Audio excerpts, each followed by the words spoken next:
I think it's worth sort of noting why we have this event. So we're in Monaco, at the Yacht Club of Monaco, and I think so many people think of this as the capital of advanced yachting technology. And I think, us at the Explorers Club, we think of ourselves as maybe the center of exploration.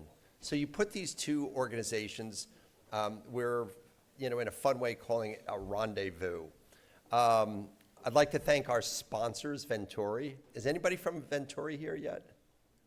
Well, Venturi, Gildo Pastor, the founder of that company, a member of the Explorers Club. You see his space rover out in the lobby, a good friend of mine.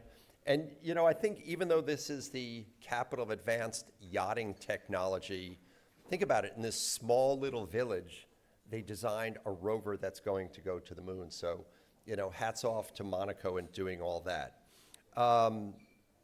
So part of our goal is really to have everybody look at the ocean, hear somebody talk, and look at the ocean through new eyes. So we have really a variety of speakers. And the format here, and I know that you've already seen it in action, people really like to talk to each other. And so the format here is that we'll have 3 speakers, relatively short, then a long break in which everybody can chat. And that will be continued throughout the day. So, because what we found is really the magic of these events doesn't necessarily happen here. It happens when all of you can get together. So let's start with our first session. It's backyard to the bottom of the ocean to the surface.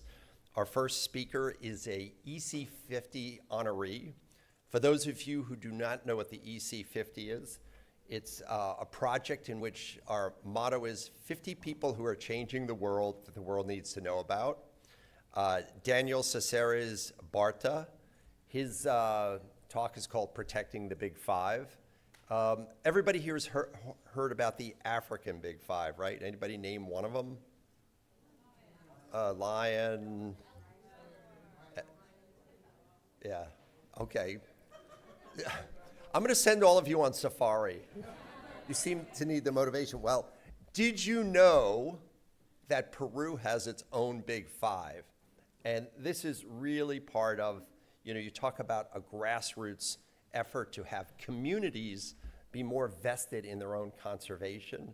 And at the forefront is Danielle. So please welcome Danielle Caceres Barta.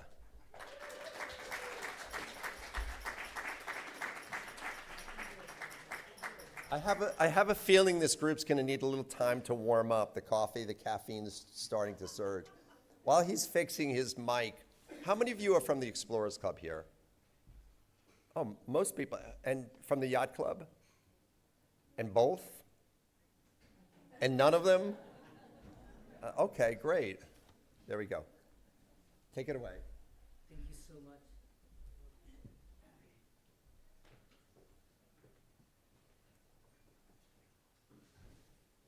Can you hear me well now?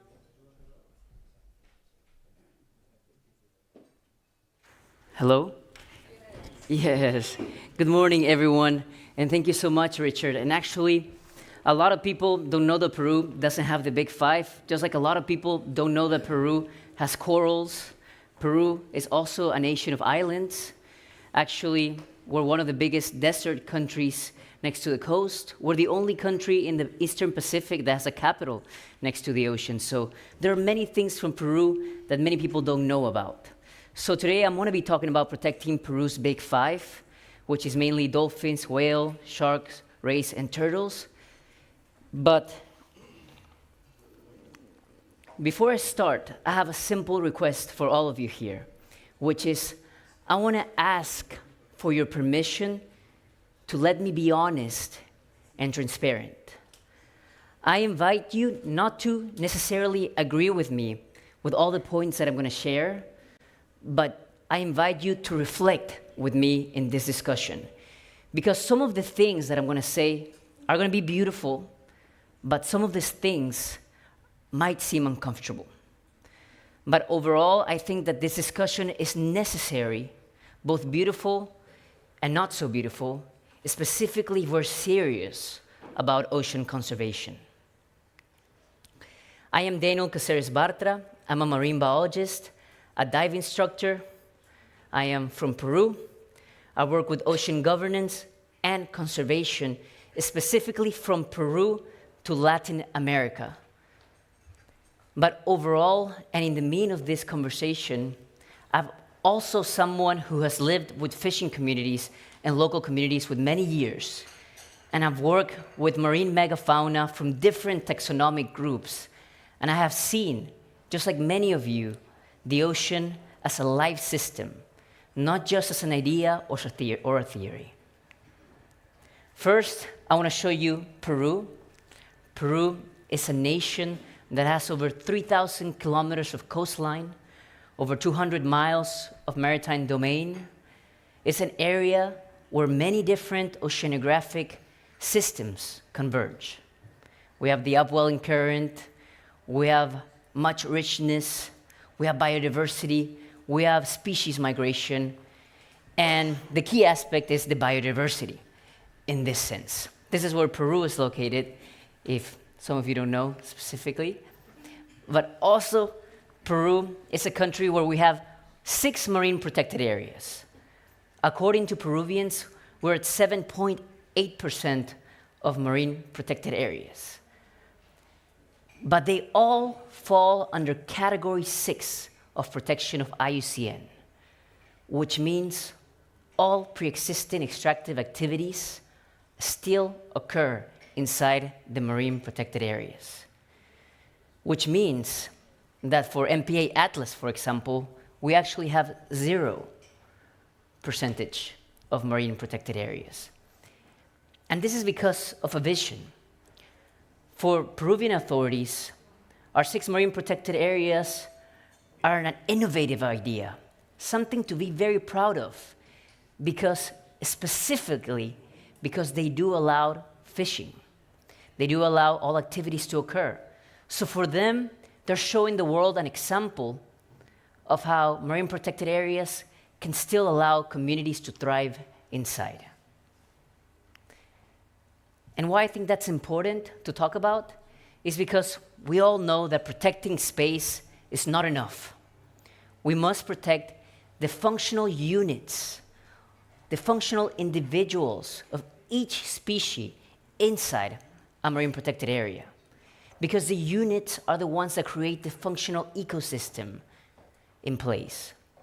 Protecting, for example, just an area and not the species would be mainly kind of like protecting the rainforest and letting everyone take out the birds, letting everyone take out the insects, the pollinators, the predators, and then going out to the world and saying, we have an example of a protected area because the trees are still standing. We can not only protect the skeleton, we need to protect the functional species of each ecosystem in place. And I'm going to show you this graphic because this is something that's very alarming, that I wish everyone would have known about, and something that I wish would have been in the news in Peru. This is our marine bird population of Peru. And this is the data from the year January 2020, all the way to March 25. As you can see, we're in a crisis of birds. Since 1980s, we've lost over 99% of our bird population, of our marine bird population. But you see this year over here, 2025? That was the year the Ministry of Production in Peru gave the biggest fishing quota for anchovy in the past decade. For them, it was an example of sustainability. Our only scientific institute in the country said, look how good we're managing fisheries because we were able to fish the biggest anchovy fishing quota in the decade. So in the moment where most of our marine birds needed fish close by for successful recovery, in a moment where our marine birds needed abundant fish protein to be able to survive El Nino events to survive the avian flu is the moment the biggest fishing quota was allowed. And for our government and for our institutions, it was a success of sustainability. And actually, this graph was sent to me confidentially by the people that did the bird census because the government didn't allow them to publish it. And this is where I go into the discussion of why I think this is happening, not only in Peru, but a lot around Latin America. And why, from places like this, sometimes we're empowering just one of the visions of conservation that there are. Currently in Latin America, there are two visions. The first vision that I think everyone has heard about in the past decade, which is the people-first conservation. A conservation model that starts from community, that is only and exclusively led locally. And it's a beautiful idea, very romantic in place. It helps a lot of process, and it is necessary. And there is the second vision, the biodiversity first conservation. And this is the difficult vision because it has to take in consideration first that we're in a biodiversity crisis. And it needs to take in consideration that the only way we should be measuring conservation and success in conservation should be by metrics that tells us that we're recuperating populations, reducing factors of stress, and protecting habitats integrally. This is a vision that's harder to talk about because sometimes it needs uncomfortable measures for success. As a marine biologist, as someone who has lived with the communities, I've seen the ocean from many different ways. I've dove with mantas, I've dove with sharks in my country. I've spent countless times working in projects identifying the first reefs of my whole country. I've worked 4 years with humpback whales and dolphins. I worked with projects with searching the first whale sharks of the country. But I also understand that the way I've seen the ocean is the way that over 99.9% of the Peruvian population have never seen. And that's why I want to show you my vision and the vision that we have been used to seeing around the communities.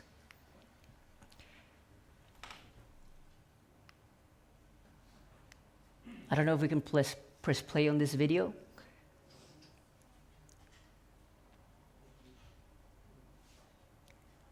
No hay pescado, ¿qué vas a hacer? No hay pesca, pues hermano. ¿Quién te manda a tener dos mujeres? No hay. Se acabó. Así es la pesca, compadre. Así es la pesca. Vamos subiendo, Jaro. No hay. ¿Quién te manda? That video was sent to me last week, showing what they were doing still in one of the areas where they still consume marine birds. It's very common for this type of consumption. It is illegal. But sometimes organizations are saying, hey, but you know, they've been doing that forever. We can't tell them what to do? Well, we're still having a crisis on our bird population still happening. This is a picture of dolphins that I've taken while working, searching for them. There's a common dolphin on the northern part of Peru. As you all that have seen dolphins, you know they're social creatures. Amazing, friendly. They take care of their young sometimes. But I've also seen them as bycatch products constantly in the coastal areas. I've seen fishermen hunting them directly, sometimes for meat, sometimes to sell them on illegal markets. We still have them being sold as food. And sometimes even as bait. You know, it's much cheaper to kill a dolphin than to buy fish bait for shark fishing, for example. And we have over 700 shark fishing vessels in Peru that are all led by coastal communities. And for them, even though there have been awareness, they say it's cheaper and much simpler. The meat doesn't rot when you're heading there. I've worked with whales, also trying to tag them. The north of Peru is a reproduction zone. It's an area where males and females meet. It's an area where baby humpback whales are usually born. Actually, there's a study in 2014 that says that maybe most of the population stock from the Eastern Pacific are actually born in the beginning of Peru. A wonderful part. And that's why we see so much reproductive behavior, and it's so common to also see baby and their mothers side by side, really close to the coast, at the same time as fishing is occurring. But I've also seen how usually whales migrate to the north from Peru, and they're strong, sometimes with their very young baby calf. And then we see them migrating back south with fishing nets, struggling to pull them out. These 30-ton animals struggling to take the nets out of their pectoral wings, trying to jump, some of them full with parasites because I've been carrying fishing nets for such a long time. And sometimes something that is very heartbreaking is that we see whales that we assume was a mother without calves anymore. And it's not hard to imagine if this 30 to 40-ton mammal is struggling so hard to take a net out, how is their 1-ton calf that was just born going to be able to struggle with that? So it's also not uncommon to walk along the beach and sometimes find baby calves, dead, rotten, really close to the shore. This is one of the first videos of diving with rays in Peru that I recorded. I was actually able to register. I was very excited. This was, I think, 2015, when I became the youngest dive master of the country. I registered that manta ray as Mateo for my little brother. And it was so nice for me seeing and showing this video. I shared it with everybody because rays are seen as cheap meat in Peru.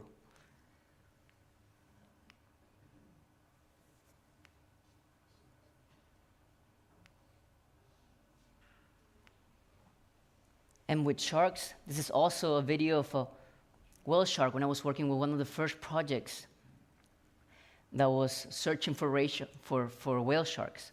Actually, most of the local communities in Peru, they said that this shark is called tintorera, which means it's a dangerous shark. So for them, if you saw it, you either had to kill it, push it, or go away because it was dangerous. So it was thanks to this NGO that they changed the vision of the whale shark. And when I recorded this video, the next day it was all over the news of Peru. There was a guy swimming with the biggest fish in the ocean. So it shows how just a simple encounter with wildlife can be so significant and create so much impact. But also, for example, this is the first picture of a mako shark underwater. And you know what year it was? It was 2025. The first living picture of a living mako shark in Peru was last year. But this is something that we can see every day on the fishing docks. This is a port on the south that every day is packed with trucks taking sharks. It's also very common to see shark fins. But people usually don't talk about Peru as a shark fishing country. The reason being is because most of the fins are exported to Asia, but we consume the meat. Actually, Peruvians, if you have heard ceviche before, they love white meat, usually shark meat, for ceviche in there. So I say, well, we consume it here in Peru. We don't discard the bodies like they do in Asia, so we're doing things right. In the northern part of Peru, I have a friend that did a study. Her name is Adriana Gonzalez. She identified that the northern part of Peru is a key reproductive zone for hammerhead sharks. That's why mostly fishermen in the northern part just constantly fish pregnant females and baby hammerhead sharks. And these are the populations that feed Ecuador, Costa Rica, Panama, and Colombia.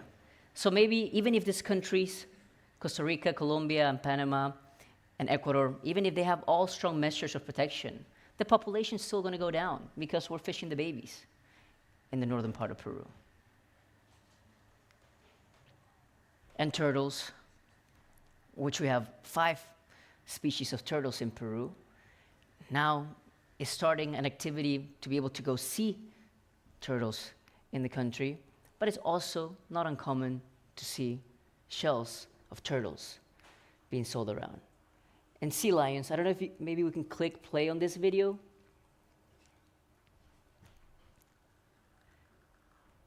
This is the vision I have of sea lions in Peru.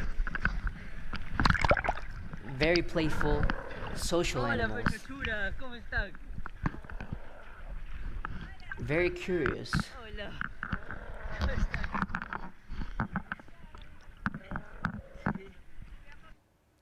But it's also true that first, they're a product of bycatch, and second, local communities poison them. In 2014 and 2015, we had over 1,000 mass stranding of sea lions. And it was the only time that IMARPE went out IMARPE is our scientific institute, to go out, take the liver out, and did a toxicology analysis. They identified that all the sea lions stranded had rat poisoning in them. The fishermen themselves tell you that, yeah, when they see sea lion, they put rat poison inside the fish and throw it out for the male sea lions in there. And actually, even local governments, together with the fishermen, request the national government to go out and kill them. Sometimes we've had protests saying, why are you guys not killing the sea lions? They're overpopulated, which is not true. Because since 1998, we have not recovered our sea lion population, and it's still declining. So the first reflection that I want to bring is that biodiversity responds to pressure. Sometimes in conservation, we are ignoring many different types of biodiversity pressure. Sometimes because they're socially insensitive. Sometimes because they're politically difficult. Small-scale impacts to biodiversity are being completely unaccounted for. Because sometimes we assume that because they're locally done, it's probably not a big impact. Because they're traditionally done, then it's not bad. And also, because many people from outside the communities think that it's hard to criticize local biodiversity laws. How many of you feel that you guys cannot criticize local communities? Because we've been told that if you're not from the local place, if you're not from that country, you shouldn't be talking about that. That will be colonization, right?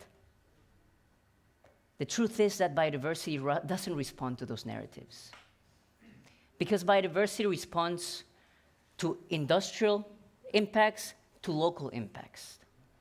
Biodiversity responds to habitat degradation, to wildlife trafficking. Biodiversity responds to pressure. So while we're still just looking from outside, and you're saying, we cannot do anything, you guys have to do it, biodiversity keeps on losing. The second thing is the chain of delay.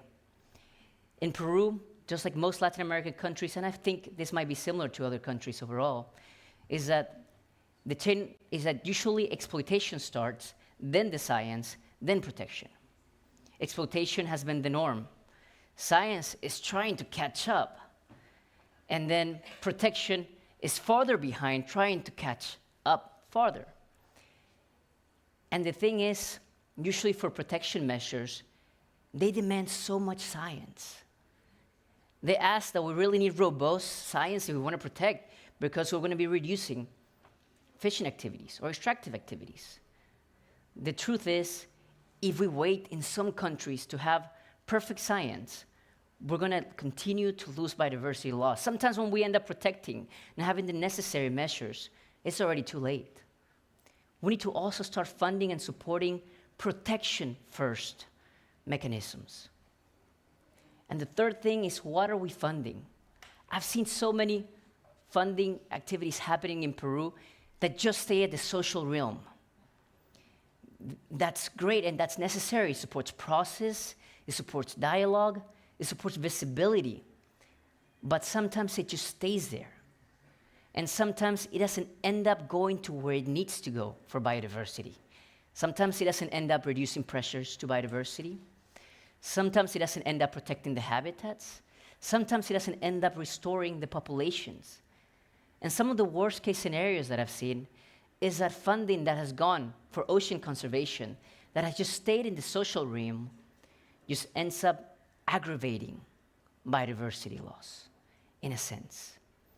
Because we're not understanding that sometimes the coexistence that we're seeing is not because of traditional wisdom or knowledge. Sometimes the coexistence has been because there's been contextual limits of the impacts they have been able to have. Sometimes communities have not been able to extract more or have extracted less because they were in conditions of poverty, because they had low technology access, or because they had no access to the market, the global market.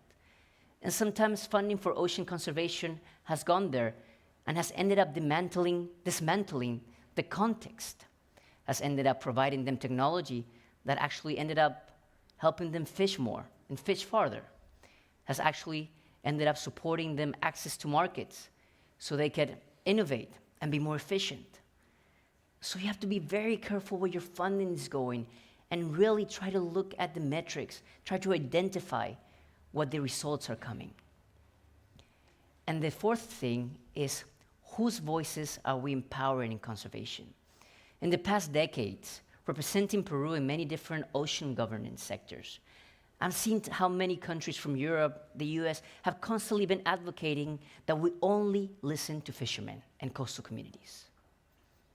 I believe that today, more than ever, we need to expand the voices of conservation.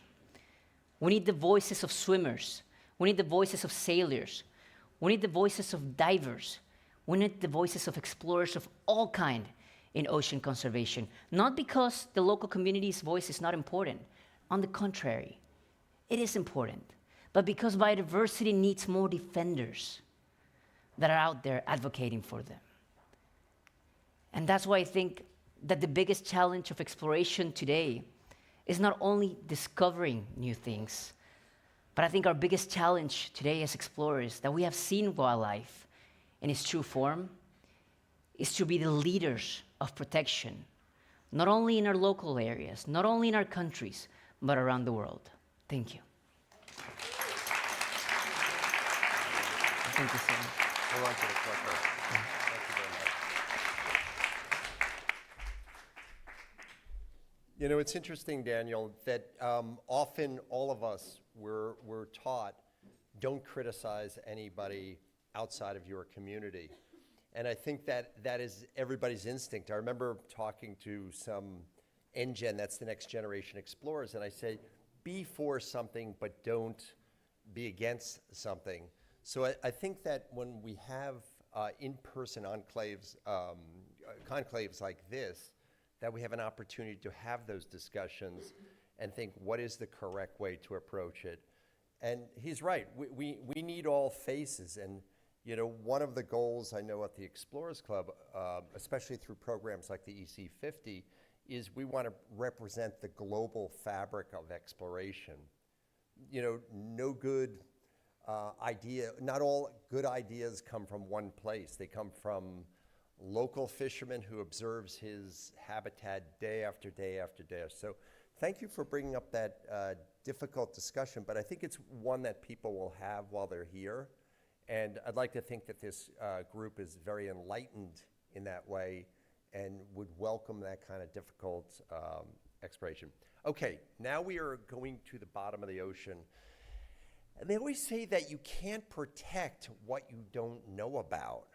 And so now we're going to go to the Monterey Aquarium Research Lab and Kakani Kacha.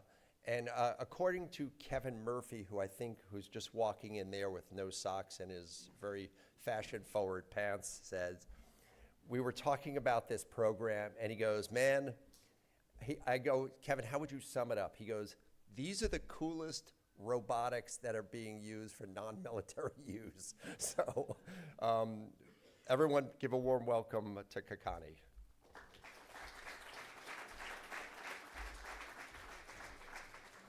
I saw that.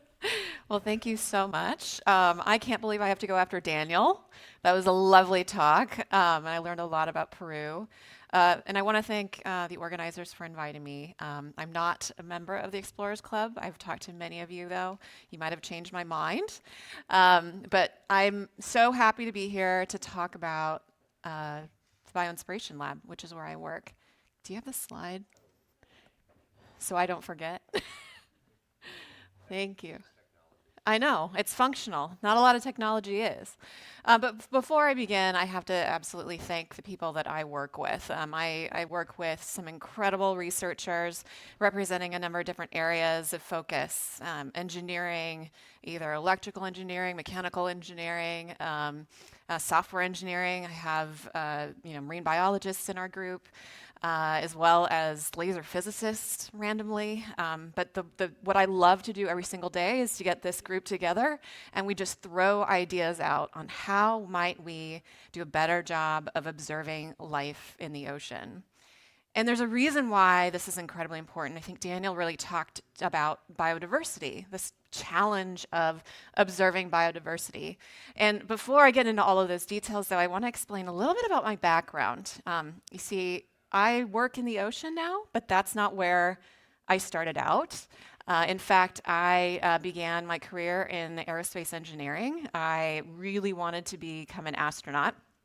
And it's because of the fact that I grew up watching Star Trek. How many people here have actually done that as well? Don't be shy. We're all a friendly group. And the reason why I really love Star Trek, not Next Generation, not the ones after, the original Star Trek, is because the crew had such an incredible mission. Their job was to go out into the outer planets and discover life. Not only discover it, right? It's interacting with it, learning about that life, and then bringing all of that knowledge and information back to Earth so that we could, learn from it. And for me, that's what I wanted to do. And in my head, right, astronauts were the closest group to actually doing that. And so when I started out in undergraduate, I was doing some work at NASA. I got a degree in aerospace engineering. But then when I went off to graduate school, as I like to describe to people, I got lost along the way. And instead of looking for life in outer planets, I started looking at life much closer to home. And this is a video not of a star field. This is what the ocean looks like in Monterey Bay at around 400 meters deep.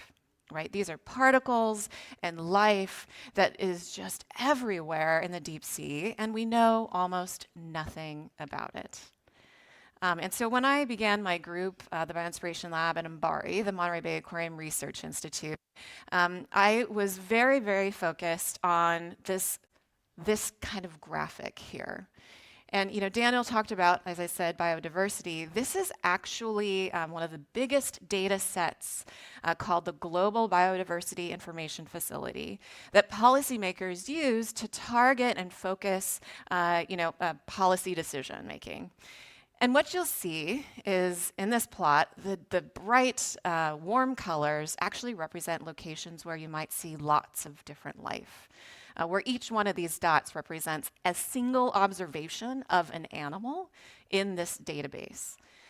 And what you'll notice is that while I think a lot of researchers focused on biodiversity, focuses on these gaps of data, particularly in the northern climes, as well as in Antarctica, what I see when I look at plots like this are the gaps in knowledge in our oceans.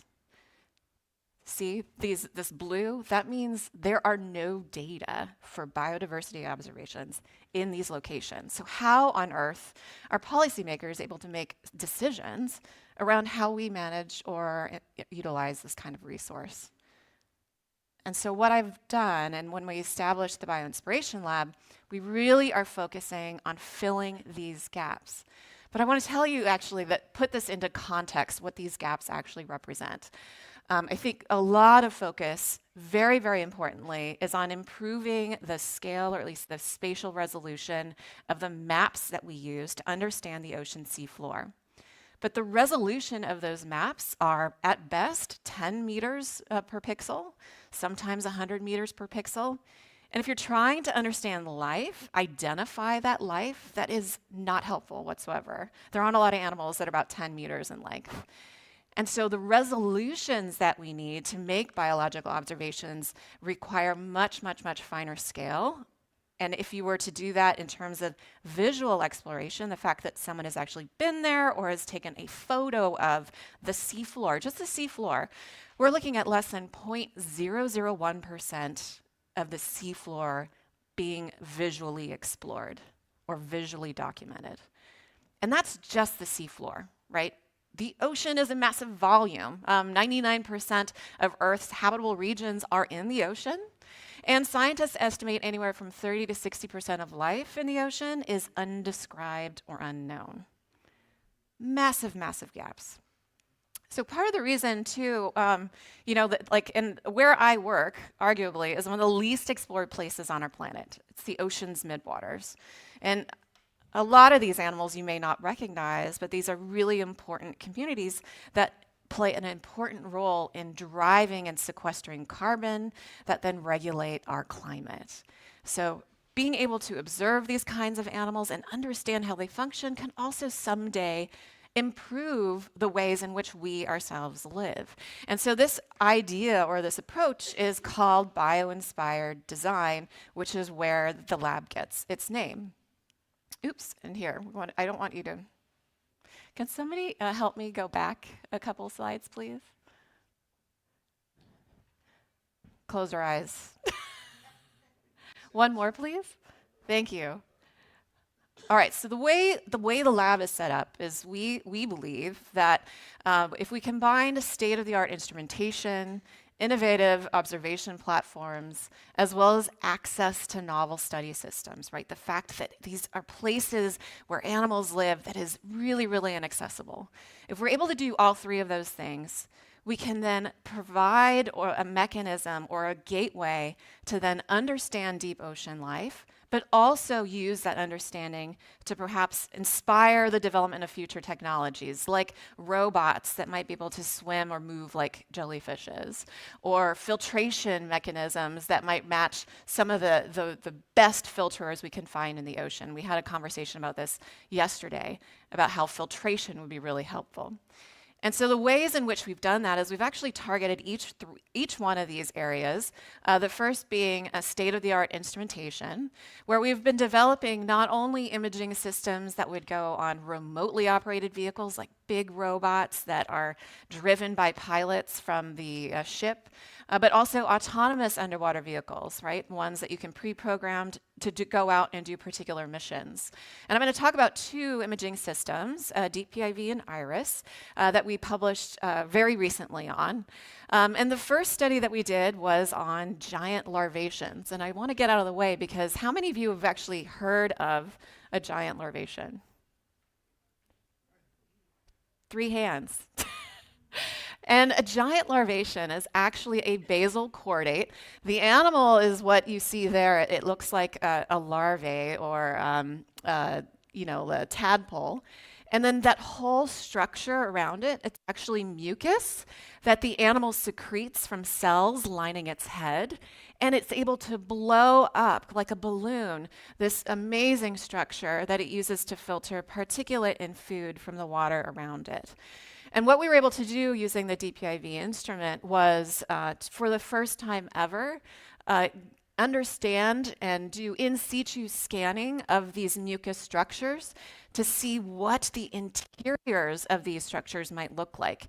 And so what this is, it's kind of inspired by MRI or CT scans where you take the DPIV imaging system, it's a laser sheet, and you're basically moving it through the animal as well as the house, and you're collecting a stack of images over time, and you can use that stack of images to create 3-dimensional reconstructions of the animal as well as the mucus house. So this obviously hasn't been done before. And what you'll notice here is we'll actually take a deep dive into the mucus house and see all of the complexity that is just present in something that an animal blows up like a balloon without any other appendages besides its tail. So as we go through the tail chamber, we enter these two exterior chambers, and every single one of these finger-like chambers, they are actually pathways that lead directly to a collection zone that hits a buccal tube, or I'd say a fancy straw, that enters the animal's mouth. And what's incredible is that these structures are able to filter things anywhere from a micron up to 100 microns in diameter. There aren't many filtration systems that we humans have actually created that's able to do this, particularly at efficiencies of up to 99%. And that's what's been known about larvaceans. And this is one way in which we can use our technology to understand these systems. Another animal I think that is incredible in terms of its maneuverability and has inspired hundreds of different robotics papers, as well as robotics generally, are octopuses. And what we've done is we've developed an imaging system that does volumetric measurements, where a single frame from this camera gives us three-dimensional information so that we can understand the movements of these animals as they walk or crawl or swim. And so what you're seeing, and it's actually played back really quickly, we've got this imaging system, Iris, on the manipulator arm of the remotely operated vehicle, and it's being moved by our very, very talented pilots so that we're able to take these measurements non-invasively as the animal is crawling along the seafloor. And we did this in Davidson Seamount, which I think at the top of the seamount, it's about 1,500 meters. And so we'll get data like this in real time, where the colors indicate, and I don't know why it's not repeating, but the colors indicate the depth or the distance from the imaging system to the object. And then we'll have this information over time, so we can back out the movements of all along the arms of these animals as they crawl. And this was published in Nature just last year, about a week before I went on maternity leave, actually. And so that's just an example of two imaging systems that we've developed using our remotely operated vehicles.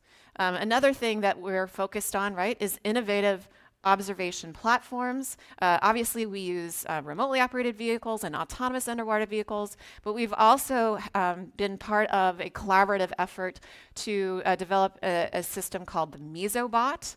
This is a robot in collaboration with Woods Hole and a couple of other institutions that is designed specifically to track animals in the ocean's midwaters.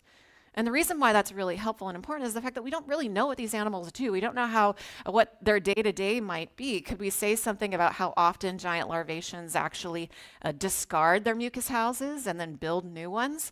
And while this might not have been the most scalable approach, and I have a lot of ideas on how I might redo this, it was our first opportunity to develop this kind of technology and apply it very, very specifically to animals in the deep ocean. And then last, but certainly not least, is access, right? And when I talk about access, I actually mean that very inclusively. I think a lot of our community focuses on access in terms of how do I build, better ships? How do I build better robots? How do I make it such that other folks can participate in the exploration and discovery pipelines in the deep sea? And what I actually think about is data. How do I get data into, Global Biodiversity Information Facility, or GBIF? How do I get information or data to other people who might care about these systems, like the general public?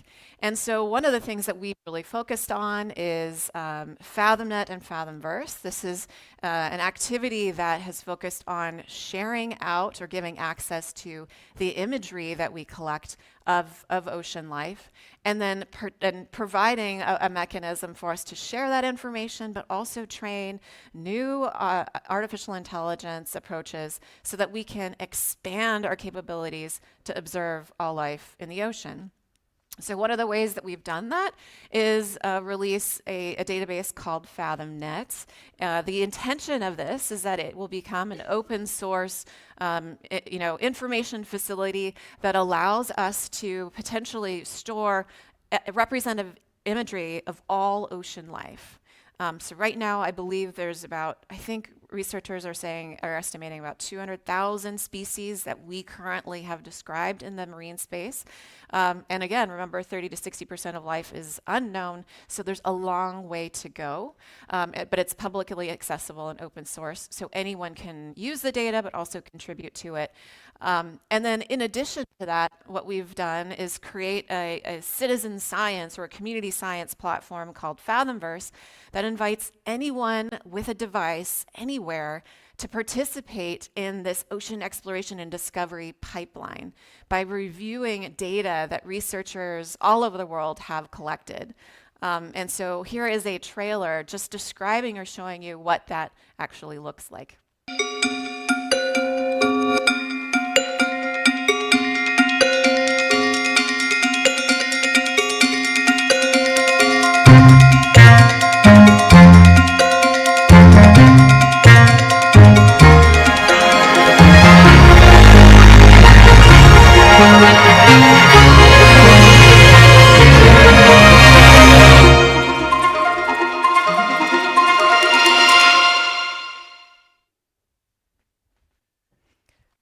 And I want to say that this has actually been a really big effort between my institution, the Monterey Bay Aquarium, a game design studio based in the Netherlands called Ranch, and has been funded by the National Science Foundation, Schmidt Marine Technology Partners, and many others.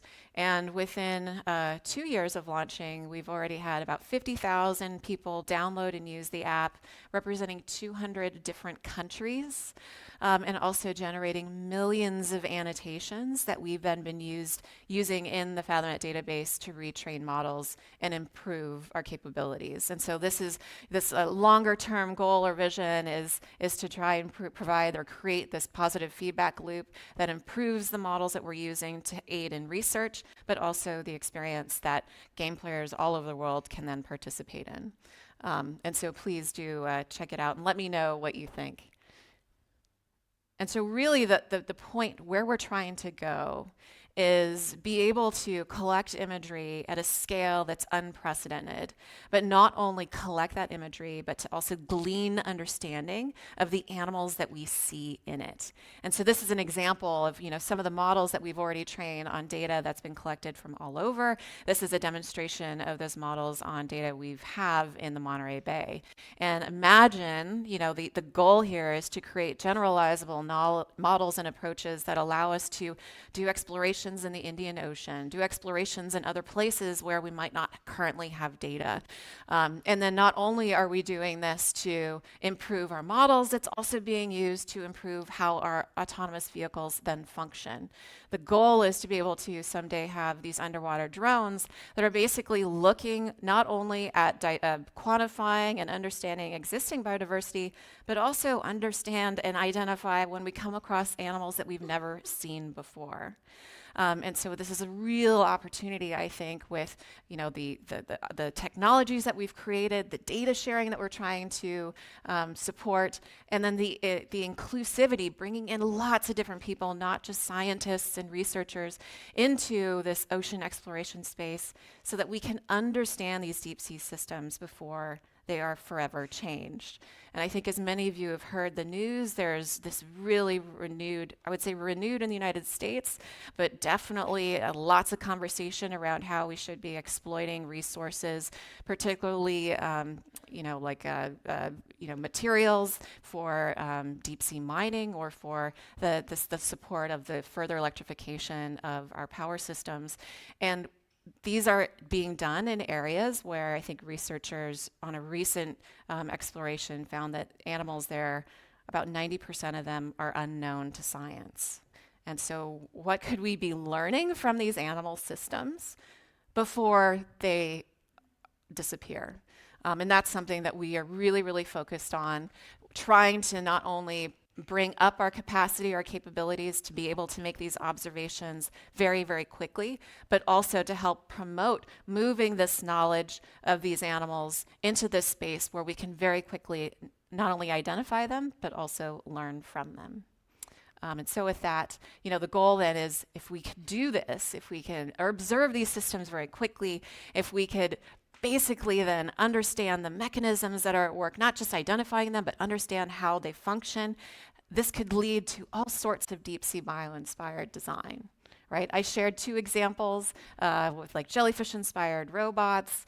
There's also the giant larvaceans that I shared, you know, the octopuses that we did these observations on. But imagine all of these animals in the deep sea. Like, what could we possibly learn from these animals and apply this if we could at least understand them to some degree? So with that, I am very happy to have been able to share this work with you. Thank you. I saw. Thank you. Thank you. I'm not necessarily being.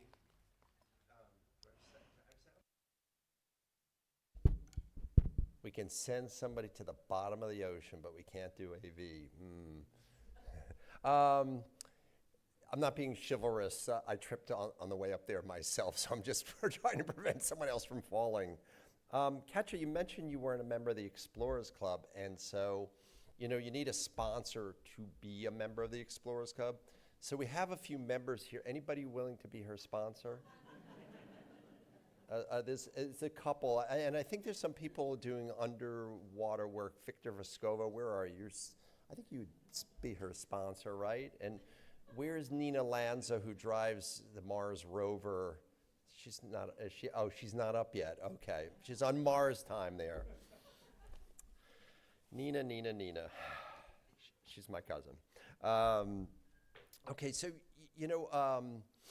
Years ago, I lived in London, and I roomed with this astrophysicist, Dr. Brian Cox, and we became very good friends. And you know, you always talk about what gets you interested in, you know, different things. And he said, you know, growing up, space always seemed like it was NASA. It was the only place, if you wanted to be an astronaut, or if you wanted to study space, you had to be an American or go to America to study those things.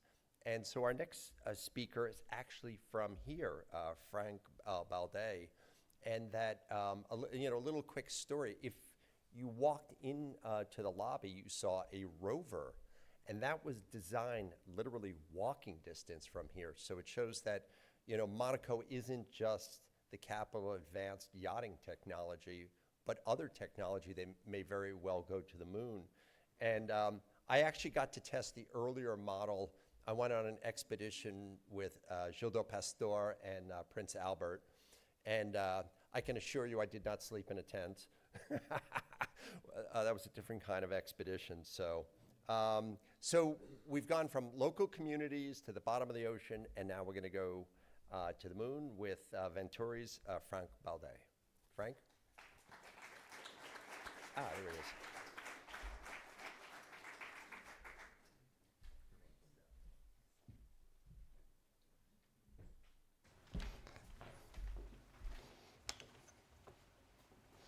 Okay.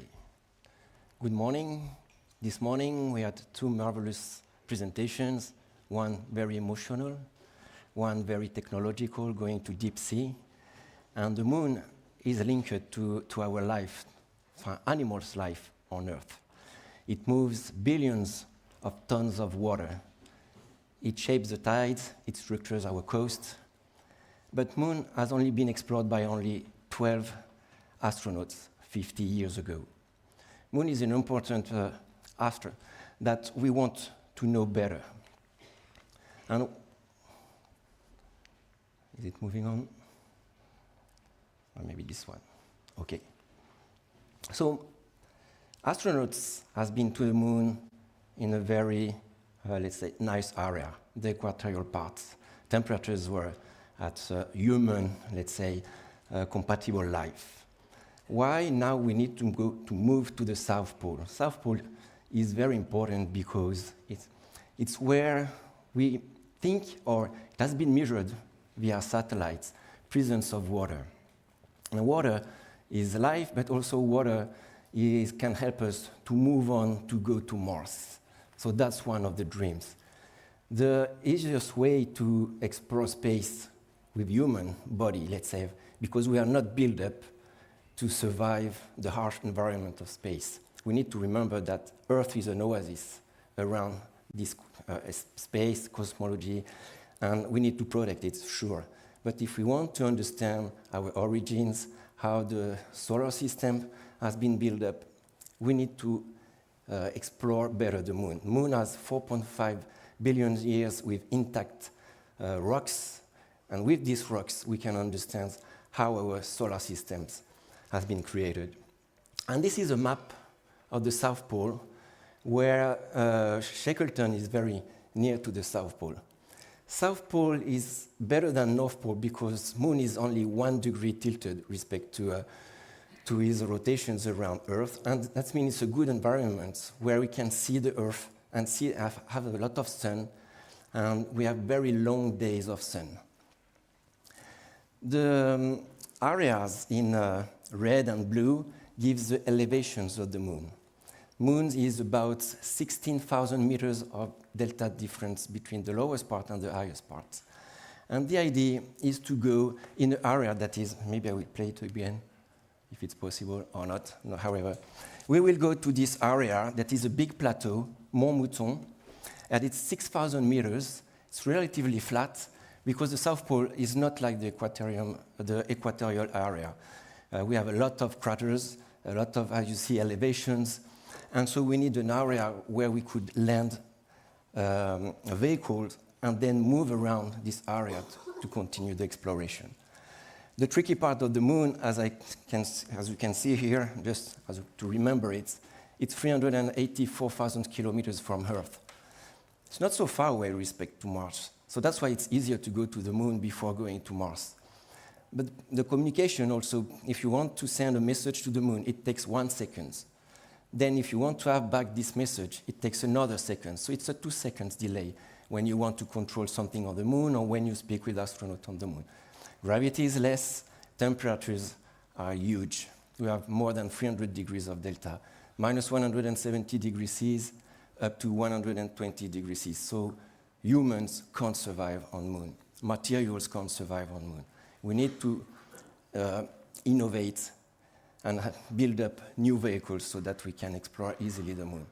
Then an interesting part is the permanent shadow regions where temperatures goes down to minus 240 degrees Celsius. And those are the area where the sun never hits the soil. And these craters, at these low temperatures, there is ice. And this is what we need to prove and try to understand how much we have ice on the Moon. Sorry. So where can we go to this South Pole where we've seen all these craters? So this is a focus only on Mont Mouton, and we made an analysis where you can see some criteria. What is important for us is to always have communications with Earth so that we can send data, receive data. But the other aspect is that it's an electric component that landers or rovers, they have battery packs inside, and so we need sun visibility too. Last, if we want to have the easiest path, let's say, the slope is very important. It has to be less than 10 degrees. You can see the red areas where the slopes are over 20 degrees, which means very difficult for a human or for a rover to move in this area, and it's even impossible to land. The other aspect, the sun visibility, when it's 0%, it's all the blue area. This means that there is probability of ice. So we can land in an area where we can already explore and check the presence of ice. So there are 4 sites that has been shown up here, where we have sun visibility over 50%, so it helps us to recharge the batteries, but also to warm up the components. We have also the Earth visibility that is 99%, so we are always in contact with Earth, which is very important. And the slope is less than 10 degrees, so we can easily, with a 4-wheel drive system, move around. But how does it look when you are on the Moon? Because seeing from there, it looks nice, maybe a bit gray respect to the deep sea, more or less, more dark maybe sometimes. So this is an image that shows if you are on Mont Mouton, it's accelerated, it's 1 year on the Moon. We can see how the illumination is done by the sun, and sometimes we lose the connections with Earth. And so we slow down at this moment because we have a nice eclipse. But we can see that the sun is always turning around like this, and the Earth is moving up and down. It's not like when we are on Earth and we see to the moon that is making a nice arc in the sky. Here, the Earth, we're losing it again, so we need to stop the vehicles or stop communications with Earth and wait for the Earth to come back. And we can see how much shadows are very long on the moon. And we need to avoid to stay too longer in this shadows area where the temperatures drop down so much that we need to heat up the components. So maybe let's go a bit deeper in the technical parts. This vehicle that is called FLIP, for Flex Innovation Platform, we had the chance that Viper in July 2024 has been cancelled. And we used this opportunity with our colleagues in Hawthorne in Los Angeles, Astrolab Venturi, to build up a small platform that you might see just before downstairs. This platform is 450 kilos, so it's not so small. It's not like a shoebox. It's already a big platform where we can put a lot of payloads, a lot of instruments on it, and I will show you what has been set on the rover. But the new things for this project is that in less than a year, we build up a space vehicle, and we will launch this vehicle end of this year, after July 2026, to the moon, to the Mont Mouton, to explore these environments. It has two goals. First, on our side, as a technical group, to test our technology, batteries, wheels, avionics, so it means electronics, software, communications, but also navigation on the moon, but also to help institutes, NASA, to put on the vehicle some instruments. And so this is how it will look like to go to the moon. We have a neutron spectrometer to check the presence of hydrogen. So hydrogen means water, even if it's under the ice. We'll have a computer to make calculations directly on the moon because we don't have a big bandwidth for communications. We have a laser reflector that will help for navigation, so it gives us the positions of the rover with respect to the satellites.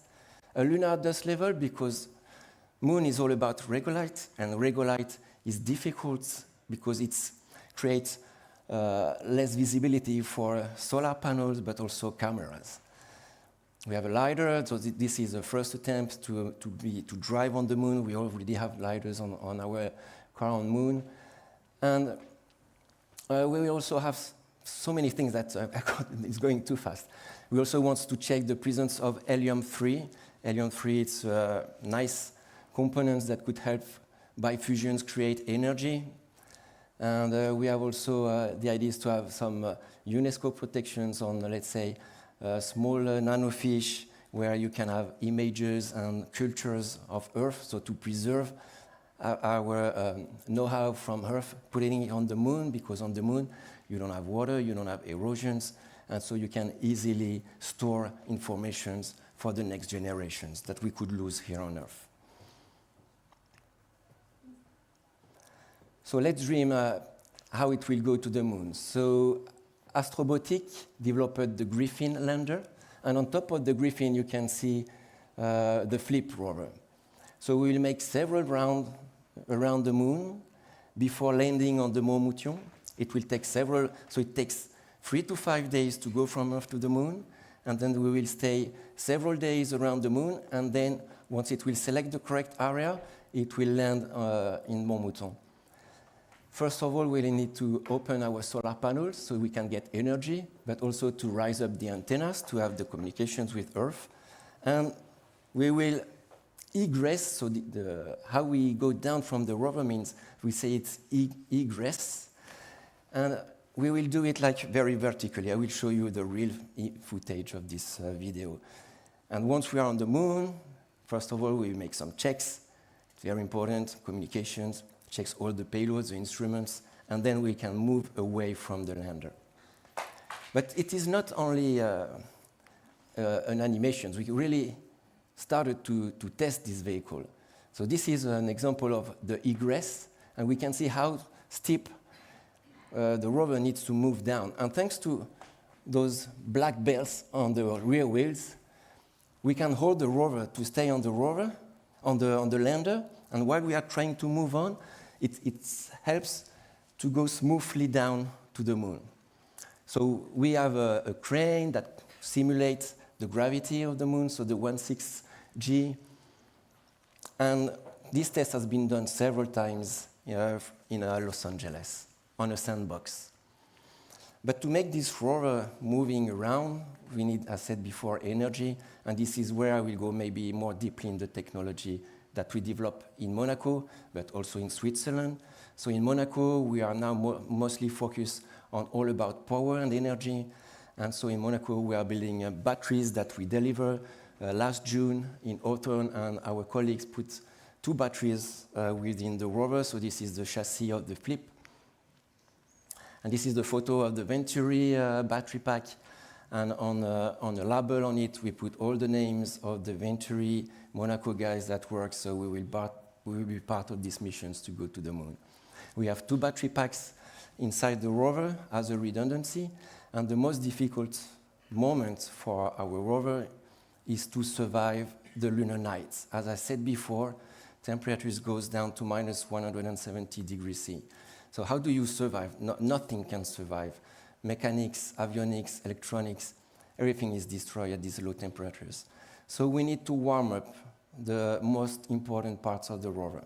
And that's why we need huge battery pack. And with those battery packs, we have heaters around the rovers, and we heat up the most important components. A particular things also about battery packs, and it will be, because this is a smaller, let's say, battery packs than the one we will put on the Flex. The Flex rover is NASA programs, the Lunar Terrain Vehicle Services. For astronauts, explorations should be around Artemis 5. We all listening that they are changing their map, their roadmap. But let's say we're still targeting Artemis 5 to have vehicles driven by astronauts. And so with this Flip rover, we can already test the battery packs, the wheels that I will show you later. But battery packs is one of the most important parts of the rover, because if you lose the energy, you lose the rover. And for astronauts, it means they can't go back to the lander. So we need to make a special design, and we patented these battery packs to avoid, in case of problems, of thermal runaway problems. We are building up this battery, so in Monaco, it's in Fontvieille, in the Gildo Pasteur Center, where Gildo Pasteur is leading our, let's say, Venturi space activities. And you can see this very fancy place where we build the batteries. We have a robotic arm that screens all the cells, and we only use the good cells. We have also an area where we weld the batteries all together. And then the last part, we build up the batteries. But before sending those technology to the moon, we need to test it in the same environment, so no air. So in vacuum environment, so we have what we call a thermal vacuum chamber. That is this one, where you can see one battery pack that has been tested. So in a vacuum, no air, and very low and high temperatures that we can move on. So just before I spoke about problems that we can have on cells, because it's lithium cells. Lithium cells has the highest energy density. So we're using this technology on the battery pack.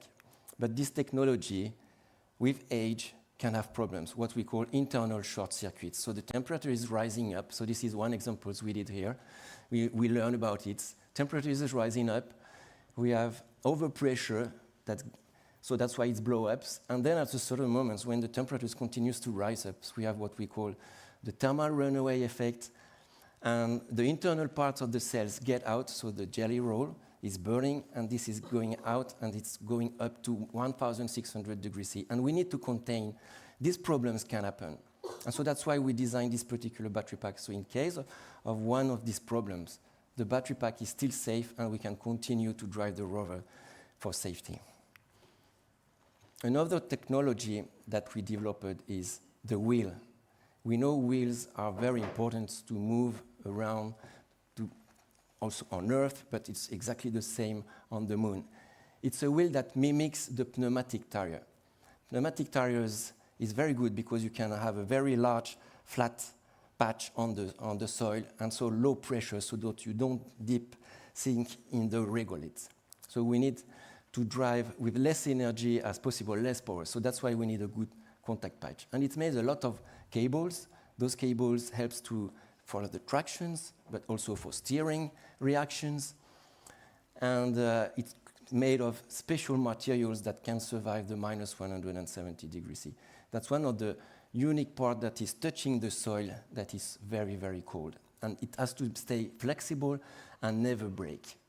So we developed this wheel in Switzerland, and we developed a new silicone that withstands its hyper elasticity at those low temperatures. Now we spoke about flip. Maybe there is, can you put the sound on, please?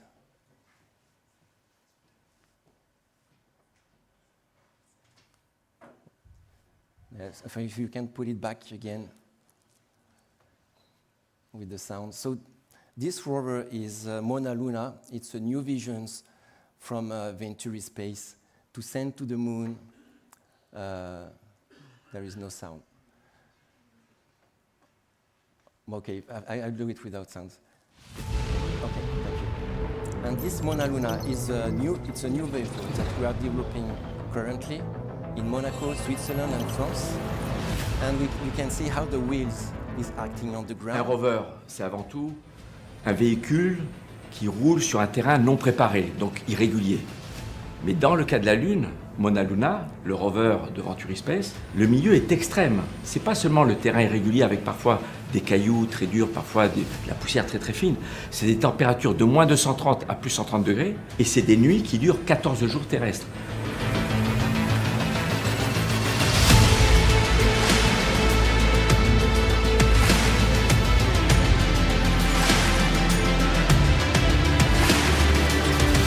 Contrairement aux roues d'autres rovers qui ont déjà roulé sur d'autres corps célestes, les roues de Mona Luna sont surprenantes, elles sont lisses.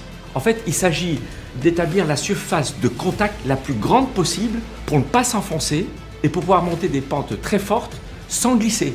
Et seule une bande lisse déformable, c'est le cas de ces roues, permet de le faire. Et on a observé déjà sur des essais le record de pentes gravies par Mona Luna, mais de loin au-dessus des performances des autres rovers.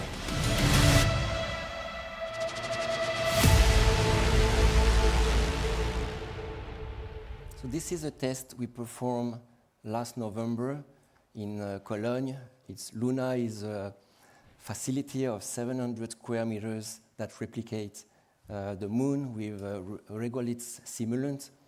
And it was important to show also, you spoke before about NASA programs for our space explorations, but also in Europe, ESA is focusing on exploring the moon, and Venturi Space is proposing these vehicles for ESA and CNES to explore the moon. And what we need is tractions, and you have seen that there was a kind of craters that we created before with a slope of 30 degrees. At the beginning of the presentation, I said 20 degrees is very difficult for men and vehicles to move on, but we proved that with this technology, this four-wheel drive and this wheel, we can move on, we can rise up climb up 30-degree slope. So let's finish with this image that shows Venturi ideas. Gildo Pastor vision is to have a lot of different vehicles to explore moons, but also Mars. But let's start with moon that is easier for us because it's nearer, and it takes less time to communicate with the moon, and it takes less time to go to the moon. And so you have here in the yacht club the flip vehicle that is downstairs that you can go and take pictures of it with you, maybe not on it, because the next one is this one, the Flex, where it's planned to have two missions. The first one is we closely work with SpaceX, and we will be the first to land on the moon when they will do their attempt as soon as they will be ready. So we are all focusing on at which moment it can be, but let's say not before 2028. But we also, as I said before, the idea of these flex vehicles is that you can add modules and add the cruise stands so that astronauts could increase their area of explorations. We have the Mona Luna that you have just seen some videos in Luna, in Cologne. And the last one is, let's reuse the Flex ID and change it so that it's compatible to Mars. Let's say it's a more longer vision, but we can reuse the technology that we developed on the moon that is very more harsh environment than Mars due to the regolite, due to the lack of air, due to radiations. We have no protections like on Earth against cosmic radiations that can destroy everything. And as you can see, all these 4 rovers are rather big rovers, not shoebox.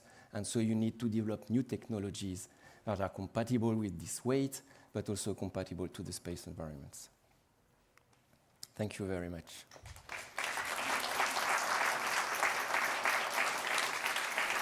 Thank you. To say something, I felt you about myself. Okay.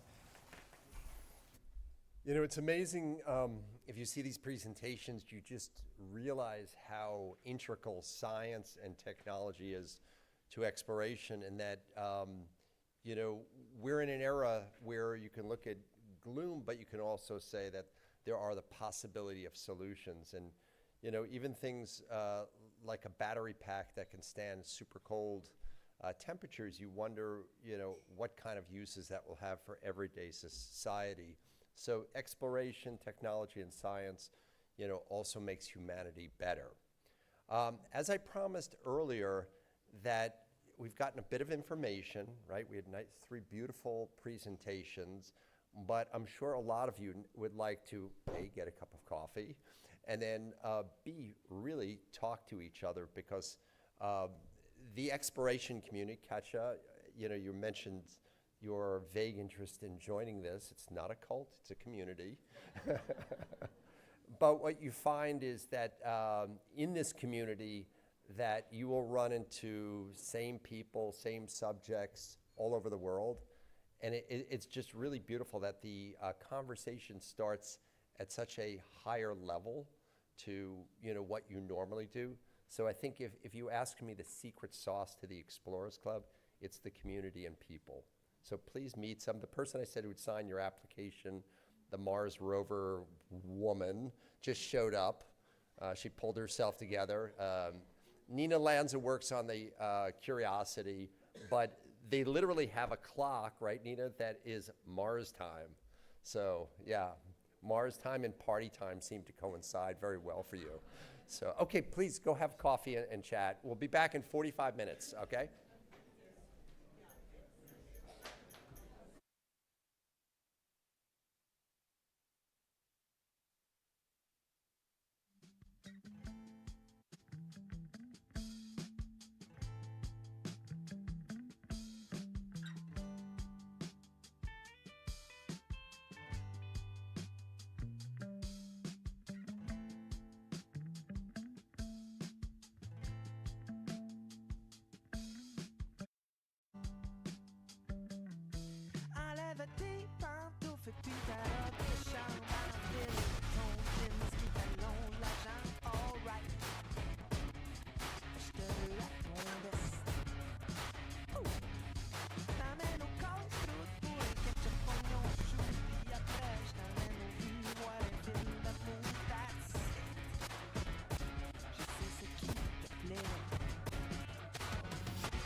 Aujourd'hui, notre bâtiment est bien plus qu'un simple édifice, devenu un lieu de vie dynamique pour nos 2500 membres. Notre club doit être un exemple et un moteur. Cela implique de la cohérence entre nos paroles et nos actes. C'est le sens de notre démarche collective. Monaco, capital of advanced yachting.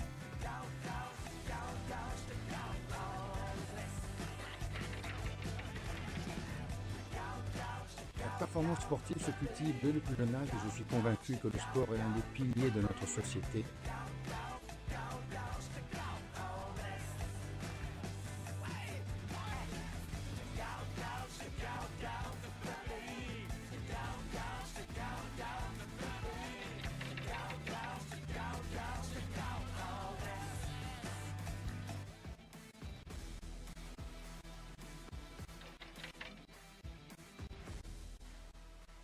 Lancement de la belle classe de son centre de formation.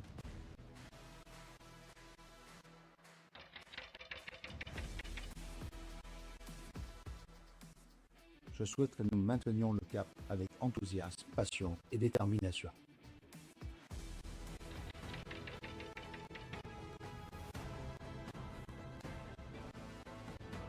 Protéger l'écosystème marin riche et fragile de notre planète est notre priorité absolue.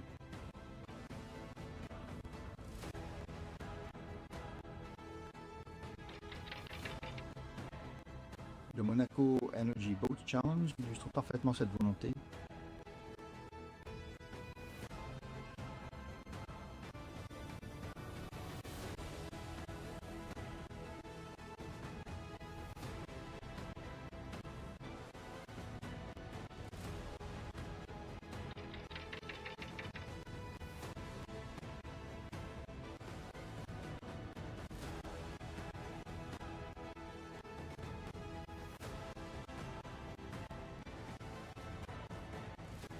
Le passé est notre patrimoine, le présent notre responsabilité, le futur notre défi.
Aujourd'hui, notre bâtiment est bien plus qu'un simple édifice, devenu un lieu de vie dynamique pour nos 2500 membres. Notre Youth Club doit être un exemple et un moteur. Cela implique de la cohérence entre nos paroles et nos actes. Tel est le sens de notre démarche collective. Monaco, capital of advanced yachting.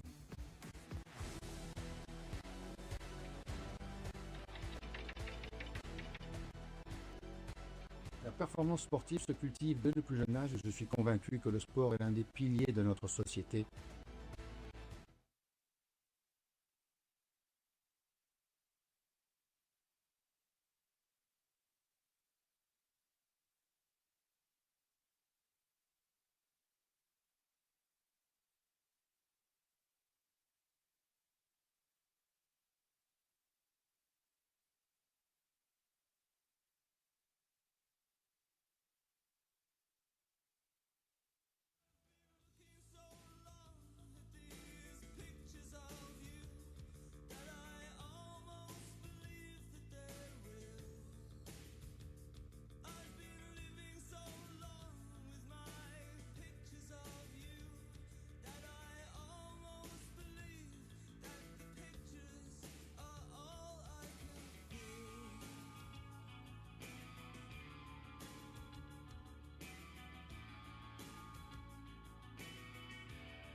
Okay, let's go.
Aujourd'hui, notre bâtiment est bien plus qu'un simple édifice, devenu un lieu de vie dynamique pour nos 2500 membres.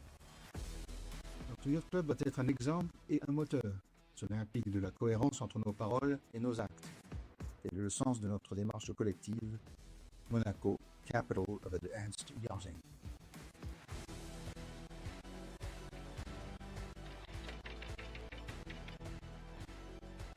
La performance sportive se cultive dès le plus jeune âge et je suis convaincu que le sport est l'un des piliers de notre société.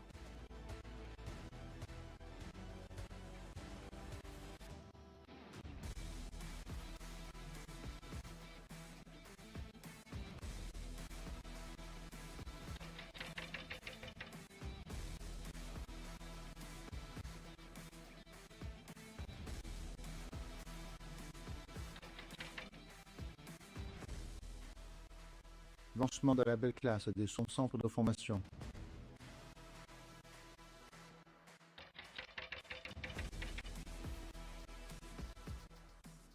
Je souhaite que nous maintenions le cap avec enthousiasme, passion et détermination.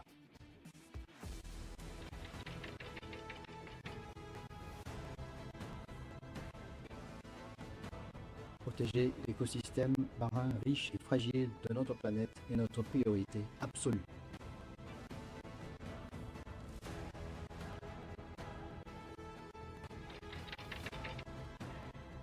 Le Monaco Energy Boat Challenge illustre parfaitement cette volonté.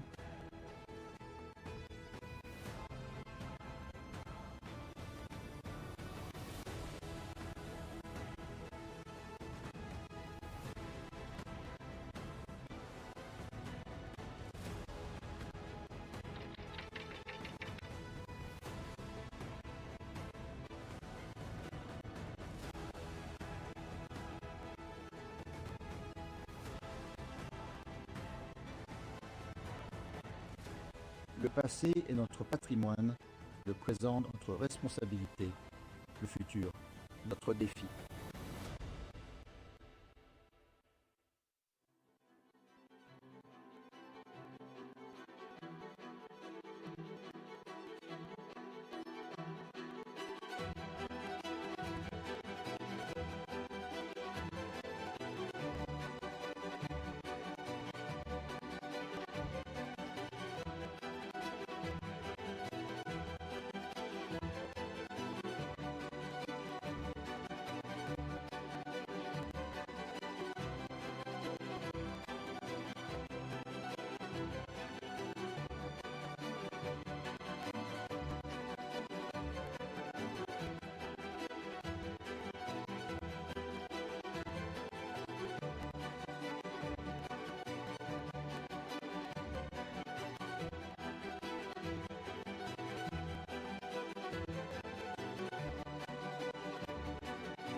Aujourd'hui, notre bâtiment est bien plus qu'un simple édifice, devenu un lieu de vie dynamique pour nos 2500 membres. Notre Youth Club doit être un exemple et un moteur. Cela implique de la cohérence entre nos paroles et nos actes. Tel est le sens de notre démarche collective. Monaco, capital of advanced yachting.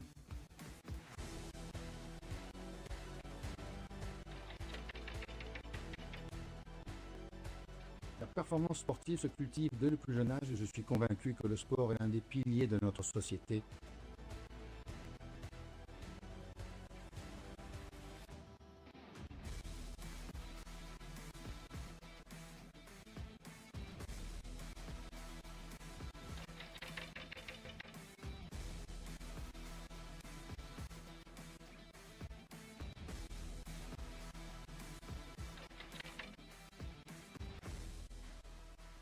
Lancement de la belle classe et de son centre de formation.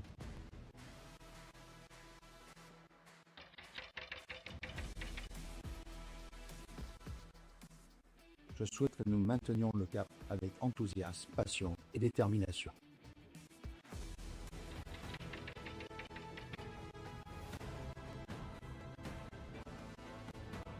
Protéger l'écosystème marin riche et fragile de notre planète est notre priorité absolue.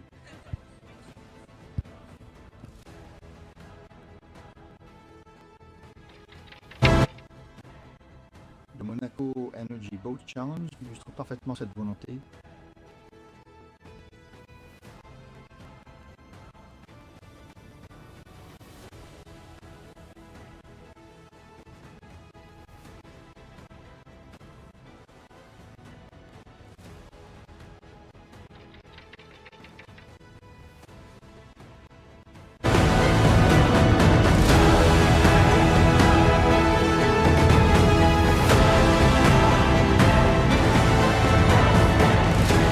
Le passé est notre patrimoine, le présent notre responsabilité, le futur notre défi.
Let's go. Come on. This forever. No surrender. Yeah.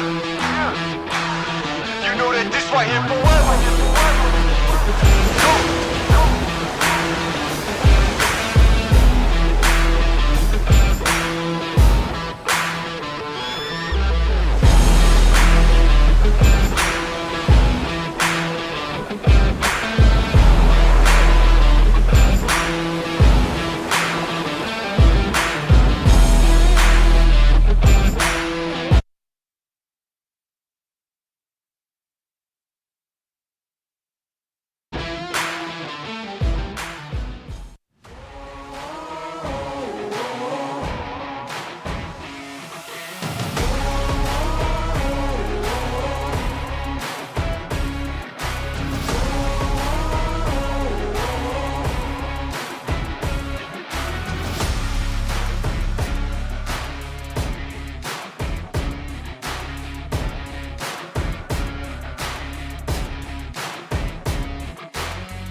Aujourd'hui, notre bâtiment est bien plus qu'un simple édifice, devenu un lieu de vie dynamique pour nos 2500 membres.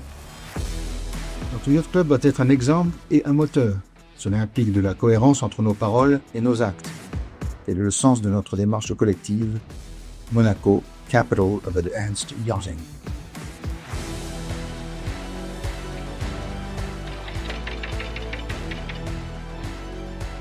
La performance sportive se cultive dès le plus jeune âge et je suis convaincu que le sport est l'un des piliers de notre société.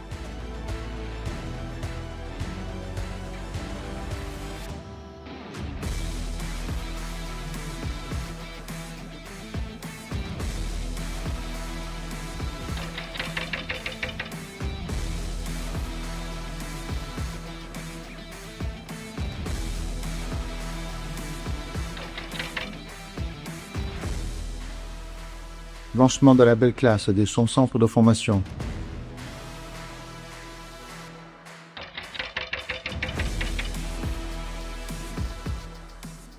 Je souhaite que nous maintenions le cap avec enthousiasme, passion et détermination.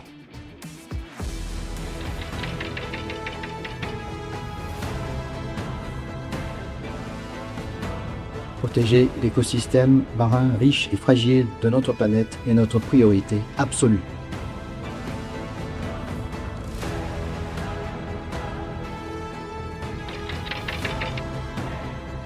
Le Monaco Energy Boat Challenge illustre parfaitement cette volonté.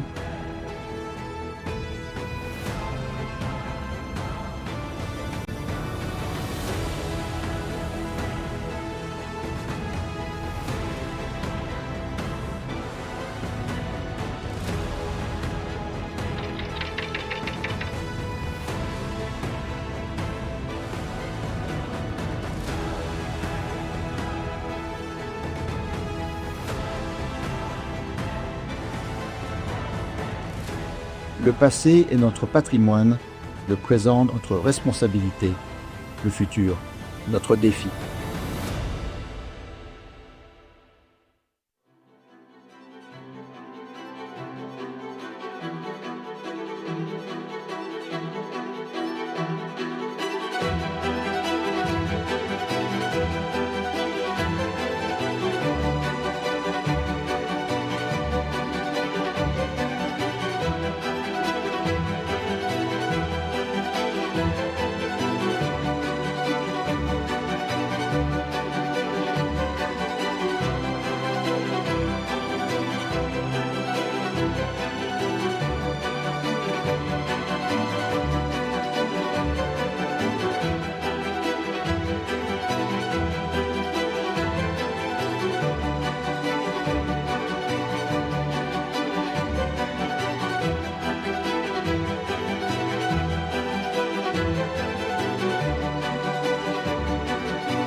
Let's go.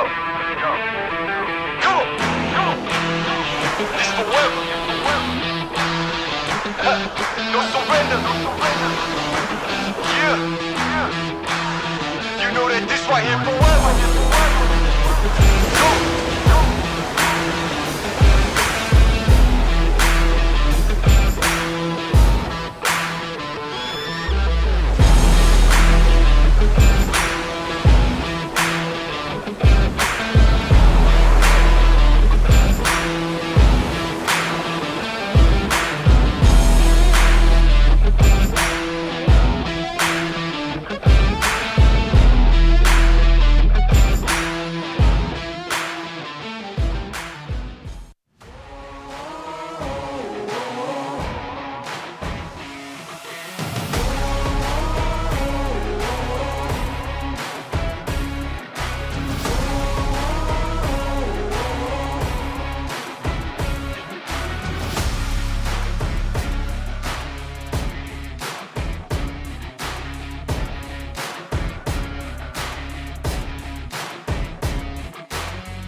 Hello, everyone. Hello, we are going to get started here in just a minute or two. If you could make your way back to the auditorium and find a seat. We're going to get started here in the next session in just a minute or two. If you could please cease conversation and start moving back to your seats, that would be greatly appreciated.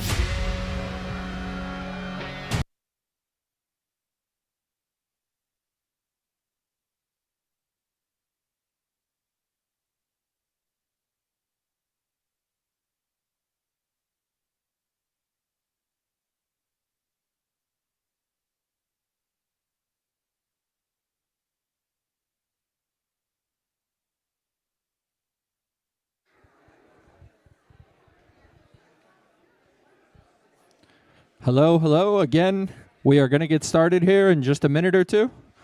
If you could make your way back to your seats, everyone. If you could please make your way back to your seats.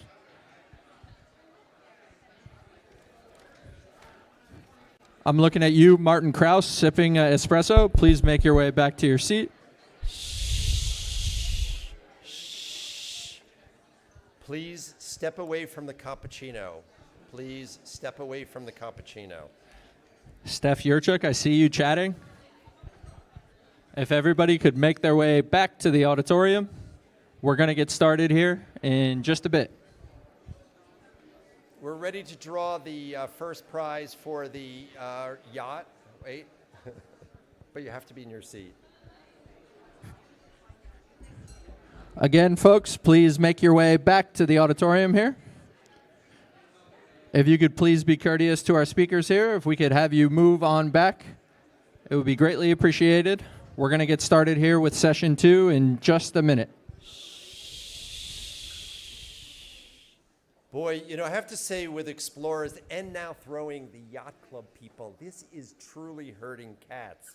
So if anybody has studied big cats, this is a study to study.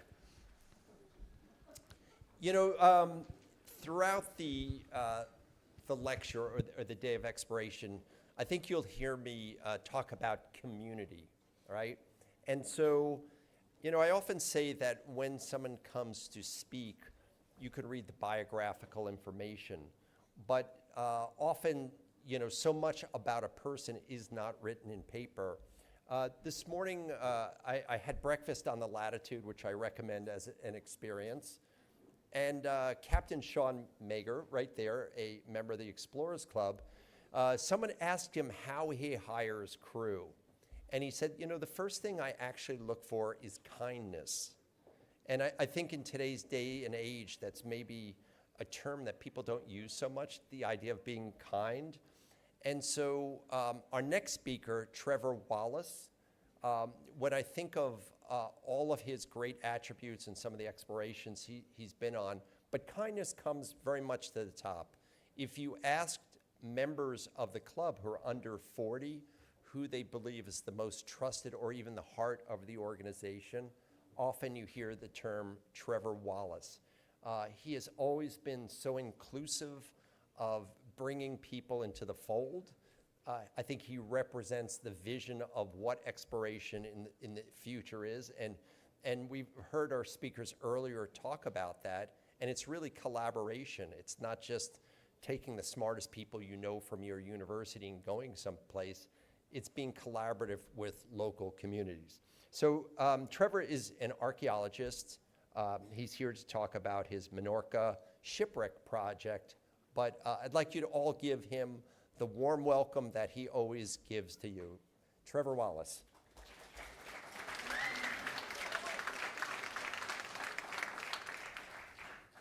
And the technology we need is the click. You need the clicker? Oh, it's right here. Oh, it's right here. Okay. Thank you so much, Richard. Right.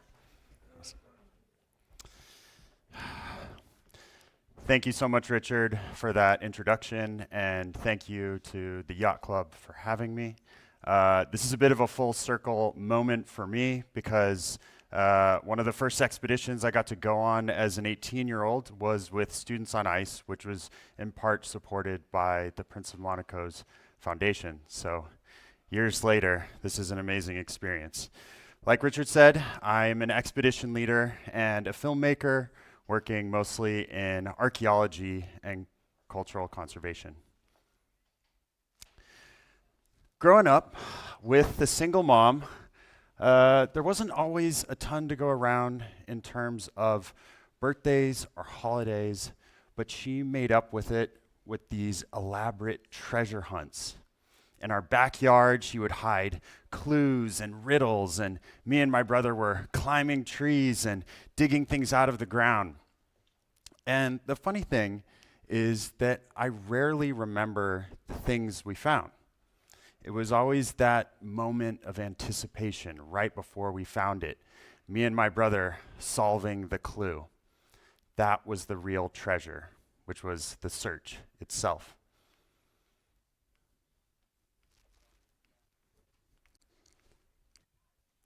Oh. Whoa. Years later, I am very lucky to continue this treasure hunt. Of course, these are permitted archaeological excavations, but along with my mentor, Xavi Aguelo, here we are uncovering a shipwreck in Western Menorca over 700 years old. I've been thinking a lot about how we measure success in exploration. Here I'm pondering in the middle of Siberia, far away from any ocean. But I think in the past we have measured exploration in records, in summits, in objects in the museum. But I've come to look at it a little bit differently in my own projects. I've come to see it as a journey in shared knowledge creation, community built, the cross-pollination of minds. Now, in my strange line of work, I often get asked, what is the most valuable thing you've ever come across? Now, here you can see my colleague, Dr. Gino Kaspari, who's in the crowd today, and I'm capturing this image from a hidden covert camera in a button because we were investigating the supply chain of stolen artifacts undercover. And this led us to Hong Kong, where we were able to track down this golden mask from the San Qingdui culture, which we documented in our documentary Among Thieves. Now, San Qingdui culture is incredible. There's only a handful of sites worldwide, and it's a Bronze Age culture that really challenges our understanding of the history in China. We actually thought this might be fake. It was almost too good to be true. I mean, how often do you get a gold mask handed to you? And it was only because Dr. Kaspari was able to sneak a little micro sample to analyze it that we were able to authenticate it. And when we were talking to this trader, he told us, I could maybe sell it to you for $1.6 million. And when we talked to experts, they said this could be in the double-digit millions. In fact, their exact words were, it's hard to put a value on a Hope diamond because there aren't a lot of them around. Unfortunately, as soon as we were able to expose this, it disappeared back onto the black market. But at the end of the day, this is more of a trophy than a treasure because it was completely severed from its context. We didn't know where it came from. We have no understanding of it. And of course, now it's gone. So I've carried that mask with me for years, not physically, but the idea of it. Could there be unlooted sites, untouched history in places like this? Is there anything left? Lo and behold, there is a graveyard of shipwrecks in this little cove of Cala and Busquets. And you can see in just 4 meters of water, under about 1 meter of sediment and dead Posidonia roots, there are ships spanning thousands of years. And since 2023, taking clues from old survey maps, we've been able to uncover these ships. And without any huge institutional grants or support, just with a dedicated group and a field school that has funded our expedition, people from all different walks of life, different careers, put alongside archaeologists to further field science. It makes sense that there are a lot of incredible sites in Menorca. You can see not too far from here, it is the easternmost of the Balearic Islands. So this was a crossroads in the Mediterranean, going back to Roman times. You can see here, Ciutadella, a beautiful little port, was the Roman port of Iamo. So we have tons of Roman material. We have material spanning centuries. But this site has been full of surprises. When we started uncovering it, we had some archives that a ship sank there in the 18th century. But we knew Barbarossa, Redbeard the pirate, came in the 1500s and burned almost all the documents. So when we actually did C14 dates, the ships turned out to be from the 13th century. And this blew our minds, because the ships from the 13th century that have been excavated, you can barely count on one hand. In fact, this image is one of the few existing depictions of a 13th century ship. And it's from a church in Mont Blanc in San Miguel, and our naval architecture specialist, Dr. Pujol, has studied it, and he said, this is basically the only image we have. So if you'll indulge me, I want you to step back in time for a moment. I want you to imagine you're the captain of this ship sailing from Catalonia to Menorca, the beautiful Latin sails, the twin rudders, and you're at anchor in the port. You smell wood smoke, cardamom. You hear traders from Genoa and France bartering in broken Arabic. You hear a musician tuning an oud. You hear the call to prayer echo throughout the harbor, because at that time it was Medina Menorquia. It was the Islamic period of Menorca. But this is a house and a building that is already burning, because the Reconquista is pushing south, and all of the poets and scientists are fleeing to Menorca. And your ingenious leader, Ibn al-Hakam, has negotiated a treaty that if they pay tribute to the peninsula, they will be able to keep their way of life. That is the moment that we're in. Imagine yourself, you're a captain, of course, you're up early, you're checking the lines, and aboard your ship you have an important cargo, an old salty sea dog cleric who has the terms to this treaty. And then, all of a sudden, you feel a pull at your anchor. And you're surprised. You look around, you see the other ships are straining at their anchors. You throw another to stabilize you.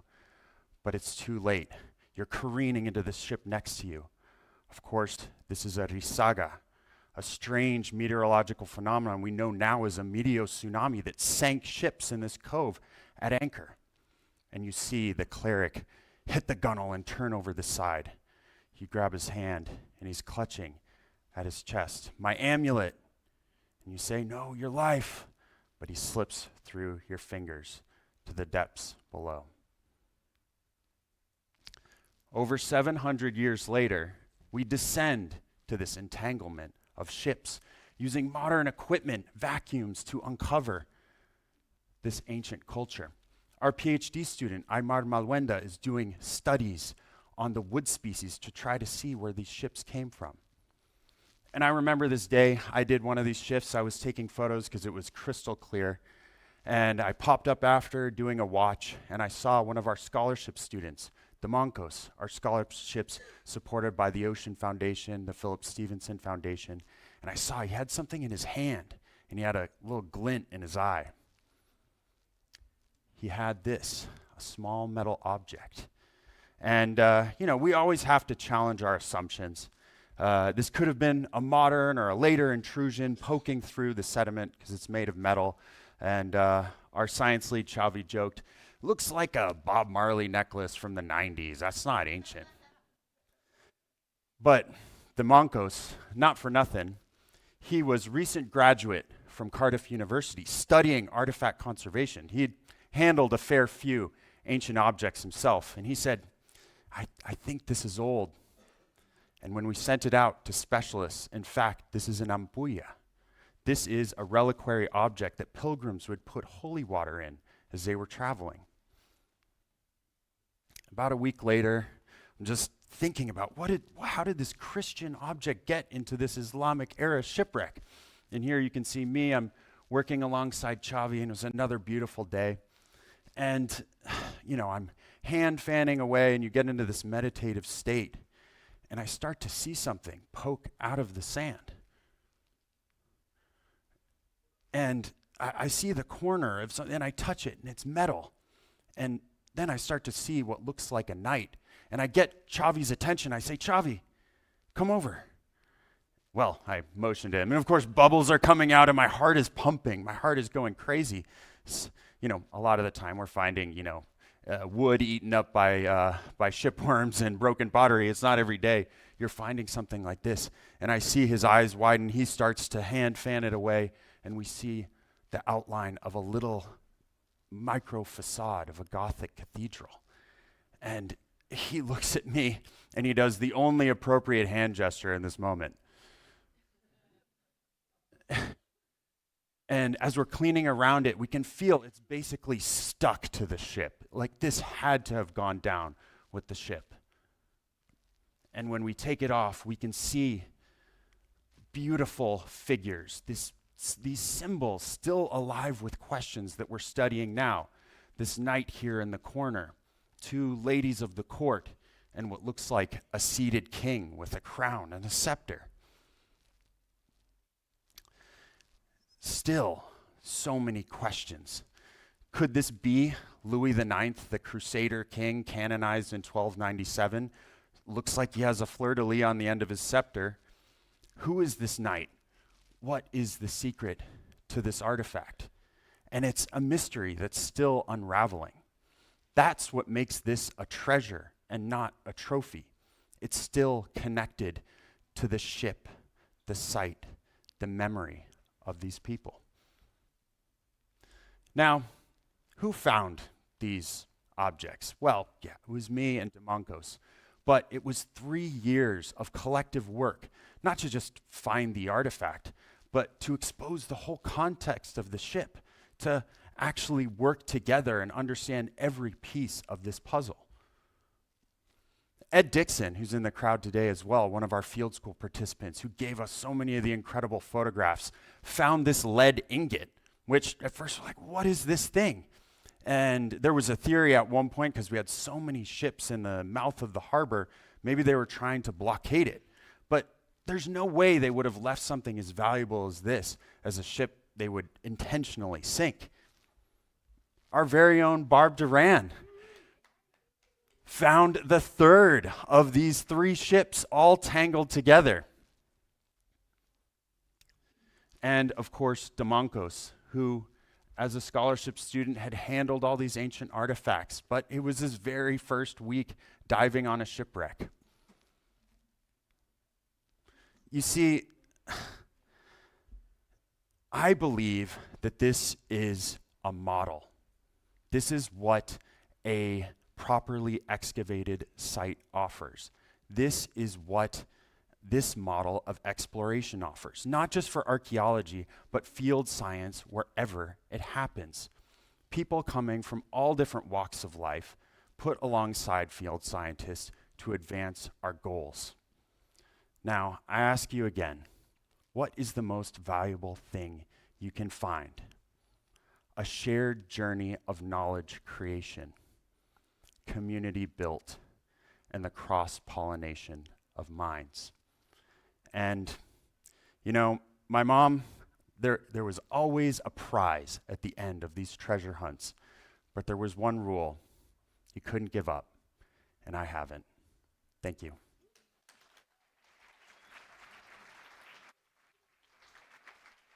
Thanks, Richard. Oh, thank you. We gonna do the flag return, or? Oh, yeah. Okay.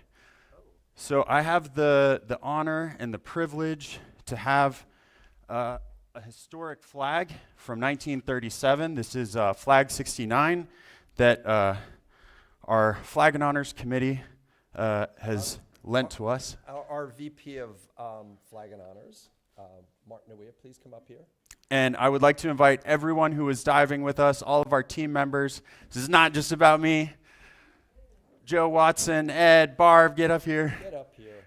Where's Dr. Kaspari? Kevin? By the way, just by way of introduction, I was going to do this later. Barbara Duran is our newly next president of the Explorers Club. So. Okay,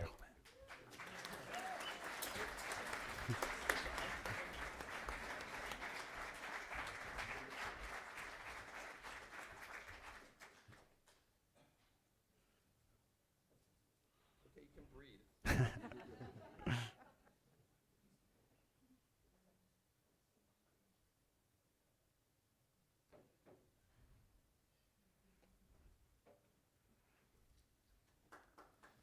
Awesome.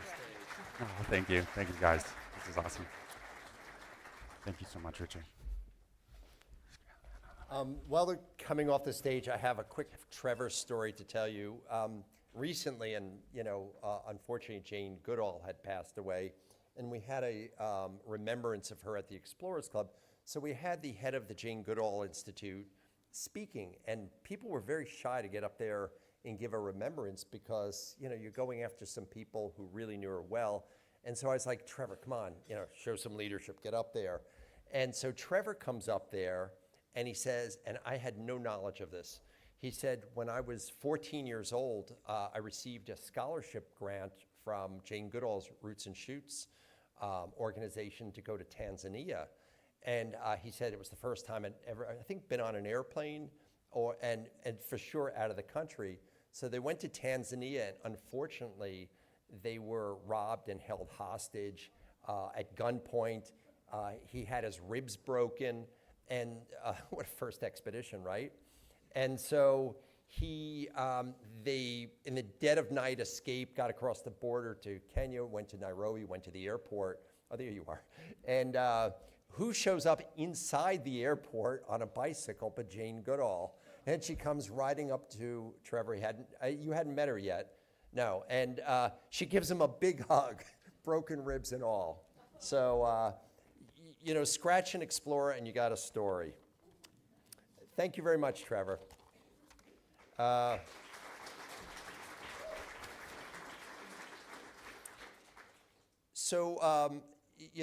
like to say, so where have we been? What have we learned? Where are we going? And so many of you, and this is such an educated audience, realize that sharks are ancient creatures of the sea. They've been around longer than the dinosaurs. And the place that you actually find the oldest sharks are in the Maldives. And so today we have Azuzu Askin, who is an EC50 recipient. Again, that's 50 people who are changing the world that the world needs to know about. And she's going to tell you about the community, how she's increasing local knowledge there, and obviously her message goes beyond just the shores of her home country. So please welcome Azuzu.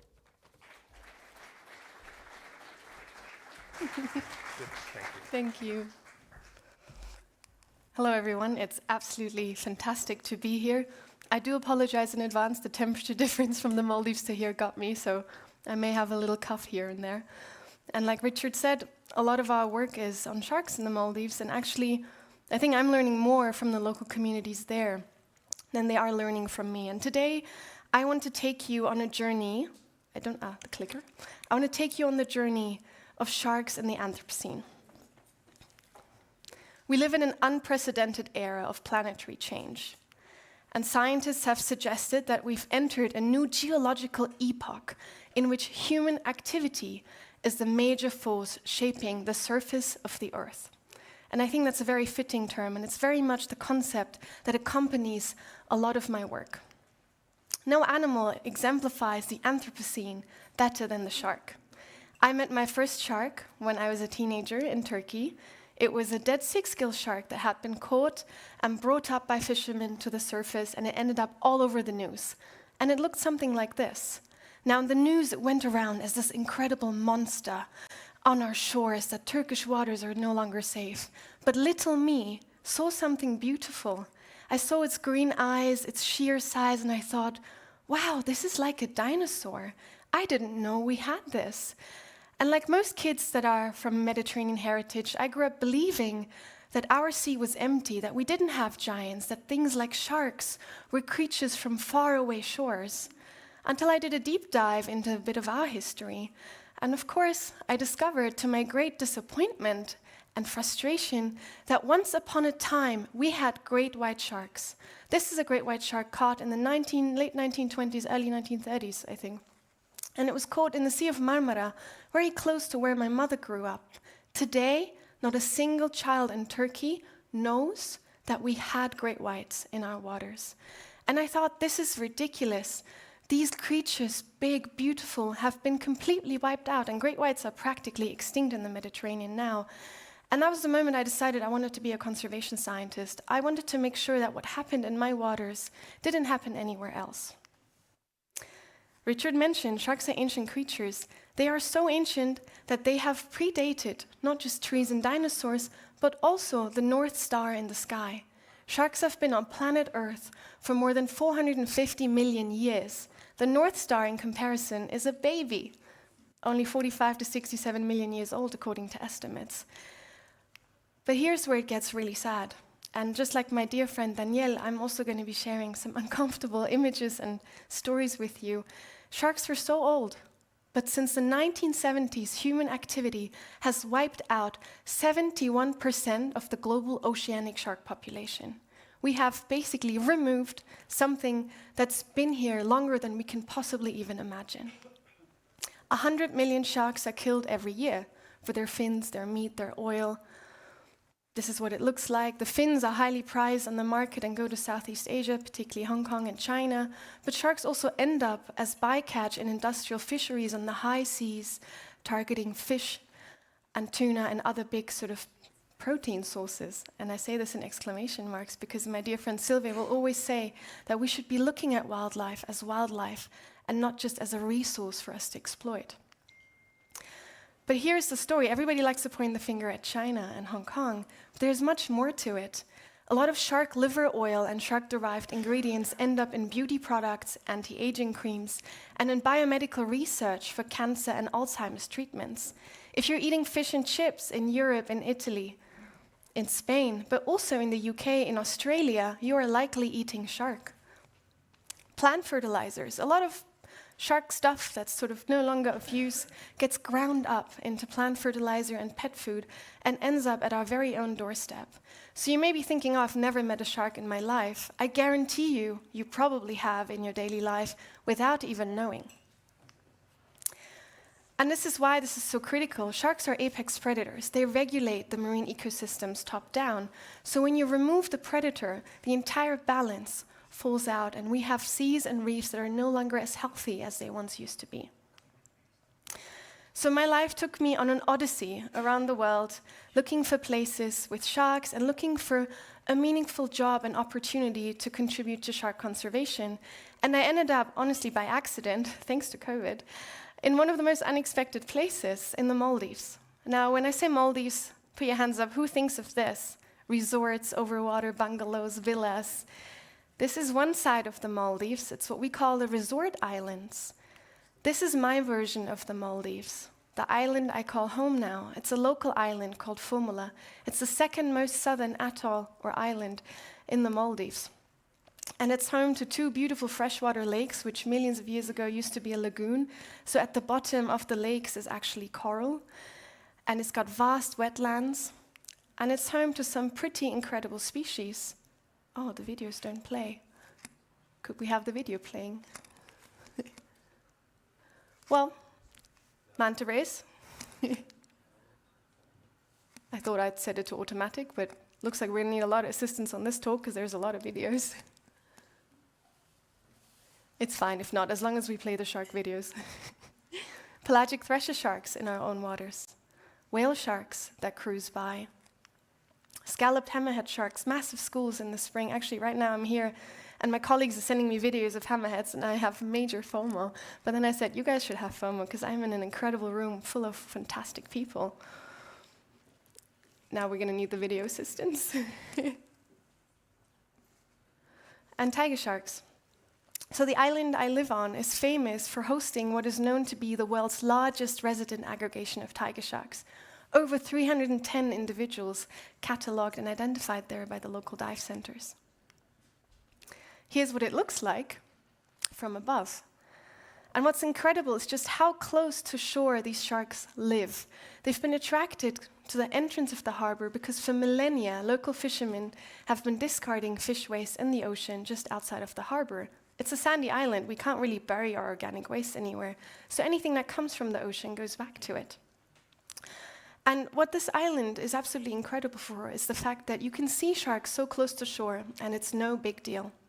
Compared to places like Australia, Réunion Island, South Africa, where governments are putting in shark nets and baited lines to protect beachgoers and to keep the ocean safe, where sharks are culled and they're feared.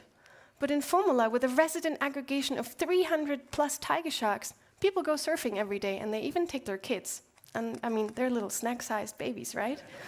But nothing happens because the community has pioneered an incredible model for coexistence with predators.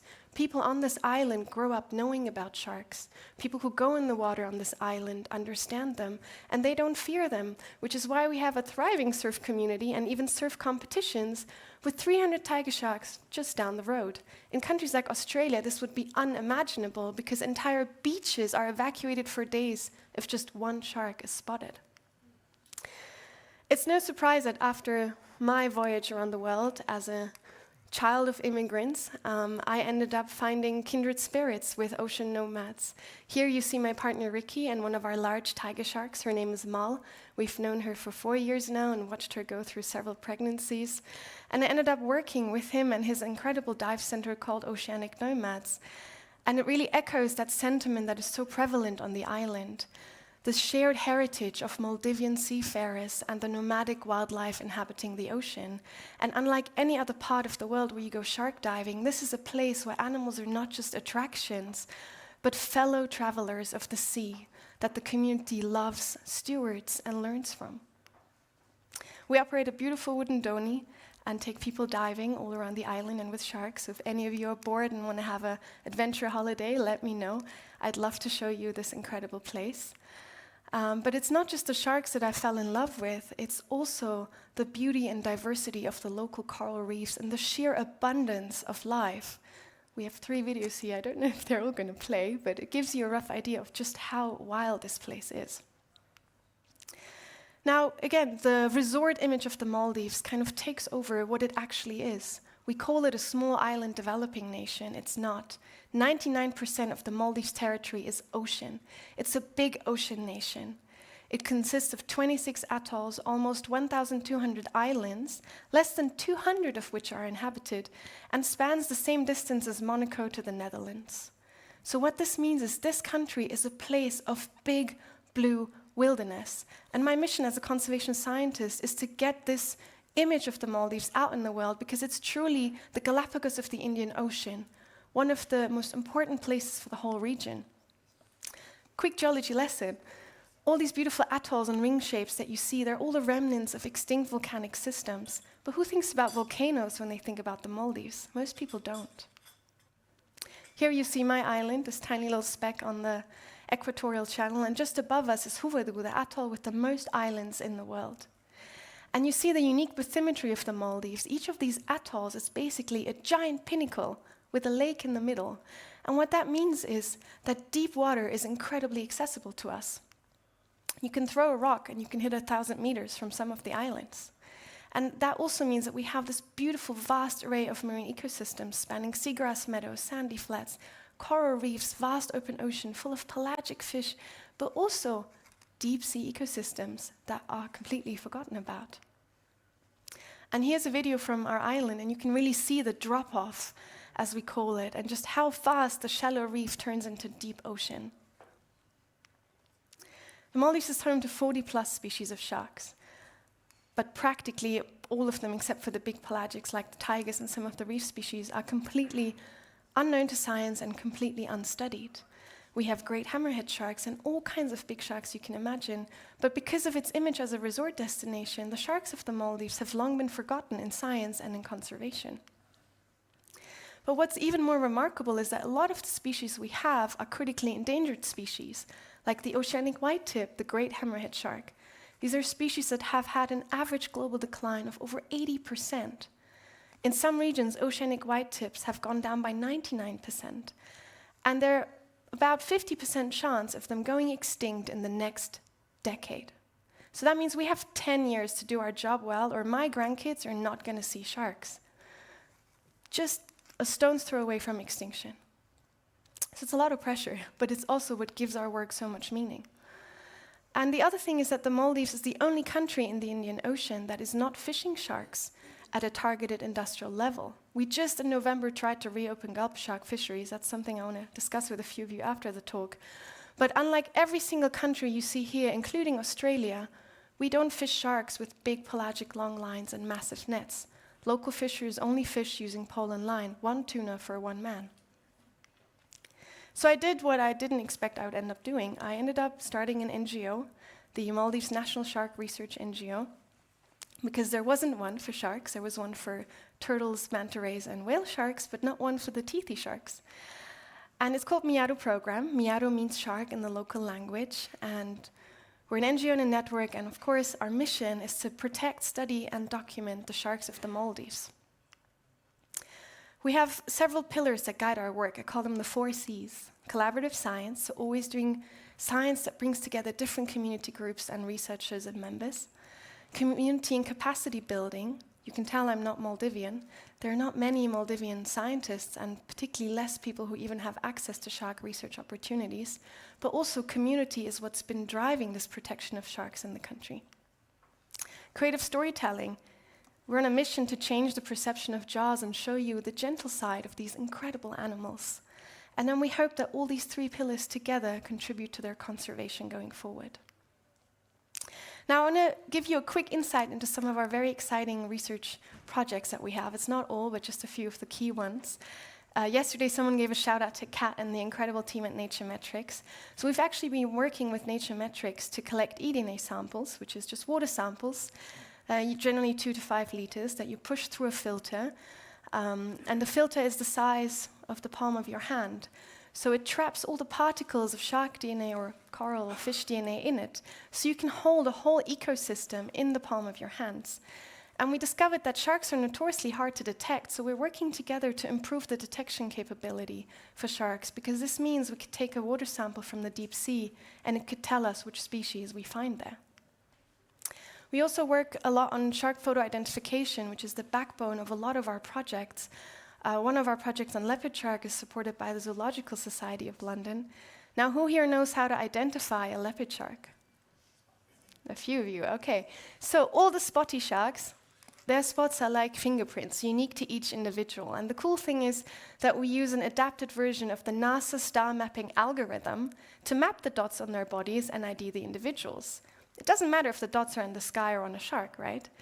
So we do this also for bottlenose wedgefish. I really hate the name. I'm going to petition the IUCN to change it. We call these guys rhino rays. Actually, the locals have the best name for them, Madi Miaru, which means ray shark, because that is what they are. They're a mix between a ray and a shark.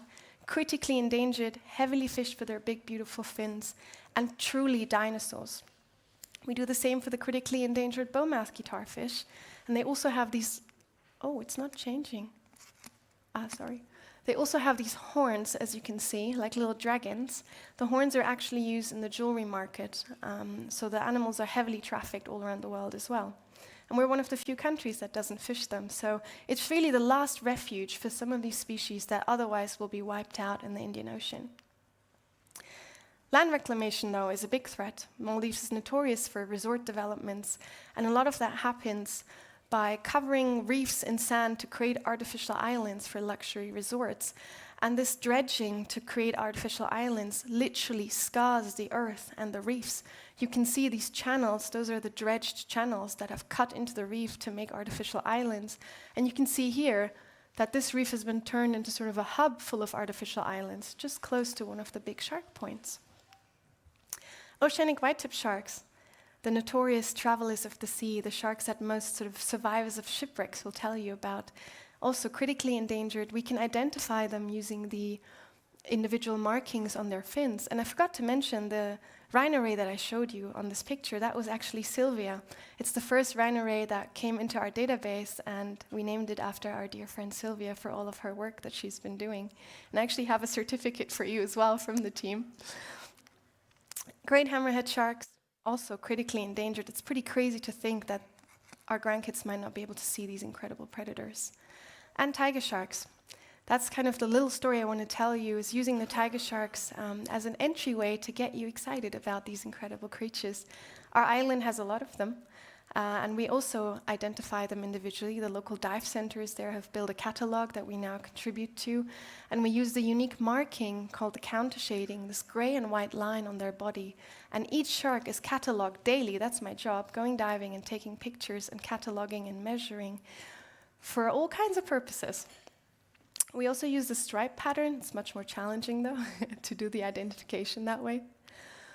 And this is what a normal day in the office looks like. A quiet, boring day for the guys in the Maldives is when we only have 7 tiger sharks. On average, we get around 10 to 15 at once on a dive. And we've had over 30 at the same time. And so the most incredible thing for me has been to learn from the shark guides there on how to be in the water with this many apex predators at once, and truly nothing compares. Here's one of the girls called Laduraki. She has this beautiful wave pattern on the side of her. And you can see she's got quite an interesting belly. So she's just come back from giving birth. Towards the end of December, she left the island, was gone for around 30 days. When she left, she was like a balloon with fins. And then when she came back, she had this noticeable post-baby bump, just like us. When we give birth, things are a little more saggy, and it takes time to bounce back. It's the same for sharks. So we can actually watch and monitor the pregnant ladies around our island, and the majority of them are female, and most of them use the island for gestation. And here's Finn, a shark that I shared the story with Sylvia as well. Finn is a unique individual. She's been finned opportunistically and has somehow miraculously survived. Most sharks don't, but Finn's been around since August, and we think a large part of her survival is the fact that her tail, or the upper lobe of her caudal fin, is still there, which she uses for propulsion, but she moves a bit more like an angry tadpole than a shark because she's having to compensate for her missing fins with the rest of her body. And I also think she's only alive because the fishermen are discarding fish waste at sea, so she has a steady food source that she doesn't need to expend energy hunting for.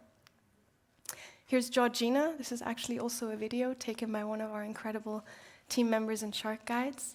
Georgina is named after her jaw. She's got a dislocated jaw, an injury that she sustained from interaction with fishing vessels. I see Kevin scratching his head. Is it playing? So she can only close the right side of her jaw. And here's Pirate. The next are also going to be videos. Pirate has a smile on her right side from a fishhook that got stuck in her mouth. And she has a very interesting and beautiful left side, which is her injured eye that was ripped apart by fishing gear. Pirate's blind on her left side, and we notice also she's much more cautious when she approaches you that way. And she's been around for as long as I can remember. So we've watched Pirate grow up despite of her injuries. And this is Matilda, also got a very unique eye, also from a fishing injury most likely. So we've been watching these sharks grow up over the years. There's a few individuals that I met when they were juveniles, and now they've had their first pregnancy, and I'm in the water going, oh man, it's happening quick. Can't imagine what it must be like to have an actual child. And coming face to face with apex predators and looking them in the eye is something that we want the whole world to experience, because nothing compares to that feeling of being in the presence of something so ancient and so gentle. And when you look close at the eyes of a tiger shark, it's one of my favorite pictures I've ever taken, you can see a whole universe in them. But most of us don't look this close. We just look at the teeth or at the stories media tells us. But there's so much beauty when you just come close enough to a shark to actually notice all the fine details and all the little travelers that traverse the ocean on their bodies.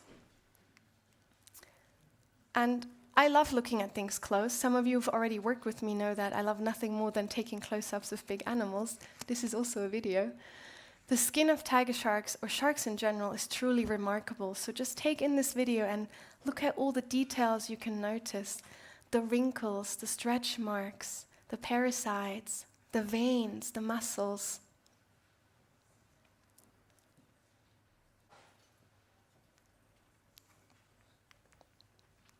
Currently, we're working on a project to study skin conditions and parasites in the sharks.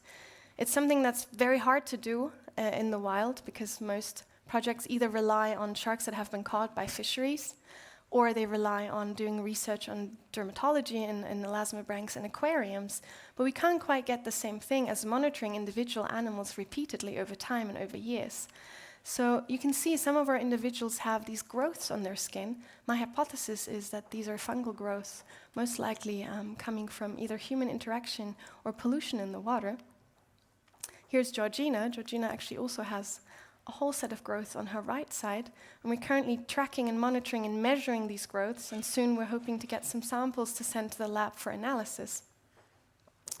Here's Sakina. She had a skin growth on her dorsal fin, which could either be sort of excess growth like a keloid scar triggered from an injury, or it could also be a symptom of a bigger sort of systemic change in the ocean.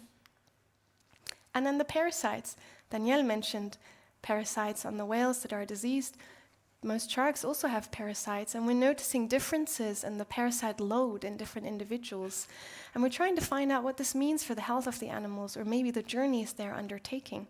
And the beauty, again, is parasites are something most people are like, oh, that's disgusting. But just look at them, these tiny little things that leave these beautiful trails on the body of the shark. So I have a whole series of parasite maps, as I call them, of just pictures documenting the little pathways that the parasites leave as they eat away on the shark's skin. Here's what they look like up close. Beautiful little copepods. The best day ever in the field was when one of my team members managed to pluck one off. So now it's preserved in alcohol in our freezer. It's great. There's a lot of other things in my freezer, which I'll get to in a minute.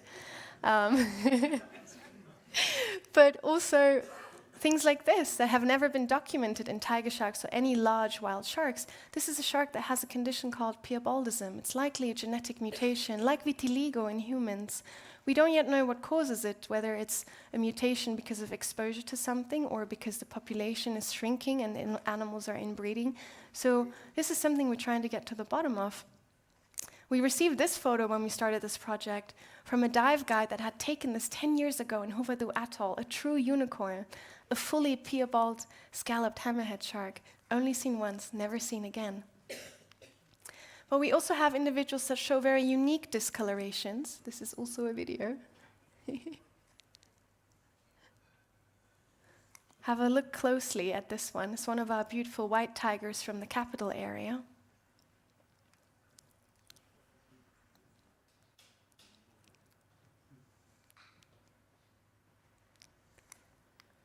This is a shark that lives in the waters of Hulumale, a sort of artificially extended part of the capital city area of Male, the Maldives, the most heavily urbanized city in the country.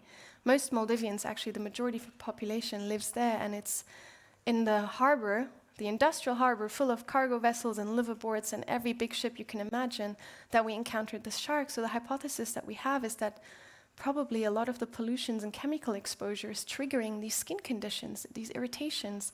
And we're trying to get to the bottom of what it means to be an urban shark in the Maldives and what that could mean for shark health in urbanizing coastal areas around the world. The other thing is trash.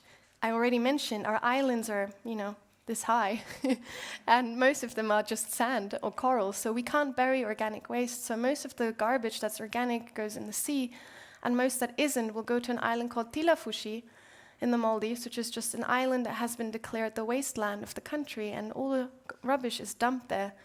If it's lucky, it's burned. Most often it ends up in mountains that then get washed into the sea with the wind. So again, we don't think about sharks and people as living in close quarters, but the Maldivian sharks are quite urban. And it's yet to be seen and discovered through science what this will mean for the health of the animals going forward. Some of our sharks have white discolorations from scars. So this is Rue. If you look close, she actually has sort of just a faint line left. She used to be entangled around her head. And scars is something that tells us a lot about the animal's health, about where it's been, who it's met. But it also tells us about their love life. So these are mating scars on one of our tiger sharks. Sharks don't have hands, so the males will bite onto the female and try to mate. And so we can actually monitor the mating scars in any species. And that's kind of the countdown to when we know, okay, they're starting reproductive activity, and when we start to monitor where they go and how large they get as they're pregnant. But studying pregnant sharks is quite challenging. Usually, most scientists will put baited lines in the water, catch the shark after it's tired enough and struggled on the line for hours, pull it to the side of the boat, turn it upside down, secure it, and then scan it. Very stressful, not just for the animal, but also for scientists. Shark skin is like sandpaper, so I really don't recommend trying to wrangle a 4-meter tiger shark next to a boat. And we try to push for non-invasive science. I don't want to put a pregnant mother through that stress. I wouldn't want someone to hook and line me and give me an ultrasound. So we contacted an American scientist who had an underwater ultrasound machine, Dr. James Sulakowski. It's actually a machine designed for cows in an underwater housing. And we brought him to the Maldives in collaboration with the local dive centers there to study the sharks and to actually confirm the pregnancies. And here's what that process looked like. Thank you.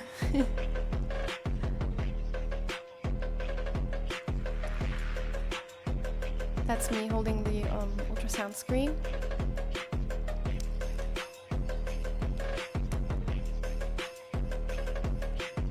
And then in a second, you will see one of the scans.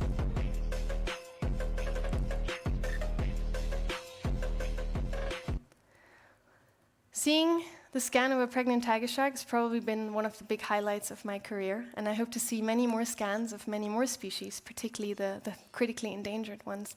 But here you can see a pup that's almost ready to be born. You have this white curve at the top, that's the spine, the little lines here, that's the gills, and then you've got this here, that's the pectoral fins of the animal. And here's one of my favorite scans that we took that week. Who can see the shark in this one? Is there a laser pointer on this? No? Okay, I'm going to have to stretch. Bear with me. The ladies and fathers in the room will know that dark represents the fluid-filled space in a scan. So here we have up there, this sort of dark shadow is the egg sac. And then who can see a tadpole-like shape or a sperm-like shape? Do you see that? Okay, so that is the baby shark. That roundness there is the head. And then there's a little tiny shadow at the top. Can you see the tiny shadow? I wish I could show it, but I'm too short. It's somewhere there. That's the tiny dorsal fin. And here's the catch. If you look at the scan, it will say D35 centimeters. The scan depth is 35 centimeters. So this whole thing that you see is 35 centimeters, which means that this tiger shark pup was around 10 centimeters long when we scanned the mother. The mum was around 4 meters. It's safe to say it was one of the days I cried in field. I always get emotional even talking about it. And this is the kind of science that I want to do more of, because everyone mentioned doing research for protection takes too much time. We don't have years to protect animals. But what if we could scan as many sharks as possible, identify gestation grounds and reproductive areas, and go to the government and say, look, there are pregnant moms here. Don't build on this island. Don't reclaim this reef. So I see reproductive research as sort of a fast track for conservation. And really, tigers were a pilot for us. What I want to do, what my dream is to do this for all of the critically endangered species in the coastal waters of the Maldives, which is the only safe space for pregnant sharks in the region. Everyone always asks me what it looks like when sharks are pregnant, so I've given you here a beautiful picture of a dissected specimen from the US. They're really stacked like cute little sardines.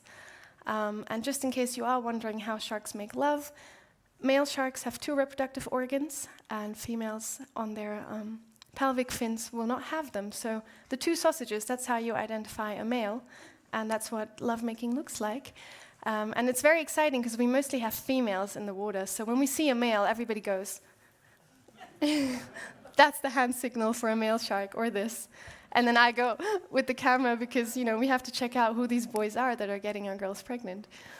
And the next question is actually something that I was wondering the whole time. Everyone asks us, what's the impact of provisioning on the tiger sharks? And then my question was, what does this mean actually for the gestation of the sharks? We don't actually know how their diet changes throughout their pregnancy. And so we went on a mission to start to answer that question. But again, most shark science relies on catching sharks, dissecting them, doing a stomach content analysis.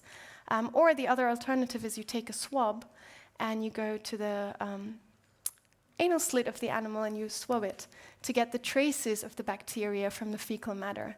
And we thought, okay, both of those, one hurts the shark, we don't want to do it, and the second, we're like, inefficient. So we said, why don't we go straight to the source? We have an incredible network of citizen scientists and dive guides all around the country that work with us and submit their sightings.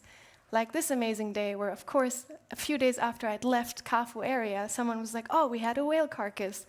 And we got to see, through the footage they sent us, the feeding behavior in action. This is also a video.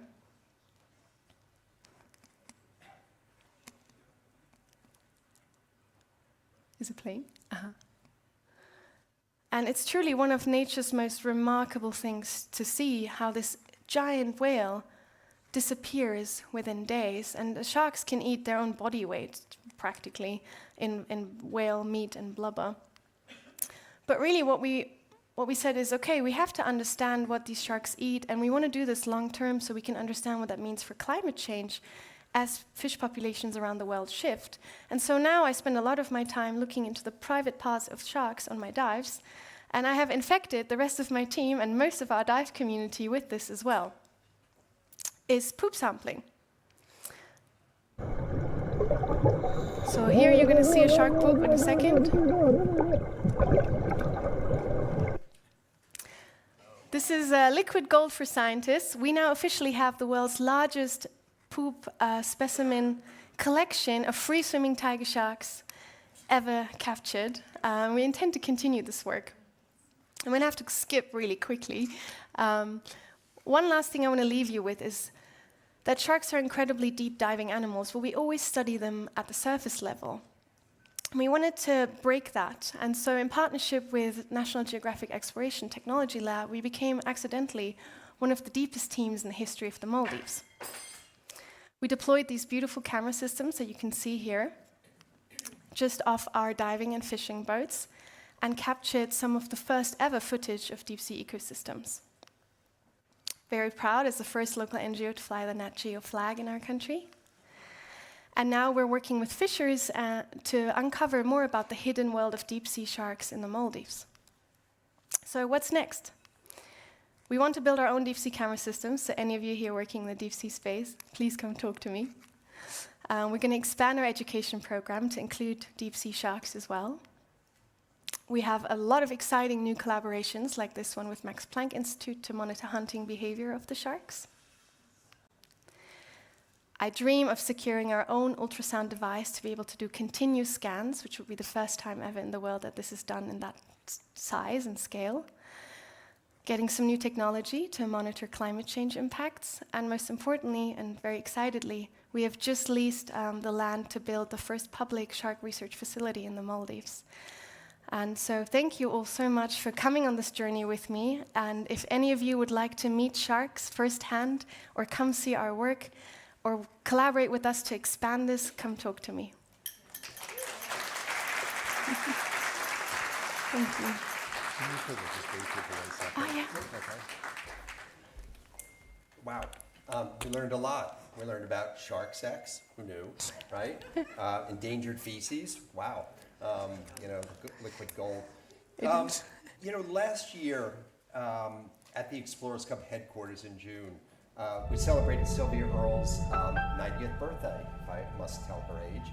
And Ted Janulis, who I think is here, over there, had his daughters there, and it was just different generations. And, I felt that I wasn't at a scientific conclave, but more of a family gathering. And that's really what you find more and more when you see this continuum. So you mentioned Sylvia quite a bit in your lecture, and I thought, what better way than to acknowledge your work and show that continuum, not get a trophy or certificate, but get a hug from our deepness, Sylvia Earle. So Sylvia Earle, please come up here.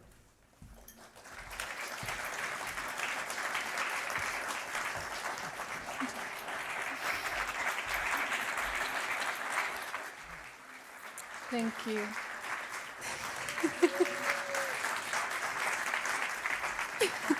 Well, if all goes well, I'm trying to steal Sylvia away for some diving together. You know, they say you should never meet your hero. However, I think we can all agree that meeting Sylvia is a highlight for everyone and an inspiration to all of science. Do you want to come into the picture with us? Oh, boy. Thank you much for coming up, Sylvia. Thank you. I bet you never thought studying sharks you'd run into her. Well, actually, I was on a trip with her in Tonga last August.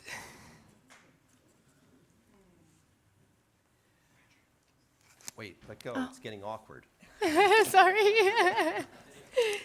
Thank you. Are you staying?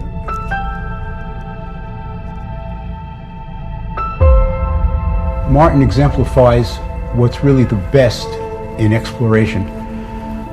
The most effective kind of exploration is one that combines various disciplines to solve some unsolved mystery. And Martin has done exactly that.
Over 500 scientists and Inuit hunters followed Dr. Nuia's passion and joined the team to unravel the mystery of the narwhal tusk.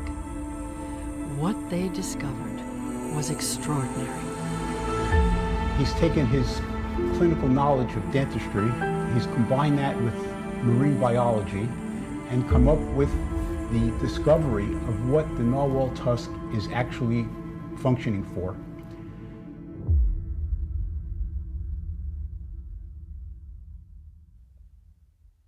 To introduce Dr. Martin Nuia, Dr. Sylvia Earle.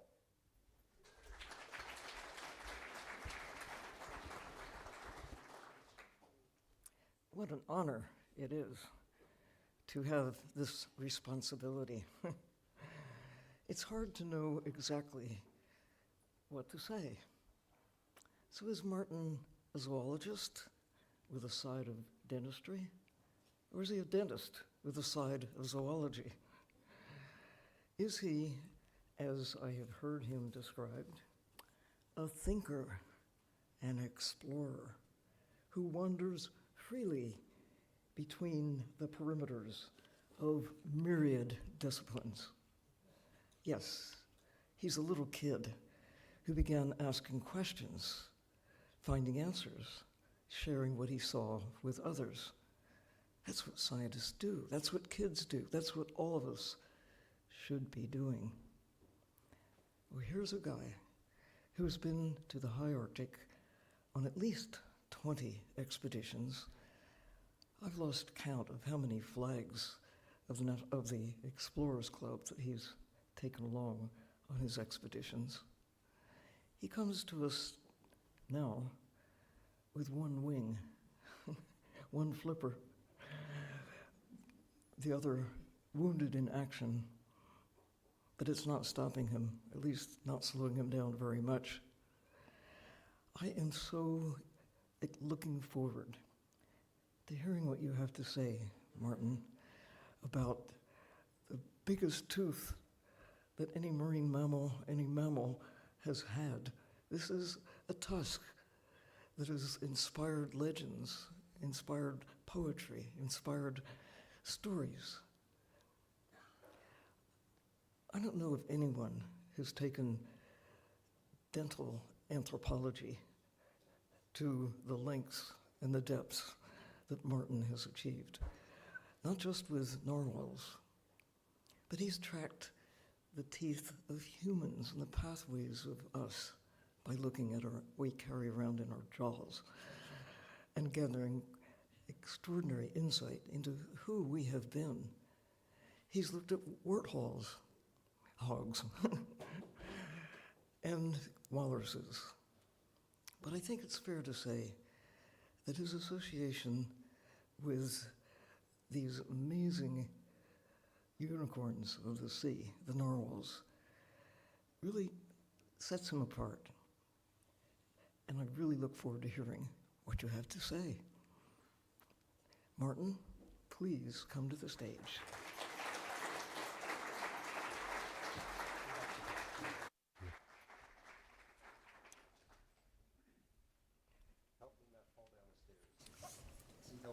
I think I'm live with this mic, yeah? And everybody here? Good.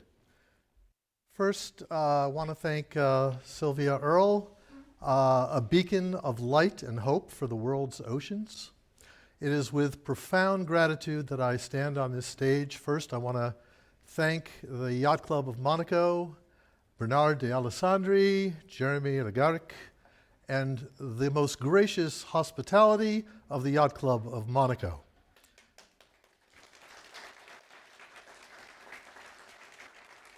Next, I want to thank the Explorers Club.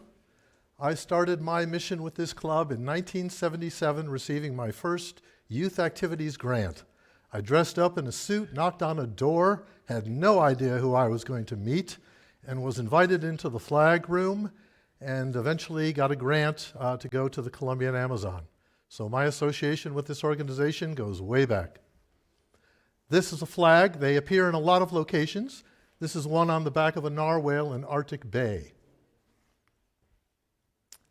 I also want to thank my lovely and amazing wife, Pamela Peters, as the Irish say, when I count my blessings, I count her twice. And also for His Serene Highness Prince Albert II of Monaco, for being the visionary that he was to create this hub of connection to us and the ocean. And as we sit on the rim of the Mediterranean Sea today, I want you to think of one metaphor that I have thought about very consciously, and that is that the world's oceans are Mother Earth's womb. They are the birth canal through which all life passes. And if you think about this, the human placenta has 98% seawater. That's what we're swimming in as a marine mammal for 9 months in our mother's womb. Next, if you think about blood plasma that carries all the cells in our body that both protect and nourish you, they are carried by basically seawater. The interstitial fluid that forms our teeth and bones also is carried by basically seawater. This is an amazing connection, and that's why we continually want to return to that body, to that womb, to that birth canal, to reestablish our connection. So bravo to His Serene Highness for helping us make that connection possible. I walked into this laboratory 8 months ago at Harvard. It's the Laboratory for Nanoscale Systems. It's 3 sub-basements in a science building that no one ever really enters. In fact, very few people even know this laboratory exists. It was a treasure trove for me. And we had a film team come from a group called The Nature of Things. It's the longest running science series. There are 3 documentaries. We did 4 days of filming literally about 6 months ago. And when we went into this laboratory, I discovered a machine that's on your lower right there, a transmission electron microscope. And I went into the room and I asked the engineer, so what can this thing do? And he shows me a film of a single red blood cell, wipes it away. I see inside 3 malaria particles. He wipes that away, goes inside a single malaria particle and shows me all the organelles. I just about dropped and said, holy cow, I didn't even know this could be done. And I said, well, I think I have a job for you. I said, I'm looking at very tiny nanoscale systems in a narwhal tusk. We did it about 10 years ago, but if I could get video or if I could basically get inside of these tubules, that would be wonderful. And so this is what came up to me about 2 months ago. You're seeing brand new work here. Hopefully this video starts on its own. It should.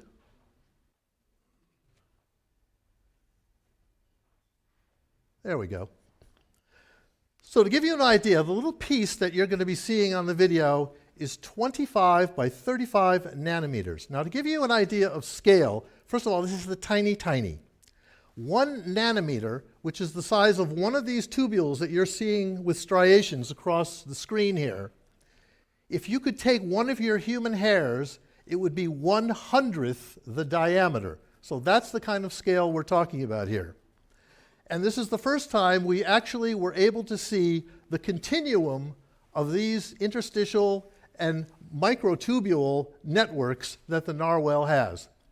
I must tell you, in the world of teeth, this is extraordinary. And I know for most of you sitting there, I need to bring that message so you basically understand just how extraordinary this is. Over this 8 to 9 foot or 2 to 3 meter tusk, there are roughly 10 million of these connections to the outside environment. This is unprecedented in nature. The kind of images that we will be going to publication with, this is not published yet, are images like this. This is that block that you saw being visualized with basically 1 nanometer sections going through, if you can imagine what a CT scan does. And this is by far the most extraordinary sensory organ system on the planet. I work with people who work with sensory organ systems. I work with people in the dental field. This is unprecedented, both in nature and in teeth. And we're going to learn a little bit why. These are the tubules at a large magnification. The one on the side here is at 10,000 magnification. The one on the right was at 5,000. This one was undisturbed, so you see it in its natural form. That one was etched. The last time this kind of creature even evolved on our planet was about 6 million years ago. This is Otobenecetops peruvians. It inhabited fresh water, had 2 tusks, and basically had homologous systems for its teeth. We went to publication with this. On the left are the narwhal, and on the right you can see Otobenecetops. You'll see the tubule sections calcified because obviously it's a historic specimen. And so we went to publication with this image in the annual reviews of animal biosciences. This publication just basically came out less than a year ago. So this is all basically brand new stuff.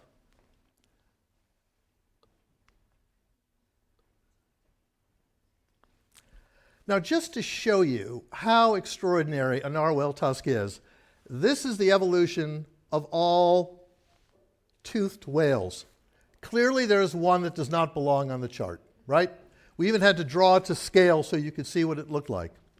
And if any of you have seen a narwhal tusk, it's impossible to imagine that it is innervated over its entire length, and it is. It has a blood supply, it has a nerve supply, it's a very sophisticated hydrodynamic sensor.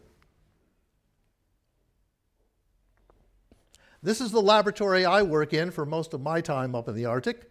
Just grabbing a snack here. This is springtime in the Arctic, by the way. Now, to imagine what this journey involves, it all began in 2005 when we discovered that these tubules actually existed. This was the story out of Harvard University. In fact, we only wrote, the media department wrote to Bill Broad, who was a 2-time Pulitzer Prize winning writer for the New York Times.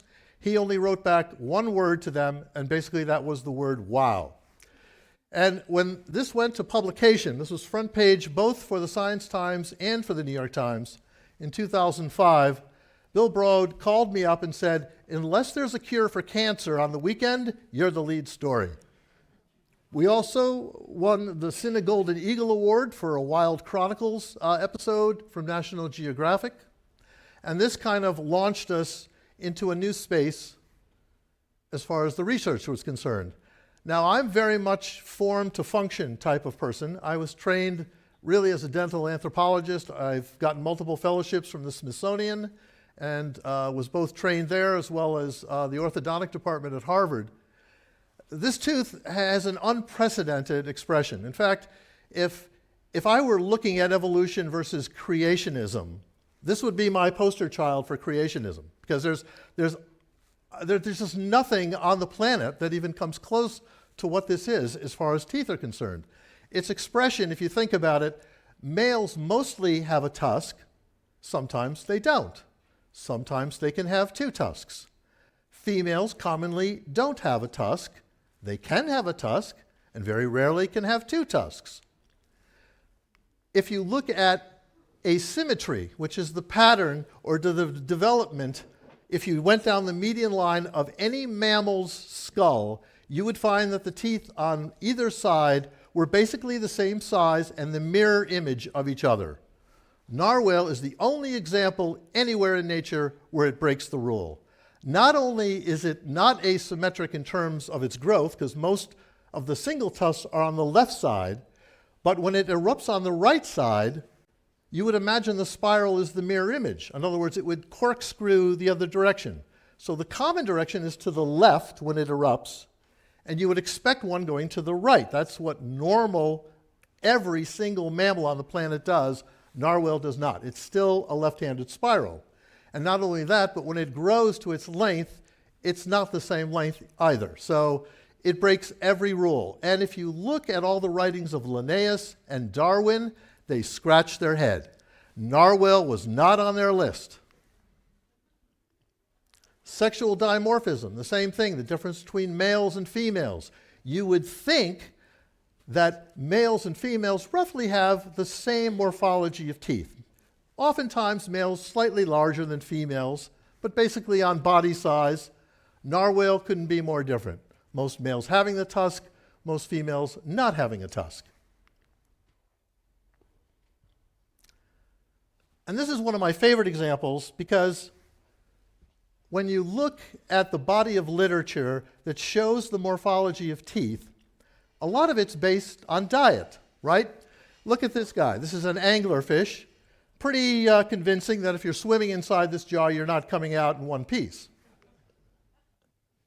This animal, the hammerfish, adapted for mollusks, right? And then we look at narwhal. This is its diet. Pretty hefty fish, right? You'd want a lot of teeth to chew and bite this food, right? Well, here's the narwhal mouth. Not a single tooth inside this mouth. Not one. And not only is there not one, this animal has the potential of growing 12 teeth in its mouth. And you know what evolution said? Nah, we don't need that. What we'd rather have is a 9-foot projection out in the middle of the Arctic Ocean, piercing through our upper lip, and just hanging out there. In every way, it's a disadvantage. I mean, if you can imagine we're sailing, right? Imagine your rudder off by 7 degrees. That's what this tusk is, because it doesn't grow in a longitudinal axis to the whale. So imagine what this whale has to compensate just to swim straight. This is where they are, circumpolar. They don't really go below the Arctic Circle.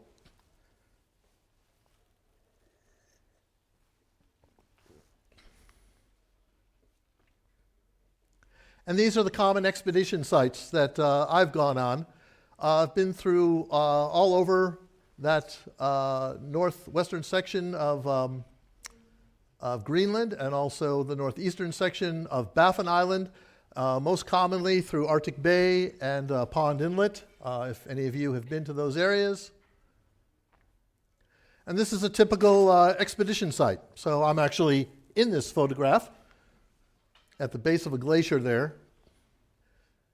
Kind of work I'm doing again in the field. And so tracing back, you have to think of the evolution. So we started the anatomical model in 2005, and then we wanted to know the functional use. We wanted to prove, is this really happening live in a narwhal? Not an easy task. So I started working with collaborative teams with Fisheries and Oceans in Canada, developing very proprietary labs. I had pelican cases that I designed with hospital-grade equipment for both brain activity and heart activity, and working with live generators on shore, bringing wires into the water, because none of the battery systems I worked with were foolproof. They all failed on me. In fact, it took, you have to think that Woods Hole Oceanographic Institution, for example, has an entire division based on design of suction cups. That's how sophisticated this kind of thing is. So everything has to be hand-designed. We went with platinum electrodes here to monitor the heart and also for the brain activity. That's a tusk gasket that I'm putting on the narwhal tusk. We inject solutions of varying degrees of salinity, and then on the physiologic side, monitor the brain and heart activity. A very difficult experiment to do in the field. I can tell you I was the first person to ever do this. And most of the people that I had worked with in terms of the protocols were basically following our lead. So these are all design divisions at the National Science Foundation. And for those of you who've worn or know somebody who's worn a halter appliance, that's what I eventually gravitated to. It worked fabulously in the Arctic. It was great. One of the best data systems for collection. I only realized it 2 weeks before going on an expedition when I was already prepared, and I had a patient come in with a halter, and I just said, holy cow, I think I'm going to try this. And I changed the entire protocol literally 2 weeks before I left. It worked great. And so we were able to come up with another very, groundbreaking breakthrough in terms of monitoring the heart rate of the narwhal on the upper right. I was the first person to do this in the field with marine mammals, by the way.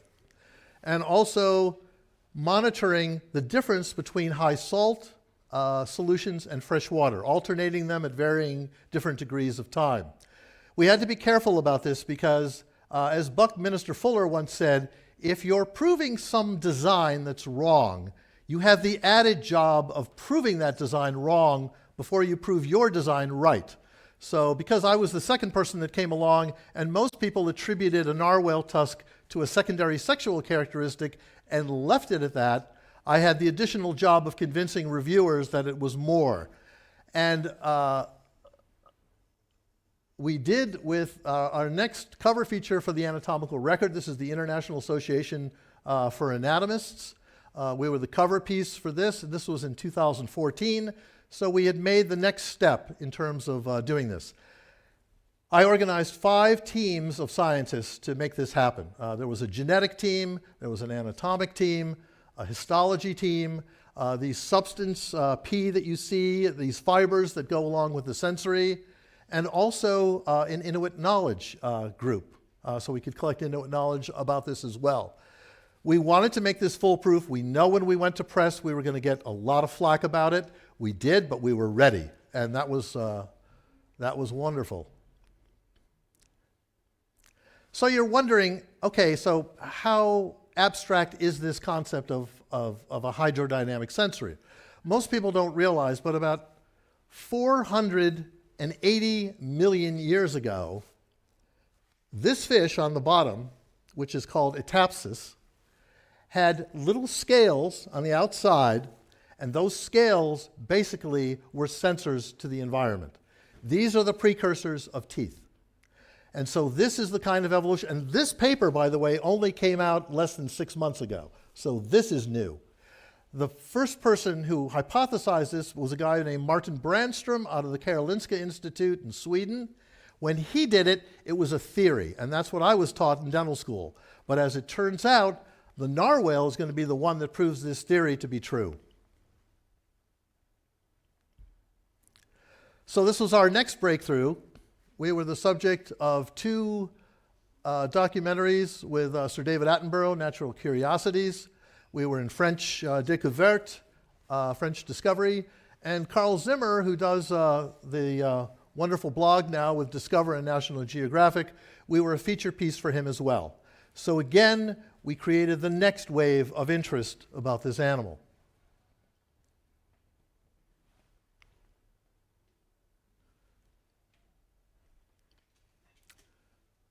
So this is a fascinating piece. This also was just recently published. When I first went out on an expedition, this was quite a while ago, but I sat on the data for a long time. I was in the water in front of a narwhal, and for an instant my right leg went numb. No understanding of what happened. It's literally as if your leg went to sleep and just instantly came back. And I had no idea what the heck happened to me.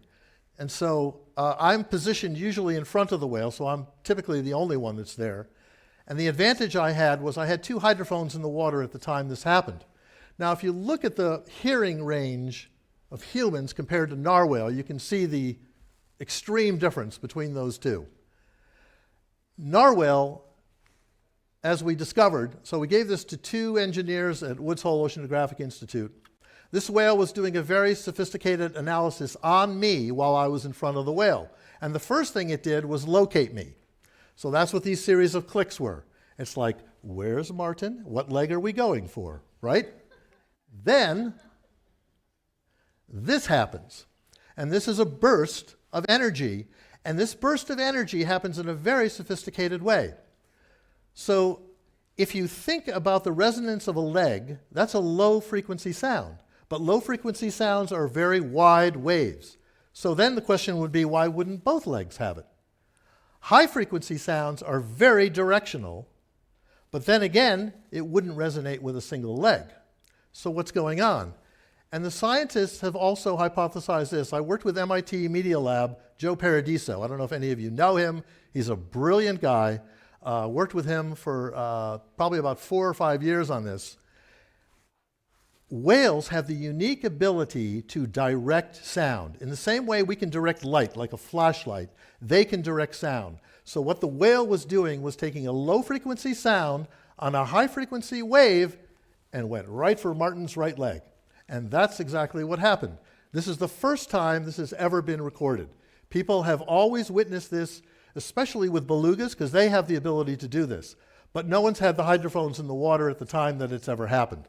We had the recording, and then we went to publication with it. This is also a recent advance. This machine on your left, a big fancy name, Fournier Transform Infrared Electron Microscopy. Just a fancy term for basically shooting infrared rays at mineralized material and telling the difference between them. And all you have to do is pay attention to this little image in the center, because the red indicates a higher calcified form. So basically, this tusk is a very rigid rod with a very flexible sheath. Narwhal can bend and flex their tusk basically 12 degrees in every direction. Now, if any of you have ever seen a tusk, there's no way in your imagination that would ever happen. But indeed, that's what does happen. And I am going to say that the Inuit knew this ahead of time. Now, the Arctic Ocean is a very complicated ocean. It's not similar to any other ocean in the sense that it's multi-layered.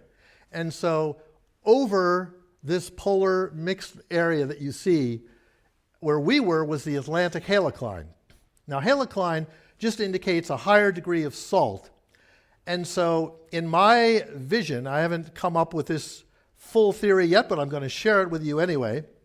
The way we see the world above and understand it, I think marine mammals can understand below. I think they get their world map below. And in fact, when I went with seasoned biologists in this area, I would always say, oh, when narwhal dive deep, they go into warmer water. It's counterintuitive, right? You would think, oh, the deeper you go, the colder it gets. It's not true. That Atlantic halicline is actually warmer. It's also associated, so if there's a hole in that halicline, the ice above it also disappears. So this is a weather map for these folks. Salinity tells a great big story of the Arctic. And if you look at the differences of the whales in the Arctic, it's enormous. But the thing to pay attention to is narwhals' ability to dive. These whales can dive 1.5 miles down. They're the second deepest diving whale of any whale. And if you look at their skin and their blubber, it's remarkably thin. You know, you think like, well, how does this whale even do this? I mean, how is this even accomplished? And as we look at the Arctic, this is one we're going to have to prompt as well for a video. Going to get it going there? There we go. So we all know that the ice is changing constantly through the Arctic. And for this reason, we use the wisdom and the knowledge of the Inuit because they understand that these changes on a grassroots level is a life and death mission. You know, their existence basically depends on survival. When they go out, they need to come back to their family. And these kinds of data can mean something to an Inuit, but mostly for us to understand how that changing ice is happening, we need to understand that these last few years, multi-ice has actually started reappearing and glaciers have started actually reforming. So the Arctic is an ever-changing environment. This is Cornelius Nutarok. He's really the wisdom holder for the Arctic Inuit. This is for the Inuvialuit, who are in the Canadian High Arctic. We have a new book coming out. We have devoted a chapter to him. My interview with him was in many ways more instructional than any of the research I've done. This is Elizabeth Ootuva, founder of the Inuit to English Dictionary, also interviewing most of the Inuit. I had a 3-year grant from the National Science Foundation only for interviewing. So I went through all of these towns in Greenland and also in Canada. This is Jens Jeremiasen. Brought him to the Inuit Circumpolar Conference to share this data. This map we comprised. Literally 4 years later, scientists came out with almost the exact map, just to show you where science and Inuit knowledge intersect. Rasmus Avike. Every time I went into the Arctic, I would ask, oh, so why are they coming into the inlets? And the scientists would always say, we know it's not because of molting. And that always cracked me up, because this guy told us they come into molt. Now, beluga, everyone can see because they shed a very thick skin. Narwhal, he said, the reason why nobody observes it is because it comes off like a gauze-like material, and it dissipates in the water instantly. So unless you're there for that 10-second observation, you'll never know. And several of the Inuit verified the same thing, but they've only seen it maybe once in their life. Again, do you want to go with the science? Do you want to go with the Inuit hunter? So this is the team I assembled. There are quite a few more of them. But I always tell people, and I have to have a little bit of a smile and a grimace when I say this. For all of you studying remote sensing and investing all your money into sensors who can tell you things about your environment, these are the best remote sensors on the planet.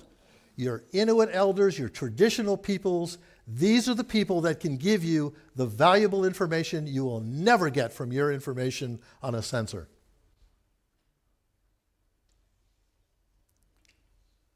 So then we went, again, I'm going to go quickly through this because I know you guys want to get to lunch.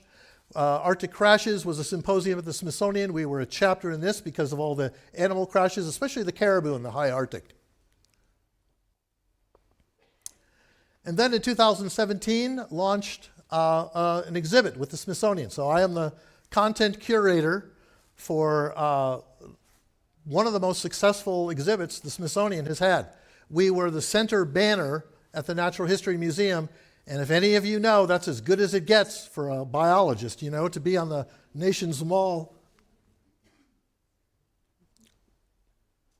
It was covered, this is BBC's Jane O'Brien in the back, doing a story for BBC, but multiple news stories. It's been wonderful. And since this 2-year opening, by the way, 12 million people have seen this exhibit. And it was the only exhibit selected to travel for the Smithsonian. And it has successfully traveled for a 10-year period.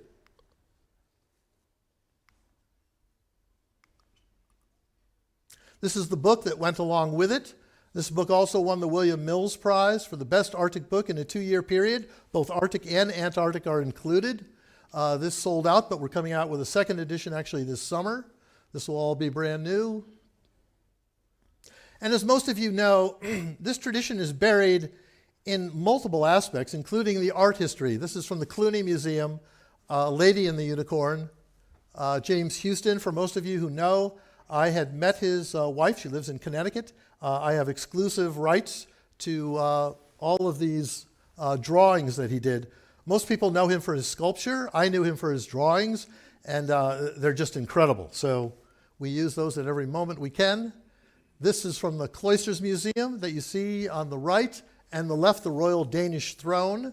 So narwhal has been embedded both in royalty. The tapestries, by the way, are amongst the most prized art possessions of both France and the United States.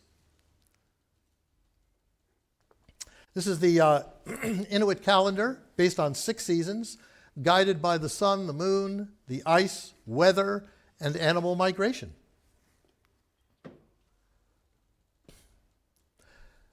In 2020, as most of you know, COVID had hit.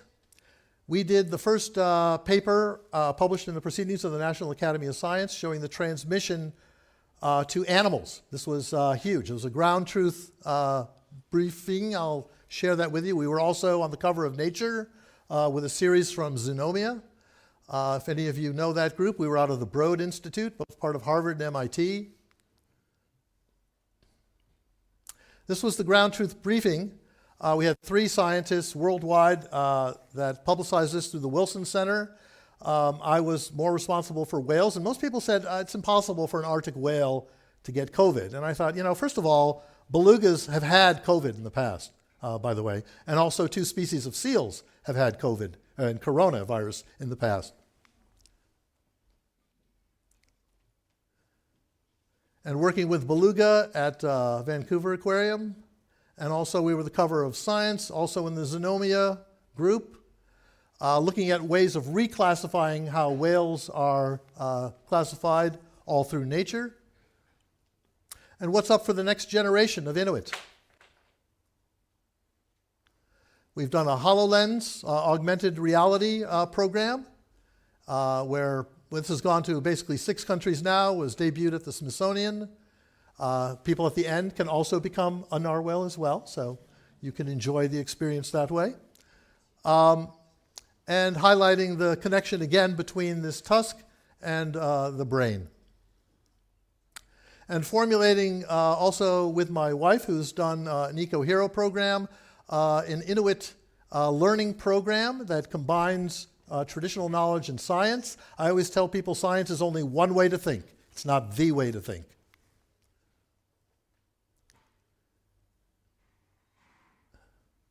And this was also the cover of the journal Arctic. This is Sedna on the right, the goddess of the sea for the Inuit.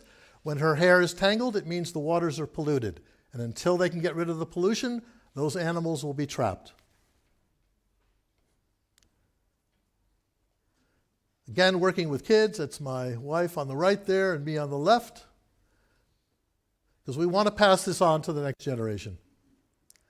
And working with the incredible Joe Rohde, Disney Imagineering's executive, and he proposed a mural that was basically 10 meters by 2 meters, which everything in me said no, which is why I said yes. So we brought it along. It's an incredible mural. It will go around the world. It's in Canada now, part of Isarut, which is an artistic group out of Ottawa. And a graphic novel that we did, now in 3 languages. This will go to its 4th language soon with both my wife and I. And our lovely cast of characters. Lovely cast of characters. Oh. And this is the new book that will be coming out this summer, actually. Quite a bit larger than the first one, a little bit over 500 pages. And His Serene Highness, Prince Albert, is one of the quotes, as well as Meryl Streep.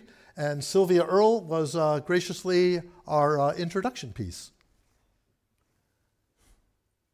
These are the teams that it takes to make this kind of thing happen, but most importantly, it boils down to just these three elements, just myself as the science, the Inuit, and the whale. Thank you very much.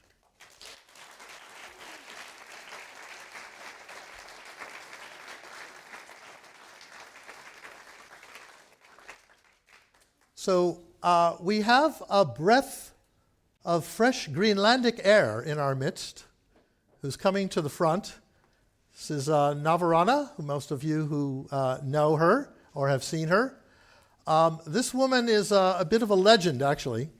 For those of you who know the book, Bring Back My Father's Bones, the story of Minnick and the American Museum of Natural History, she was integral to helping in that book. She did most of the translation work for me in Greenland. Navarana's grandfather, Utuk, was one of the 4 Inuguit hunters who brought Perry and Henson to the North Pole. And I must tell you, I don't think they would have made it without those Inuguit hunters, right? So it is my great pleasure to introduce both, I think, a living treasure and a friend, Navarana.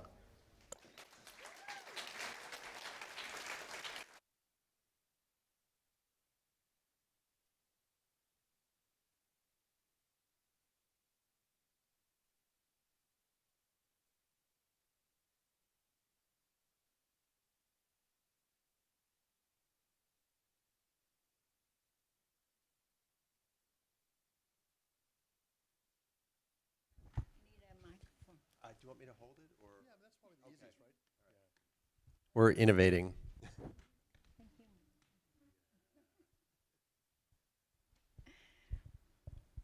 Hi, like my friend Martin, he introduced me.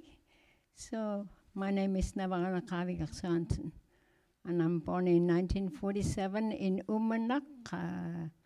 Tulare base used to be called, and now I don't know what to call it, but I live in Denmark now with my daughter and her son and her husband.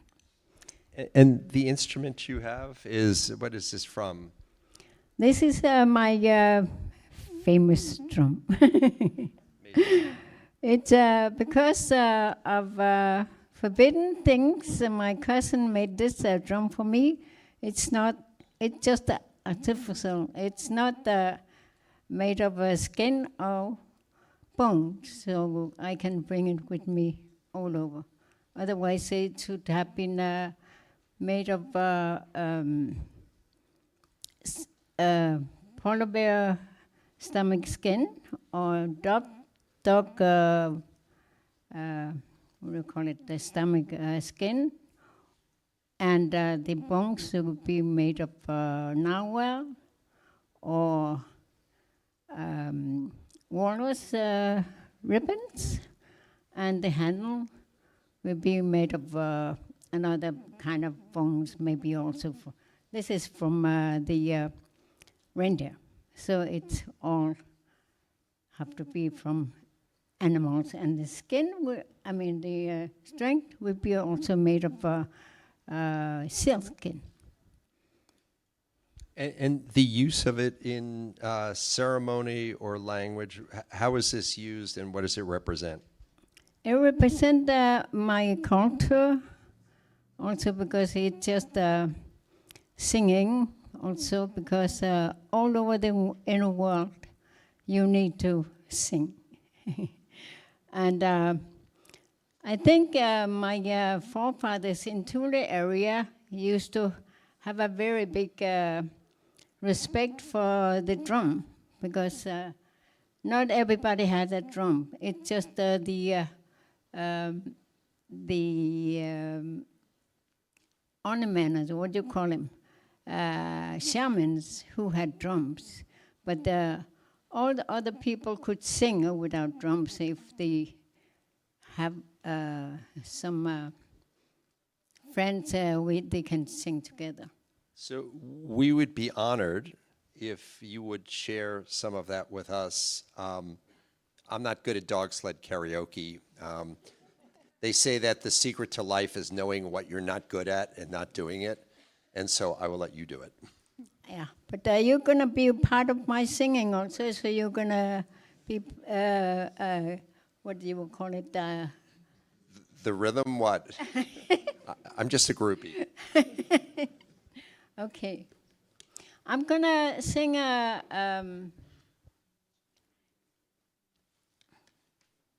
just a moment. My iPad, oh, iPhone.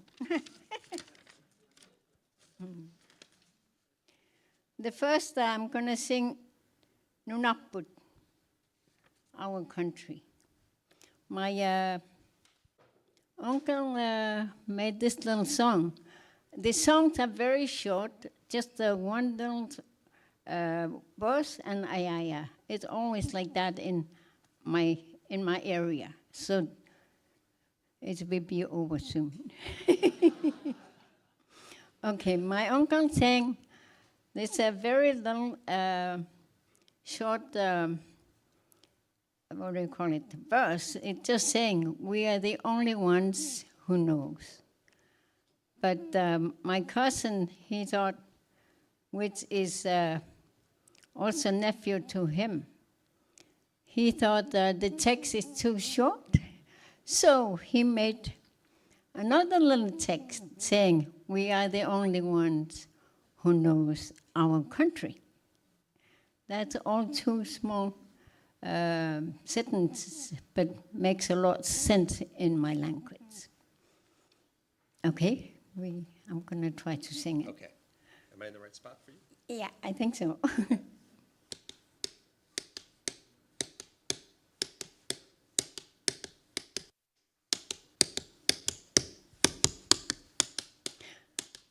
Nuna bonde ke hutta narungi ke pon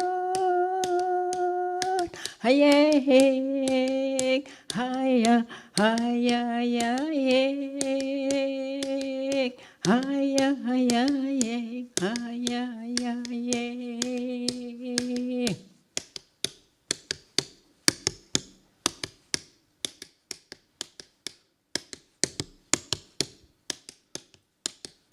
Uga wonde ke hutta narungi ke pon haya he haya haya ya ye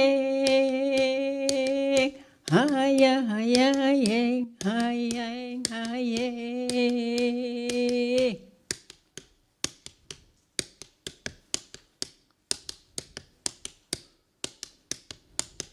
Wait.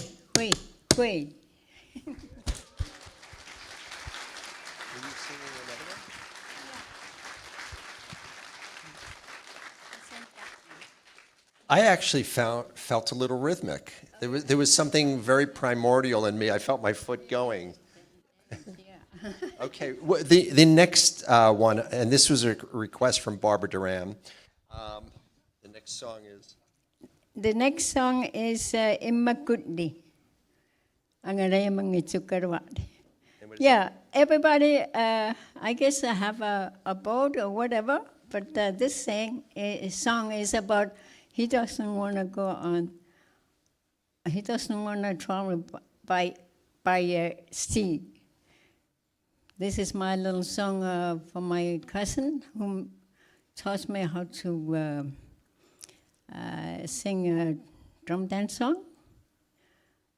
Because we used to go to the Tulia base and on the Danish, no, not Danish, Greenlandic National Day on 21st of June.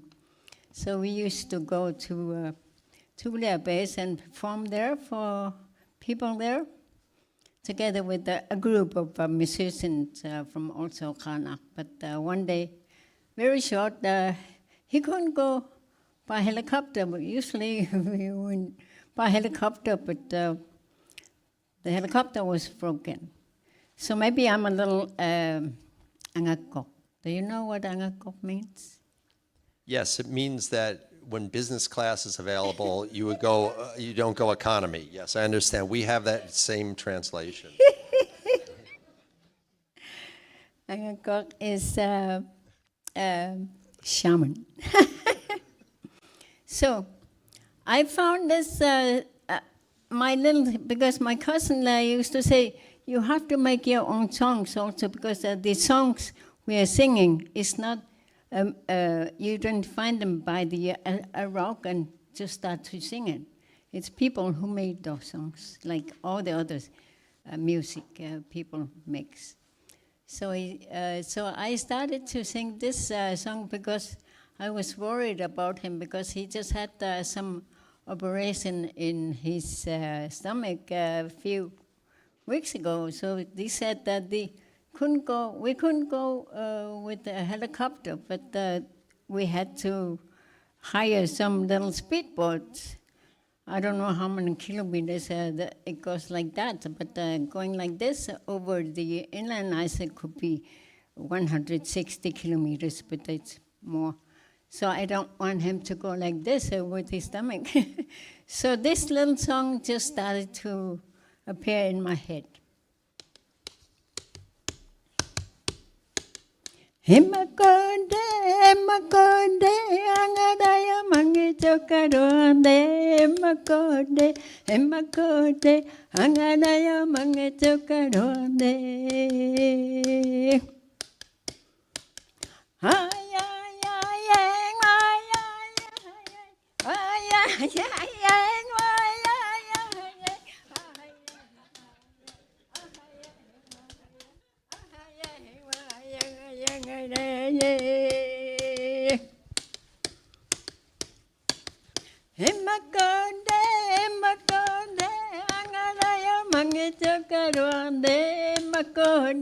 Hemakonde, angadaya mangichokaronde.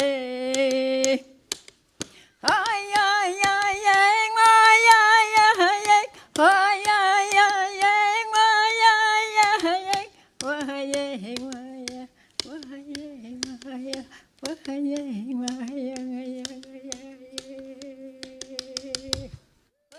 Wow. Time for one more?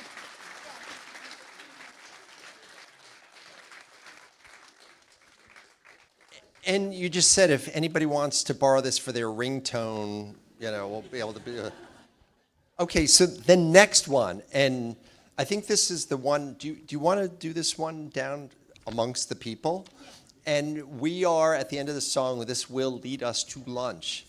So learn how to sing "ay with me, okay? Yeah, so everybody. So what is it that Nina Lanza? Please sit down again. You have to sing. You just came back from a singing tour. I know you do. So, everybody, what is the? What do people have to say? People have to say, I'm gonna sing "Nano me." You be quiet. I don't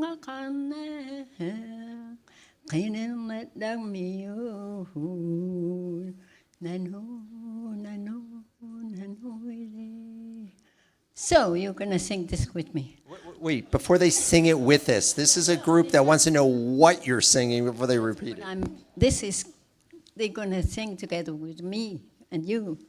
Say, ay, ay, ay, ay, ay, ay, ay, ay, ay, ay, ay, ay. So I'm going to sing. I'm singing now. Nano me kay danga kane kinang nadang miyo nano ire ay ay ay ay ay ay ay ay. So let's do this. Let's do this down amongst the crowd here, okay? So everybody, it only works if you're participating, right? Okay, let's do this amongst the people. Okay, here we go, guys. Ready? This is their version of My Way. Regrets. I'm going to do this. I'm going to run away from you. You wouldn't be the first. I don't believe that. Nano me cái đó ngã cam me cái nông đất đất miêu nano nano nano ile ay ay ay ay ay ay ay ay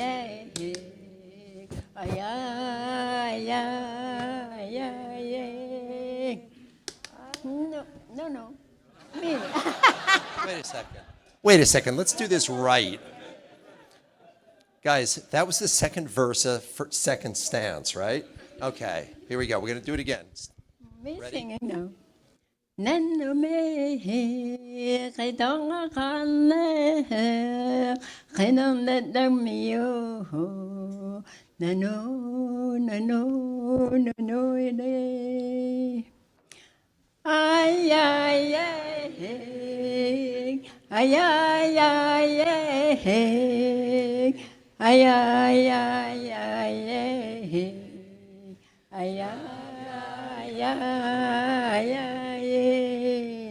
Thank you. Oh, thank you very much.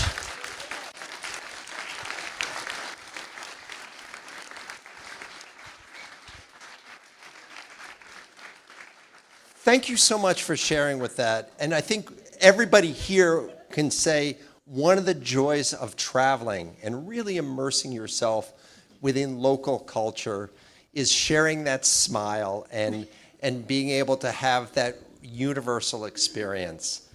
I'm very, very honored to be here. I can't explain how much honored I am because I have been traveling a lot, but also it's for you, Martin. I will treasure this. Okay. We're officially engaged. Ooh! We're gonna have a big party today. Yeah? I think you and I have to do a TV show together, a buddy show. Yeah. Very good idea. Well, thank you very much. I'm just gonna finish because I also, women also made lullabies for their children, even in my area. Like you have lullabies for your children or the books. So I'm just gonna sing it, my little what do you call it? For my children when they were so small. But no drum, because at that time the women also just sang their songs without drums. Do you want me to hold the drum and you just hold this? Oh, yeah. Huangadiona bibaroe Haya haya haya haya haya haya haya haya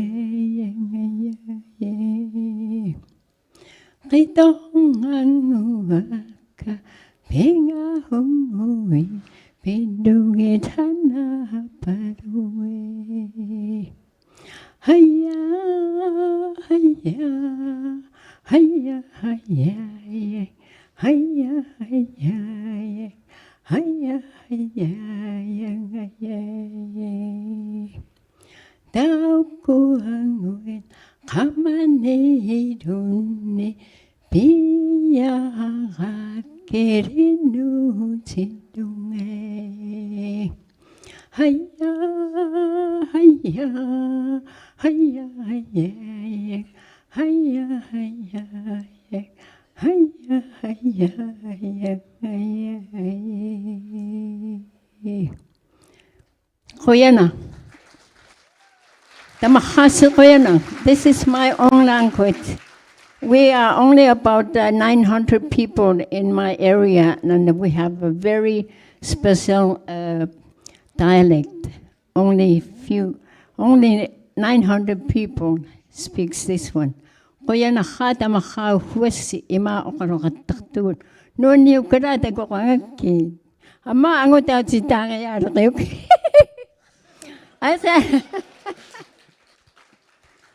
I said thank you again so much. And it's very nice perform for you because everybody's smiling. I love the smiles. And I said, oh.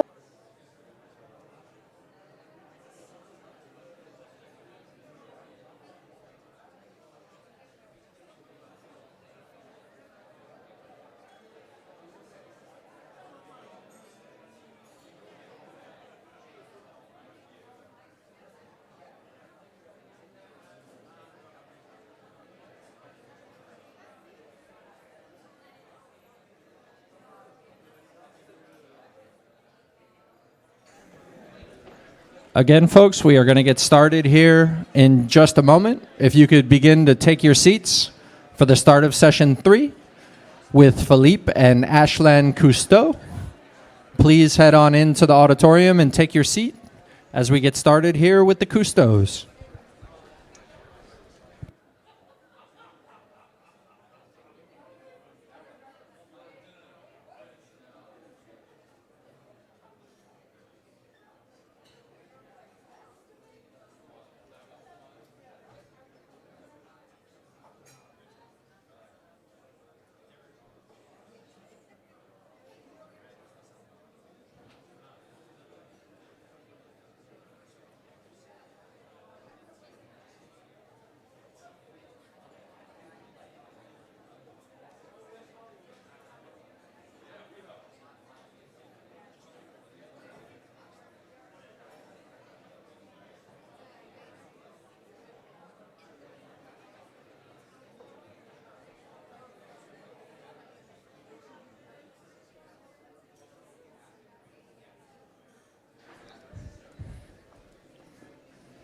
Again, folks, just a final note. We're just about to get started. If you could come on in and take your seat, we are going to get started.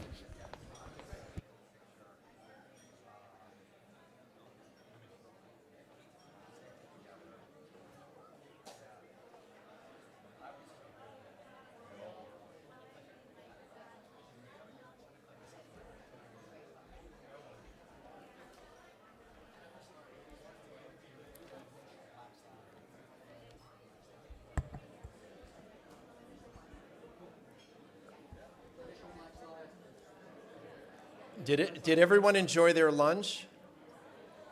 Ooh, I see people in the back. I will get them. This is a trick of the trade. I'm going to teach you all because you're all paying attention up front.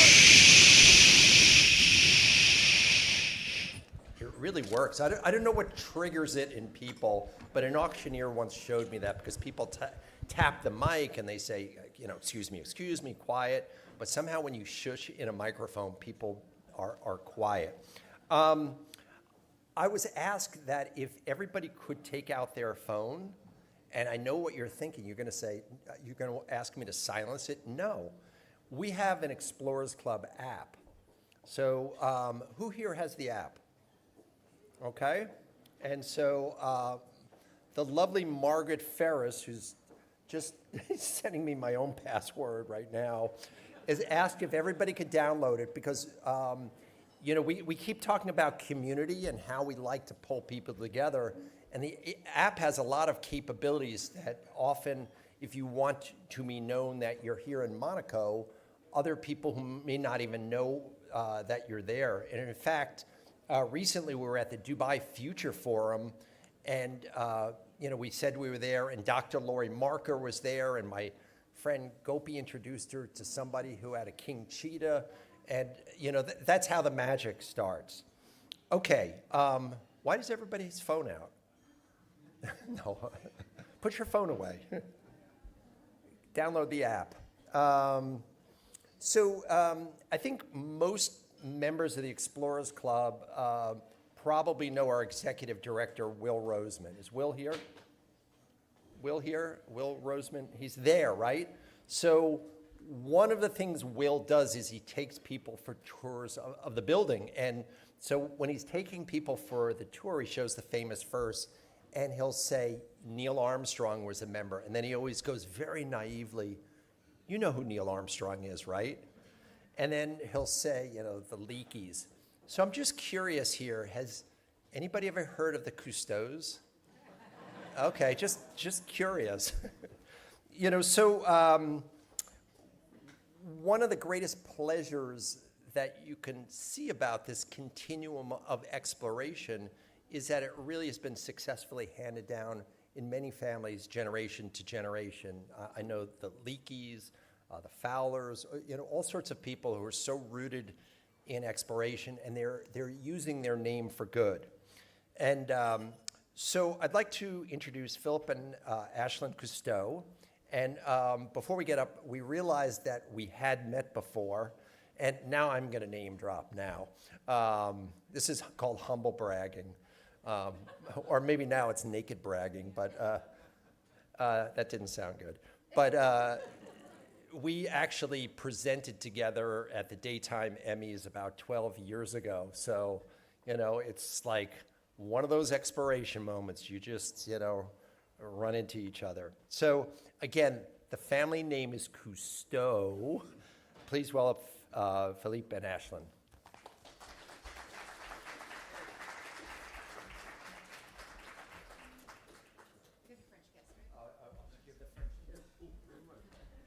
Thank you so much. It is an absolute honor to be here and be with so many friends and colleagues. We want to thank the Monaco Yacht Club, obviously, and the Explorers Club for inviting us. Indeed, and all of us are here for a simple reason, right? We love the ocean. We're here in Monaco with this gorgeous view and this extraordinary building with these extraordinary fellow explorers. So before we start, I'm going to ask you all to do something very, very simple. Trust me. I want you all to close your eyes, please. Close your eyes for just a moment and think of a specific moment, your moment, when the ocean changed you. Not when it impressed you or thrilled you or simply amazed you, but when it changed you. Remember how it felt. Now open your eyes. For some of you, it was the first time you went below the surface and understood that a whole world existed that you had never seen before. For others, it might be that moment when the last tiny speck of visible land drops below the horizon and there's nothing in any direction but water and sky. That feeling that you're in the presence of something so vast that you feel both alive and free. And when the things that were worrying you about an hour ago become, for that moment, just the right size. Now, one moment that I always think about, my experience of many, is the moment that I got to dive on Shabrumi, a reef off of Sudan, where my grandfather in 1963 conducted the Conshelf expedition, a pioneering exploration to investigate whether or not human beings could actually live underwater, where a little under about 8 or 9 oceanauts lived for 30 days on this habitat. Oh, froze. Oh, we froze.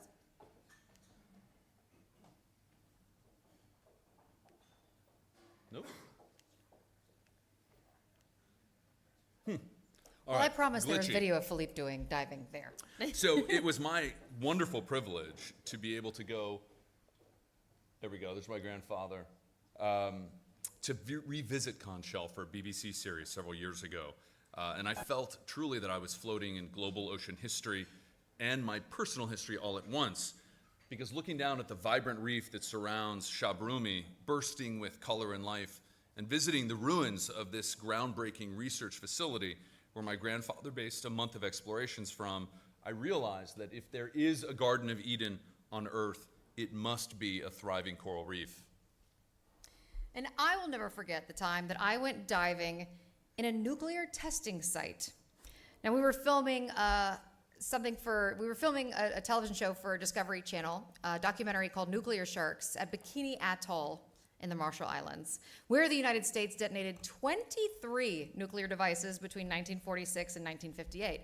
Now, I expected desolation, absolute destruction. Instead, we found the most beautiful, fertile undersea world I had ever seen. 70 sharks swimming all around us.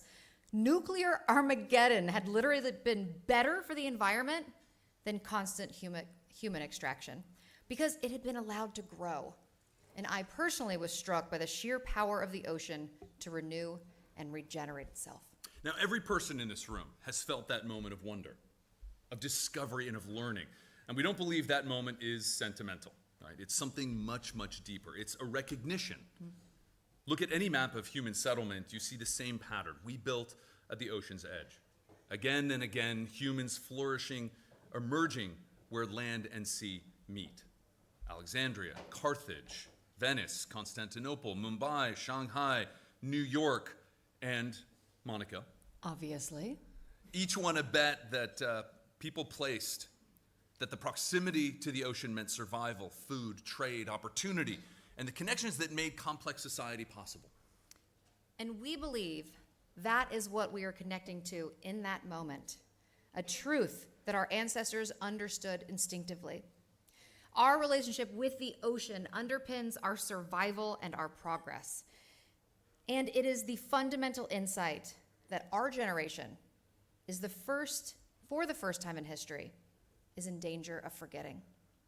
Today, we want to talk about what happens when we remember and the extraordinary opportunity it puts in front of us. But to realize it, we have to change how we understand the world. Now, most people think of my grandfather, Jacques Cousteau, as a man destined to explore the ocean, but that's not all he was, not really. Yes, he invented the aqualung. Yes, he sailed the Calypso to every corner of the globe and likely spent more time underwater than almost anybody, some present company excluded. Yeah. But everything he built, every piece of technology, every film, every television series watched by hundreds of millions around the world, was not just built to celebrate the ocean, it was built to close the distance between the ocean and the people who had never truly seen it. He understood what most people don't, that the ocean is not separate from human life. It's not simply a commodity to be used. He saw that it is the foundation of human life. And yet most people had never seen the wonder and importance of the ocean. And so he showed them. He made what had been invisible to humanity visible, and the world could not unsee it. Jacques Cousteau was not just a lover and explorer of the ocean, he was a relationship builder between humanity and the most powerful natural system on Earth. Then his son, my father, Philippe Cousteau Sr., said something to his father that changed the direction of my family and the world. He said, seeing, exploring, and discovering are not enough. People have seen it, they love it, and it is still disappearing. We have to protect it, not for the ocean's sake, but for our sake, because the ocean sustains people, all people, and people will not survive its loss. So inspired by Philippe, my grandfather took on that baton of conservation, and together they became defining voices of the ocean conservation movement, arguing and building the case that humanity had a direct and material stake in the health of the ocean. My father dedicated his life to that cause, to pioneering and then building an ocean conservation movement, and then gave his life for that cause, a life that was cut all too short. But my father was right. He was completely, urgently right, but it has not been enough. Not because the conservationists have failed. They succeeded at so much. Awareness, legislation, international frameworks. The way the world talks about the ocean now is different. But the health of the ocean has kept declining anyway, because protection, however necessary, however honorable, has always been a defensive posture. It manages loss. It asks people to stop. And the forces it fights against have been larger, faster, and better funded than any protection movement could ever match. Protecting the ocean is what we have given so much of our lives to. But now we are clear, protection alone is no longer enough. Now we say that with full knowledge of what has come before, with enormous gratitude for every single battle fought and every single reef saved. But if we want a future of security, of opportunity, of human progress, the simple truth is we cannot only protect our way to a better future, we have to build it. It's been a moment of realization, of revelation for us. We have campaigned, we have educated, we have advocated, we have produced documentaries, we've tried to inspire people into action through stories, and we know it has not been enough. When we tuck our girls in at night and we look into their eyes, we know it has not been enough. And we are not going to be given or donated the world our future demands. We, who know the importance of the ocean to everyone's future, have to take the tools, the means, the resources, and the capital into our own hands. We are the first generation in human history that has the knowledge, technology, and capital to design and build a new relationship with the ocean and to do it at scale. And we are also the civilization that has degraded the ocean fast enough to feel the consequences in one single generation. Half the world's coral reefs are gone. The fisheries that feed hundreds of millions and billions are in structural collapse. Storm damage to coastal economies is accelerating beyond every projection. 3 billion people live in coastal economies whose foundations are disappearing beneath their feet like sand in a storm. So the ocean will define our future. It always has. The only question is whether we're bold enough to seize the opportunity to define our relationship deliberately, or whether it will be defined by default. Because that's what we're doing right now. We extract from it, we pollute it, we build walls against it, and when those walls fail, and they are failing, faster than any model predicted, we commission reports, we convene summits, set targets, and begin the cycle again. Billions of people, $2.7 trillion in annual value, the food supply of hundreds of millions, the storm defense of the world's most populated coastlines and economies, and our commercial response, the response of the most sophisticated, most technologically capable civilization in human history, has been virtually nothing. Profit follows people. The ocean sustains all people. And that gap between the scale of human dependency and the near total absence of a commercial response is the opportunity in front of us today. And to take the leap across it, we need 3 fundamental shifts in how we view the world. The first shift: this has never been a story about the ocean alone. It has always been a story about us and our relationship with the ocean. The framing, ocean conservation, marine protection, environmental cause, has persistently kept the ocean on the wrong side of the ledger. A cost, a consequence, a philanthropic contribution. When we understand this is not a story about the ocean alone, but about us, we know that the ocean is not a nice to have, it is essential infrastructure. When reefs collapse, coastal governments face catastrophic bills and tourism declines. When fisheries fail, food supply chains break. When storm surge goes unabsorbed, cities flood, and insurers have to reprice entire regions. When marine biodiversity is lost, the pharmaceutical pipeline that has already yielded FDA-approved cancer drugs from marine compounds runs dry. Look, we can calculate the economic cost. The human cost is incalculable. And this is not only an environmental story. This is an infrastructure story, an economic story, a human story with 3 billion people directly on the demand side. Now, the second shift is to realize that if the question is how do we reach that future of security, of opportunity, and of human progress, the answer is no longer only about protection. It has to be about rebuilding and regenerating. The ocean our future demands does not exist at the scale we need it to, not yet.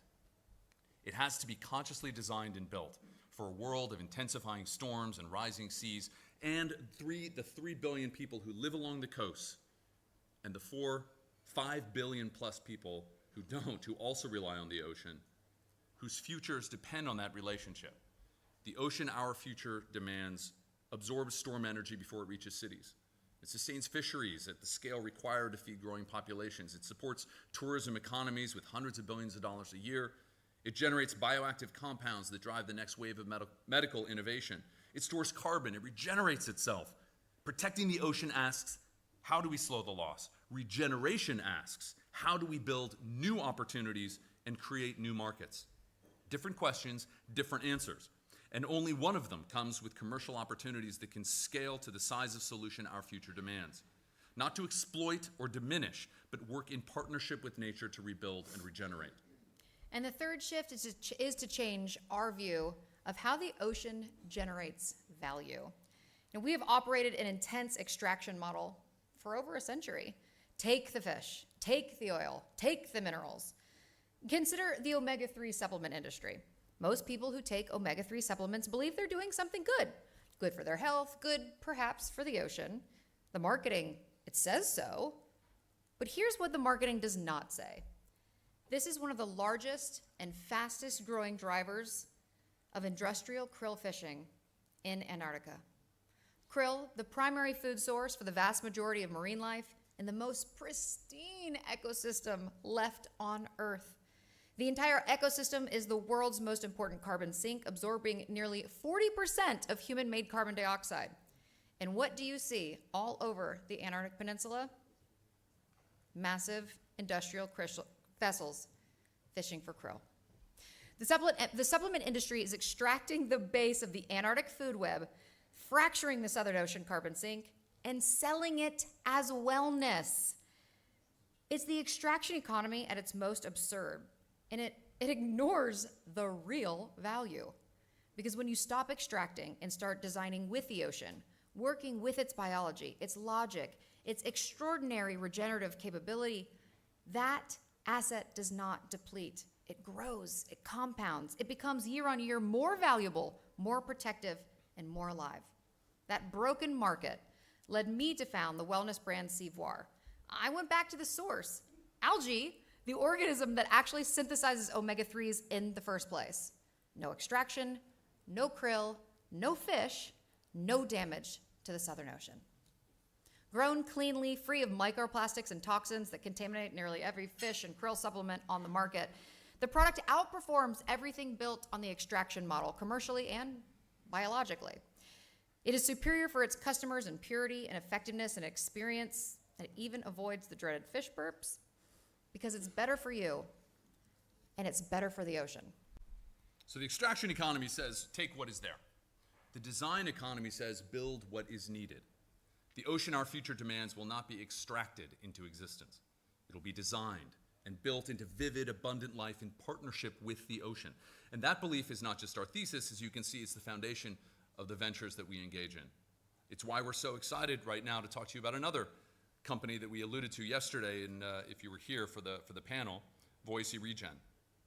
Because Voici we built to build the future our world demands. And that can only happen when we regenerate the ocean as an engine of resilience and growth. And for the first time, we have the technology to do that at scale. For the first time, advances in marine bioengineering, materials science, 3D manufacturing, and AI monitoring have crossed a threshold in the last 2 years alone. What was a conservation aspiration is now an infrastructure delivery method. We're beginning with the most powerful natural infrastructure the world has ever known, coral reefs. Sitting where humanity and the ocean meet, no other natural system delivers their combination of coastal defense and economic value, food security, and scientific potential. And for the first time, living reefs can be mass printed and built. So that's what we do. Voici Regen designs, builds, and deploys living marine infrastructure that protects coastlines, grows coastal economies, and strengthens over time. Our flagship product is called Shield Reef, and I want to take you through how it works, and why the commercial logic is like anything available now. So first we start on land by 3D printing large-scale reefs, foundations from advanced marine-grade materials, right? Then, at the same time, we grow heat-resistant corals in their millions, 25 times faster than in nature, in our purpose-built production facilities on land. We install the reef foundations directly onto the seabed, then plant mature corals directly onto the reef, making them much more likely to survive. The coral grows and strengthens over time in the ocean. From that point on, our AI monitoring system tracks reef health, growth rates, and performance so that we can maintain, adapt, and optimize every deployment. So nature is still doing the growing. Voici Regen provides the blueprint, the catalyst, and the delivery system. Now here's where designing with the ocean is so powerful. Conventional coastal infrastructure assets, a seawall, a breakwater, or a flood barrier cost tens of millions to build, degrade over decades, and provide a singular function, storm protection. That's all they do, and they do it less well every year. You cannot master or dominate the ocean. But Shield Reef does something fundamentally different. A single Shield Reef deployment creates value across 3 dimensions at the same time. The first is protection, because healthy reef systems absorb up to 97% of storm surge. In the US alone, they prevent $1.8 billion in coastal damage each year. For the governments, insurers, and businesses like resorts and developers, a reef system is a massive reduction in risk and liability. Now, the second is economic growth. Living reef systems regenerate the marine ecosystems that coastal economies depend on. Fisheries recover, tourism revenue increases, property values along protected coastlines rise. The growth a living marine system delivers to a coastal economy is multiples of the deployment costs within a decade. And the third is fostering local capacity. Deploying Shield Reef is a place-based endeavor which will see significant upskilling and development of local workforces. In fact, it already is driving growth and opportunity. Across all three of these dimensions, Shield Reef does something that is unlike other infrastructure assets. Steel corrodes, barriers need replacing. They depreciate the moment they're installed. But living reef infrastructure compounds in value year on year and grows more abundant. That is the power of designing with and regenerating the ocean. And the value multiplies. The coral aquaculture production facilities that underpin each Shield Reef project simultaneously serve three separate commercial markets. Because again, follow the money, right?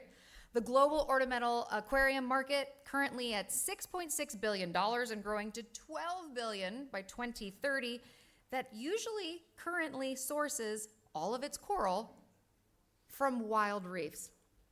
Biotech licensing of high-value coral genetic and bioactive materials, making them into global pharmaceutical markets and biobanks, again, without touching our healthy wild reefs.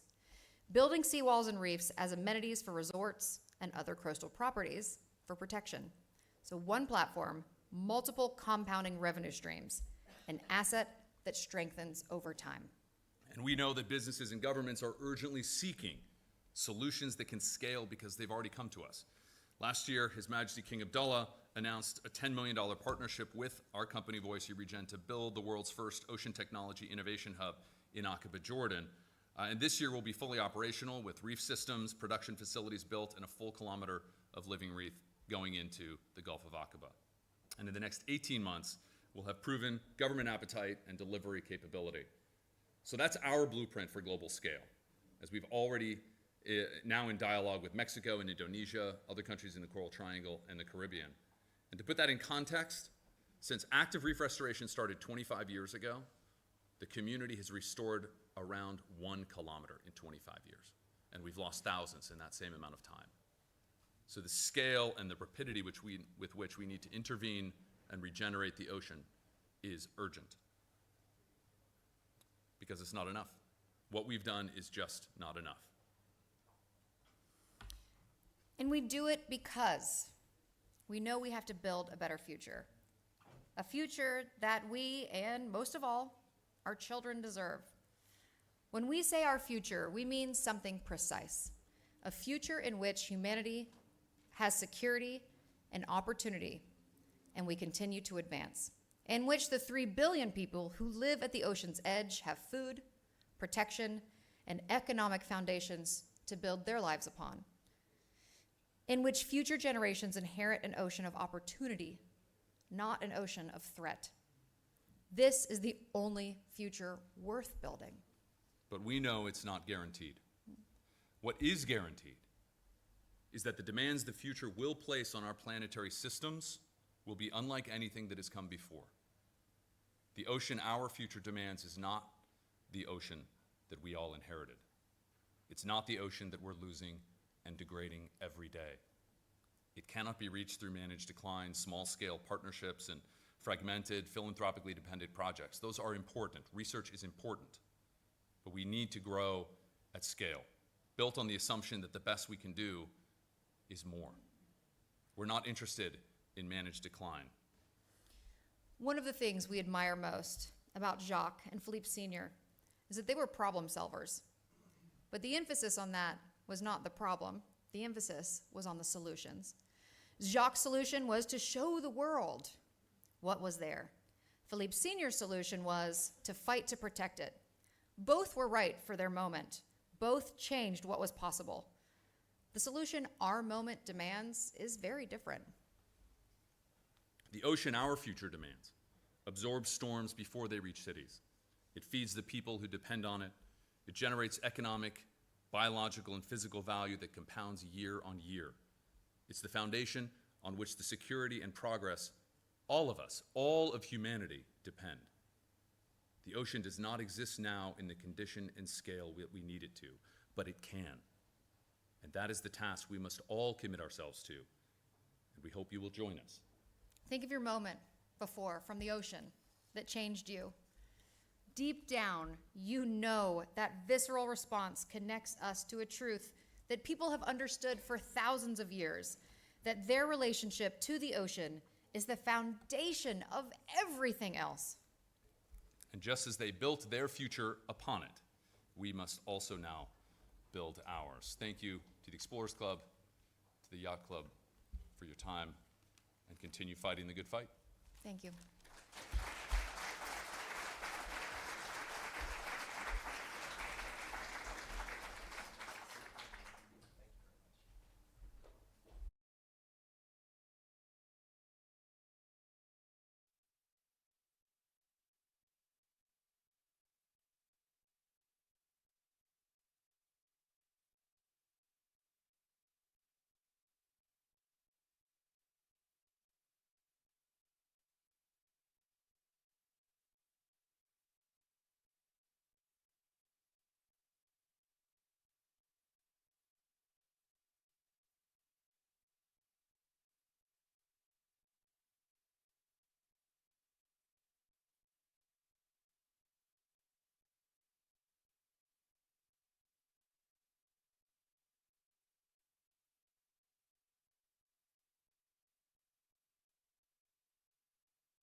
Andreas Behinder is so passionate about orcas that he dives into the cold waters of the Arctic to swim with them. I guess we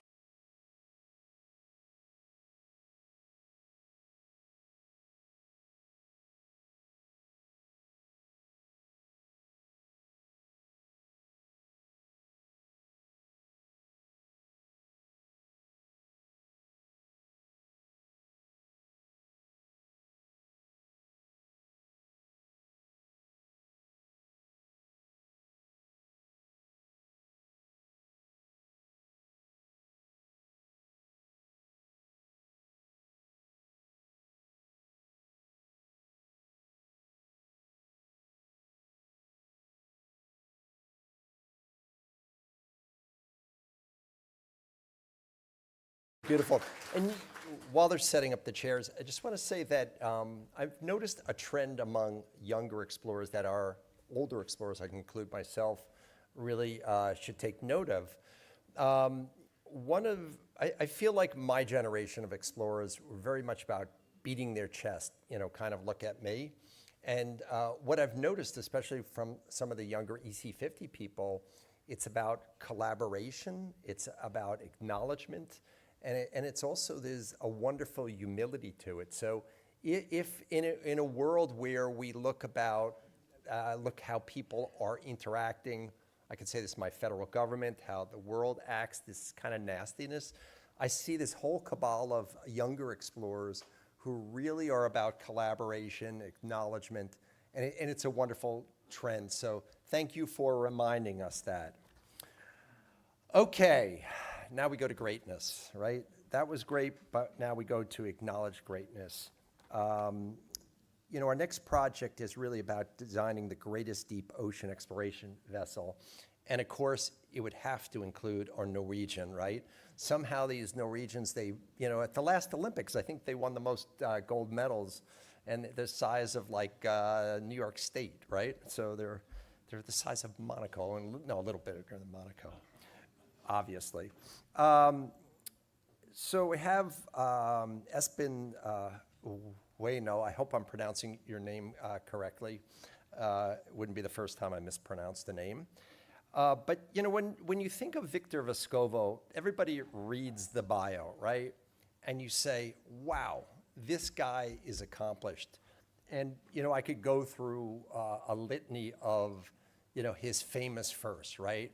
And so I always think at these particular venues, or when you know an explorer, you always like to tell something that is not on a Wikipedia page, right? And so a lot of people, I think my wife has a saying, it's called doing well by doing good. And so Victor, in a very quiet way, has been very inclusive on his dives of people who wouldn't ever had an opportunity to be recognized or to go diving on that. And that's that whole idea of community involvement. I think that, again, his, in a very unselfish way and being very altruistic, you know, what he's trying to do is create low-cost mapping for the undersea. To get rich? No. To make the world a better place. And I think when you think of nobility of causes, there's nothing better than to say, I genuinely want to make the world a better place. So with that, I'd like to bring our two speakers up here for a conversation.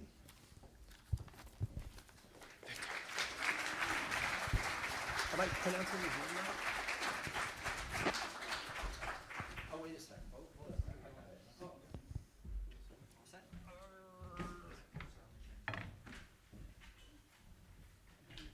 I just wanted to say my pronoun is he, man. I think my pronoun is it. Okay. Thank you very much for that wonderful and thoughtful introduction, and thank you to the Monaco Yacht Club as well as the Explorers Club for having us be able to present today, myself and with Espen. So what we're going to speak to all of you about today is what I consider to be a key potential asset in what I think is the last great exploration on planet Earth, which is to map the seafloor. And by doing so, doing it in a way that will make it possible, because the tools that we have over the last 3,000 years of human advancement have not been enough. So with that, it will be myself and Espen who designed this vessel that you're seeing here. We'll speak about it. Okay, really quickly, I'll just go through a little bit of background because I know we're pressed for time. We're going to talk about all the blue areas on the map, which is the part of the seafloor that is unmapped. 74-ish% of the seafloor still is completely and utterly unmapped. And that is 73% of the world. Half of planet Earth is still completely unmapped. We have better maps of Mars and the moon than we do of our own planet. I find that personally offensive, and I want to do something about it, which is why I'm here. It started there. If you look across the harbor, it was actually the grandfather of Prince Albert II who started the project to map the seafloor. It was Prince Albert I, that gentleman on the far right. That's one of the very first maps ever produced of the seafloor. And it was primarily done with soundings using weighted cables. And it was presented in 1905. We've been trying to map the seafloor for less than 126 years. That's all. But we need to know it's there. JEBCO is the institution that's also based here that is responsible for maintaining the worldwide open source database of the map of the ocean. Their requirements are in the bottom left, which actually show the resolution that they require in order to include public sourced information into the worldwide map. In blue, you see below 5,700 meters, which is what a lot of the ocean is, you only need 800 by 800 meters, less than a kilometer square, one data point. We still don't have that. So what we're really trying to do is to build the first draft of the seafloor, not to get the minute detail that a lot of the scientists and others really want and need, but to do the first draft so at least we know where are perhaps the most interesting places to look first. We don't even know that yet. Why haven't we mapped the seafloor yet? And this is a bit controversial, but I'm going to be quite direct because that's how I am, which is there is no commercial value in mapping the seafloor unless you're looking for oil and gas. And if you map it, you keep that data to yourself. Maybe for some fiber optic cable laying, but that's very narrow and in very constrained areas. You might use it for fishing, but really you're concerned what's in the water column, not what's on the seafloor. And in hazard avoidance, that's primarily for coastal areas. So there's no one out there trying to pay you money to map the deep sea floor. Government, philanthropic organizations just don't have the funding to map it at the cost that it currently takes to map the seafloor. Right now, the pace of mapping is remarkably low. We're only at about 26% of the seafloor is completely, is actually mapped to any degree. And lately we are doing about 2%, but now it's slowing down because all the easy stuff has been done. To get to 80% of the seafloor being mapped, it will take, at this rate, 2055. Even longer, really, because the shallower you go, the harder it is to do. Oh, but we've mapped the ocean. I went on Google Maps and I saw it. It's not what you think it is. The way that Google Maps gets a map of the seafloor is they use basic altitude changes based on the mass of what lies underneath. It's extremely inaccurate. And you only think you see the seafloor because it's in such a grand scale. What you see here is the difference between what you see with Google Maps using gravimetric monitoring on the right and left and a multi-beam, which is the gold standard for mapping the seafloor, in the middle. This was taken by my own research vessel. The pressure dropped during one of our dives in the South Atlantic. That's what we need. Okay, so therefore we're going to move on. How do you do this? And why is this such a big problem? Well, the biggest ships in the world that are used for dedicated ocean research tend to be big. Espen himself and his team designed the largest research vessel, I believe, ever constructed. Yes, should be up in operation next year. What a humble man. It's extremely expensive. Operating costs of $30,000 to $140,000 per day. Now, if you use a vessel like that to map the seafloor, it costs you $20 to $70 per square kilometer to map the seafloor. This is why it hasn't been done yet.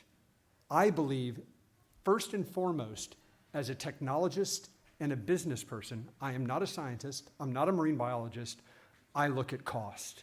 Cost is the driver of almost anything that happens in terms of human activity. And if we can get it cheaper, we can do more of it. That's the principle behind this vessel, which is very unique. Really quickly, I consider that there are 3 zones to the seafloor when you're looking at mapping.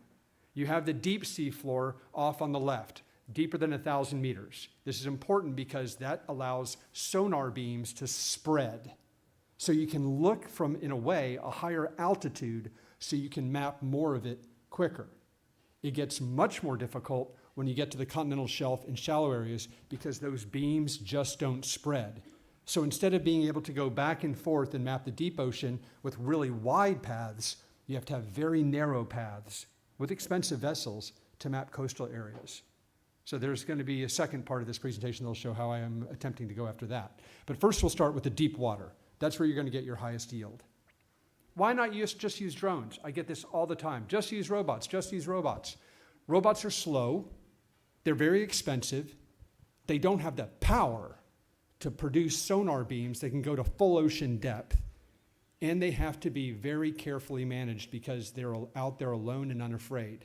They're good in certain applications, but when you look at the actual economics of things like sail drone and other current unmanned surface vehicles, they're just as expensive as the big research class yachts.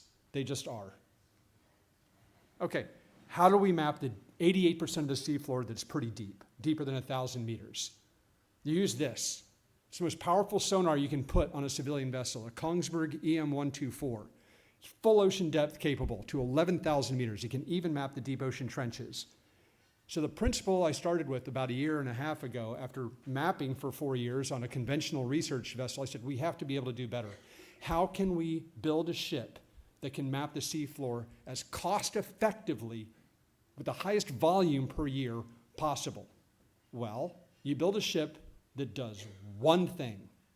It maps.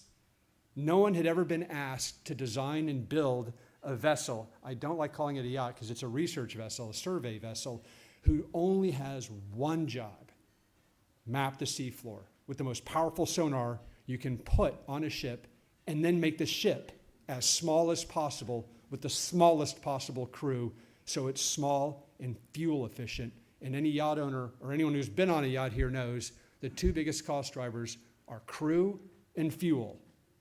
Make the ship small, it won't burn fuel. Make it small, you don't need much crew. That gets the cost out while having the same sonar. And by the way, Espen, isn't this sonar on this 23-meter vessel more powerful than the one on the Rev Ocean? I believe so, yes. Yes, it is. This thing punches way above its weight. So with that, I will hand it over to Espen, who will talk about this vessel whose sole mission is to map the ocean. Hello, good afternoon, everyone. In all fairness, Rev Ocean does a few other things as well. This is a this is a very interesting brief for. I'm a naval architect by training and a yacht designer by profession, and we get involved in all sorts of different interesting projects, such as this one. And what's incredible is a very simple brief. It's to just do one thing, and that's unheard of. So what we did, we started off by looking at, okay, where is this going to operate? Just push the button. Push this one here, this one. Where is this going to operate? So the first thing we were looking at is, of course, the oceans and the areas where it's likely to operate. And we looked at all the statistics. We worked with a Norwegian company called Engineering IDS to map all the oceans, the surface of the oceans, as opposed to the seabed, to figure out what kind of operations and what kind of conditions this vessel would be likely to be operating in. The key factors being, of course, reliability, seakeeping, and the windows of operation, and comfort, both for the crew, because this will go out for weeks at a time, but also for the accuracy of all the mapping functions themselves.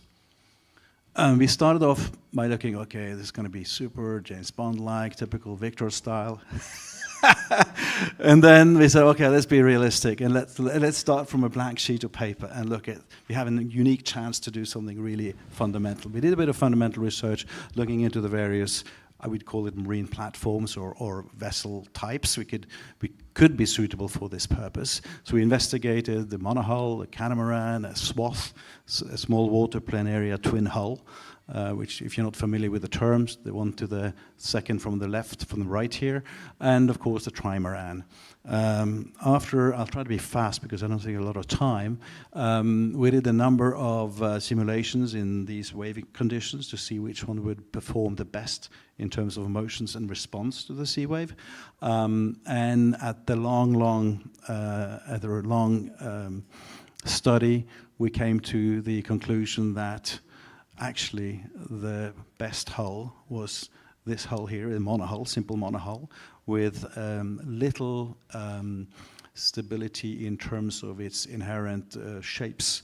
It looks very much like a sailing boat, Andreas, if you're still here. The hull, the underwater part of the hull, is very much like a sailing boat. It also has this gondola, which is where the sonar is located. We did a lot of experiments in simulation and also in towing tags with physical models to see what's the optimum level for the height of the sonar not to be affected by air entrapment from the waves as you get operating in heavy seas. And obviously the longer, the farther down it goes, the more drag you have, and you increase the fuel consumption, and so on and so on. So we arrived at this configuration here, where you see the 2/3 forward of the boat is the engine room. It's all the installations related to the gondola and the beams, and we have put the accommodation aft, where typically you have the least motions, so for comfort of the crew. This vessel has 2 cabins, but it could be operated by a single person as well. On deck, we have the wheelhouse and the living quarters, including a little gym. Remember, this person or these 2 persons may be out there for weeks at a time, so that's important. Keep it out. We also have a low stern platform, as Andreas was saying before. Being able to recover people if they fall overboard or doing other water activities is important. This is what the vessel looks like. We're now out with the shipyards discussing terms and conditions, and we feel that this is as small as we could possibly make it for carrying out the intended task. We should be hopefully up and running. I think this is a little bit of the video. I don't know if he managed to show the video. If I press once more, perhaps it'll do it. No, it didn't. There's a video of the seakeeping test we did in the towing tank. The availability of the ship is we're talking about 310 days per year. at 400 gallons per day at 10 knots. So even at this scale, the yearly fuel bill is enormous, at close to $500,000 a year, and probably more today in today's geopolitical context. But the whole, again, as Victor was saying, the whole idea with this vessel is to try to bring the cost down as little as possible. We are hoping that in doing this, we'll be able to multiply the number of vessels and reaching the goal of mapping the oceans as much as we can of it in less than 12 years, 10, 12 years? 15 perhaps. That's it for our little presentation. Here you can see at 10 knots, we could do about 2 to 3 million square kilometers per year in deep water. And the cost per square kilometer will be in the range of 7,000 to 10,000, lower than the conventional ships. Voila, over to you, Victor. I think now this is more your side here. Thank you, Espen, and thank you for the extraordinary engineering by the team at his firm that did this very much as in many respects, a kind of a pro bono project, because I think they believe in the mission. But the number that he cited just previously is that this vessel by itself in a single year, we believe will be able to map 2 to even 2.5, maybe even 3 million square kilometers per year. The average ship of NOAA, of the United States government, in a good year might do 600,000 to 700,000. So this ship will do a multiple of what your average US government research vessel does. But even then, we still need several of these out there to map the ocean seafloor in our lifetime. So going from the ocean mapper, which focuses on the deep ocean, then people will raise their hand and say, well, what about the really interesting parts of the seafloor that you're not talking about that are really hard to map because they're shallow? The coastal areas. If you look at the map of the seafloor here, you see all the blue shaded area to the right of the eastern seaboard? That is actually mapped. NOAA's done that. The black area is what is unmapped. Well, that doesn't make sense, but it does when you think again that the coastal areas are the hardest to map. Well, why is that? Well, because it's shallow. And when it's shallow, you have the beam spread problem. On the far right, you can see how the beams spread in the deep water for a deep ocean mapping vessel like the ocean mapper. When it's shallow, you don't get that spread, so it's very inefficient to run lines to map the ocean. How can you break that? Because if you go more than 10 knots in a ship, it's really hard to map because you get so much noise from the waves, from the acoustic vibration, everything. These are hard physics constraints to mapping the seafloor in shallow areas. How can you break that? I'm a technologist, and I know the 5 most dangerous words in the English language, which are, how hard could it be? So, first I looked at unmanned surface vessels. Can we make a really fast one that maybe could break some of the physics of sonar? Short answer is there does not exist an a sea vessel that's remotely piloted that can go out there for weeks at a time, move quickly, and map the coastal areas efficiently. I've worked the problem for almost a year. I can't make the math work. They're just too expensive and the technology doesn't exist. So this is the solution I have. It's now 3-tiered. To solve the 3 mapping problems we have of deep, coastal, and very near shallow coastal, you need different systems. You need a dedicated ocean mapping vessel for the deep ocean. You need that thing in the middle, which I call the sea hare, I'll get to that in the middle, which is a wing and ground effect drone, but it flies. And then at the bottom, another flying drone that can take off and land vertically that has a LiDAR that can scan the seafloor down to 30 meters visually. The combination of these 3 exotic technologies, I personally believe, will be able to map the seafloor in a very comprehensive and, most importantly, inexpensive way to the point where it can be done for $1 to $3 a square kilometer, not 20 to 70. I'm building all 3 of these. It'll take about 2 years, but that's what I'm doing now. Everybody asks me, what am I doing now? This is what I'm doing. The sea hare. It's an interesting concept that breaks many rules in sea mapping. I think I get a lot of strange looks from the hydrographic community because what it's designed to do, because it flies in ground effect on a cushion of air just off the water, it's basically a seaplane with a sonar in the bottom of the aircraft. It can go 100 knots, 10 times faster than any surface vessel, but with the sonar underneath it, it can actually sonar by just turning around a footprint below it. Then it picks up, goes about 1 kilometer or 2 at 100 knots, plops down again, does it again and again. No human being would ever want to do this as a pilot. I'm a pilot, I would never want to do this, but a drone doesn't care. It can go out because it is in ground effect, and because it spends half of its time sitting on the water mapping, it has 4 times the endurance of a normal aircraft and over 10 times the endurance of any quadcopter drone. That allows it to go out, come back after mapping all day for 14 to 16 hours. That's how you make it efficient. I call it the Sea Hare because it hops. That's what it would look like. I'm building a prototype that'll be in the water this summer at quarter scale, and we're going to try and prove out the concept. There's no reason it shouldn't work. And then there's this one. This drone actually already exists. It's called the pterodynamics.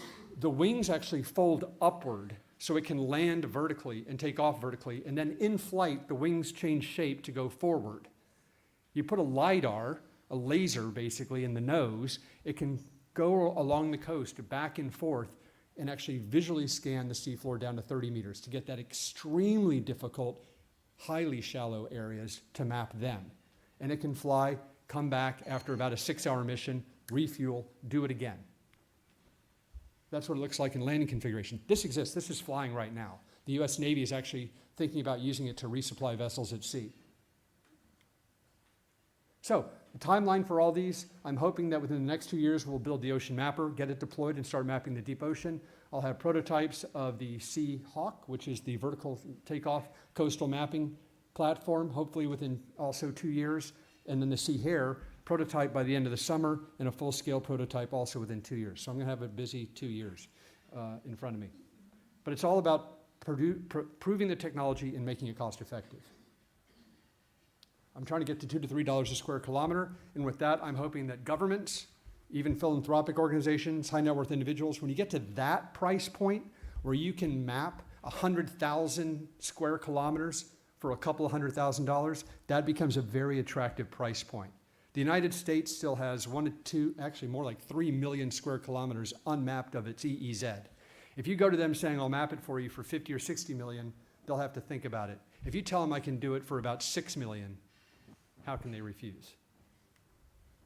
So that's what we're up to. Thank you. Thank you.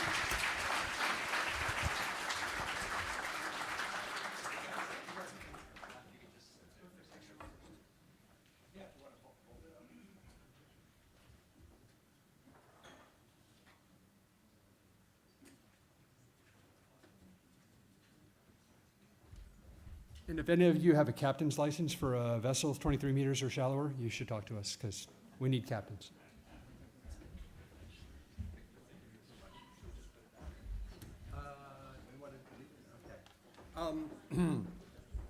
I think I've just seen the next branch of human evolution. I'm so damn jealous of you guys. You're so smart. We're going to take another break. And this one, let's see, it's 3:20. Can we be back at 3:45? Because we have a really great last session. I know you all have been very patient, but man, it's just so much good information. So please, go interact. This is why this is the capital of advanced yachting technology in the world. So thank you, Yacht Club of Monaco.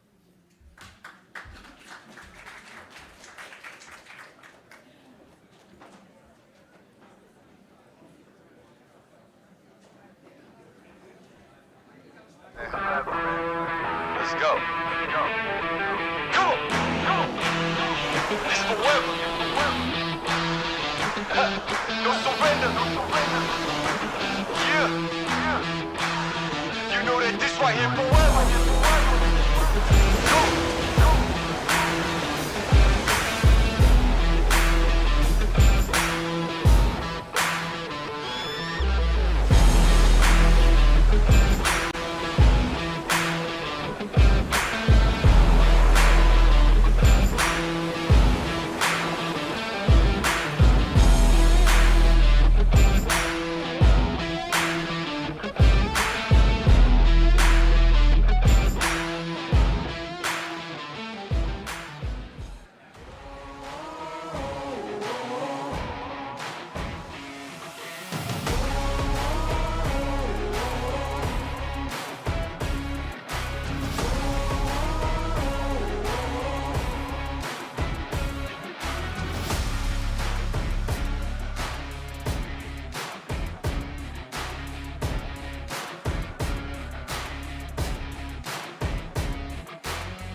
Aujourd'hui, notre bâtiment est bien plus qu'un simple édifice, devenu un lieu de vie dynamique pour nos 2500 membres.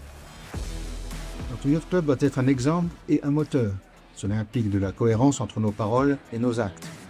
Tel est le sens de notre démarche collective. Monaco, capital of advanced yachting.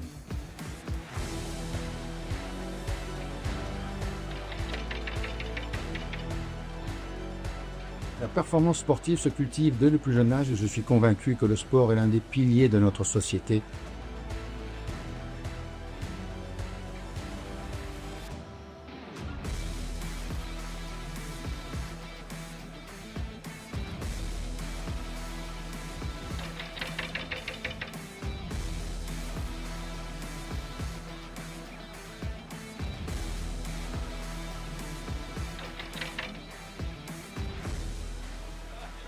Lancement de la belle classe de son centre de formation.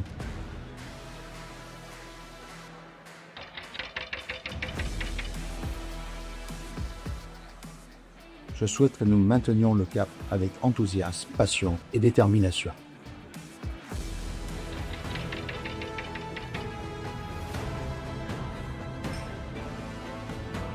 Protéger l'écosystème marin riche et fragile de notre planète est notre priorité absolue.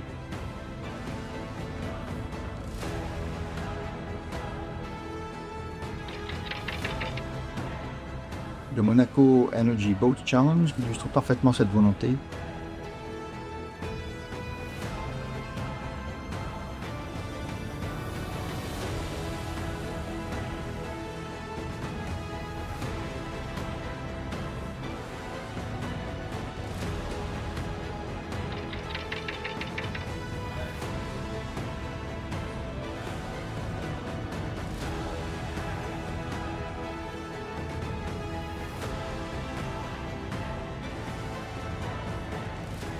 Le passé est notre patrimoine, le présent notre responsabilité, le futur notre défi.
Let's go. Come on. This forever. No surrender. Yeah.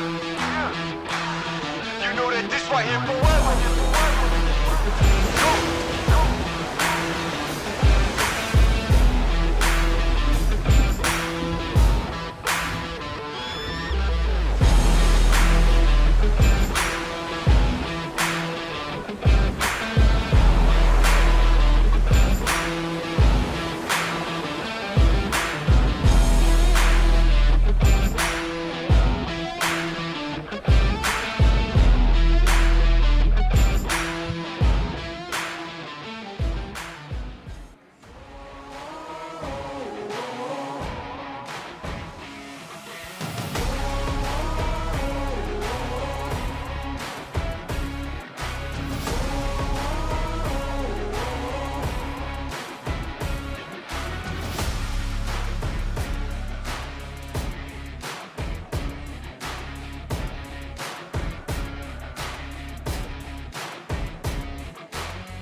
Aujourd'hui, notre bâtiment est bien plus qu'un simple édifice, devenu un lieu de vie dynamique pour nos 2500 membres.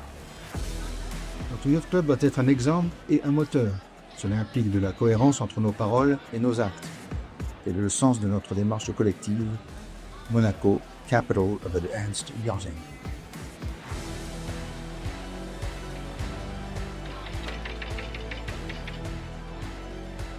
La performance sportive se cultive dès le plus jeune âge et je suis convaincu que le sport est l'un des piliers de notre société.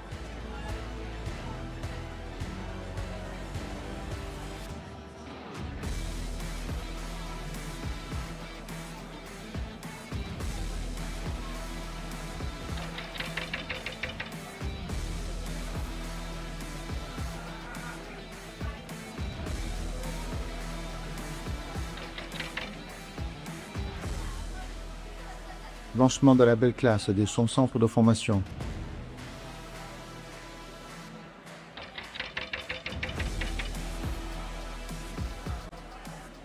Je souhaite que nous maintenions le cap avec enthousiasme, passion et détermination.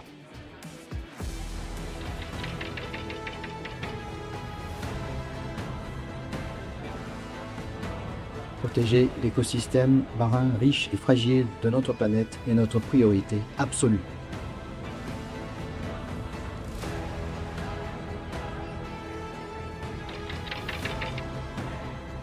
Le Monaco Energy Boat Challenge illustre parfaitement cette volonté.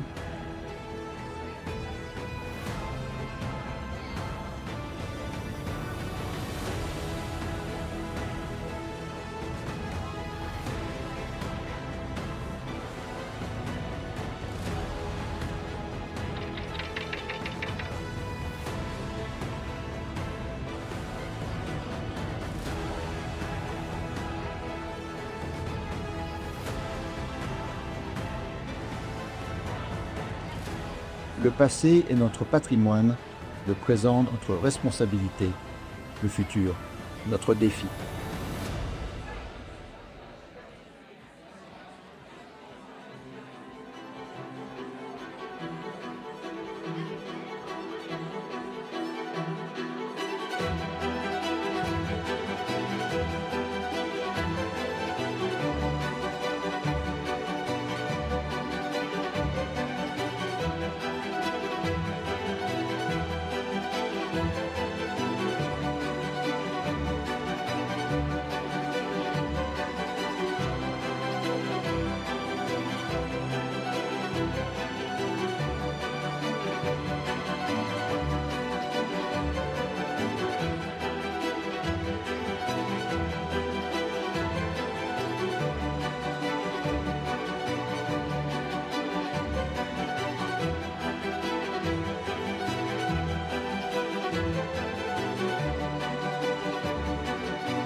Let's go.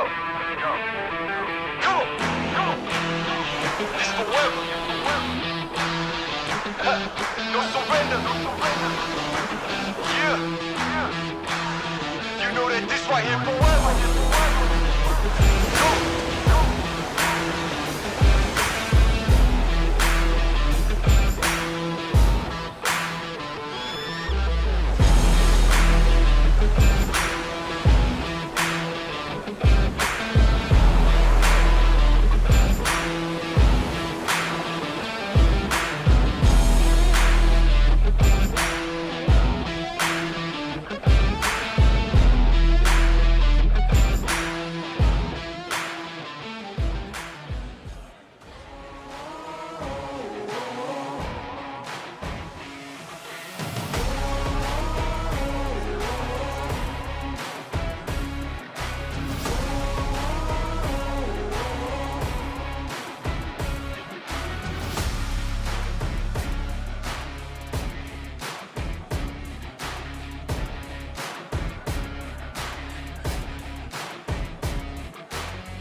Aujourd'hui, notre bâtiment est bien plus qu'un simple édifice, devenu un lieu de vie dynamique pour nos 2500 membres. Notre Yacht Club doit être un exemple et un moteur. Cela implique de la cohérence entre nos paroles et nos actes. C'est le sens de notre démarche collective. Monaco, capital of advanced yachting.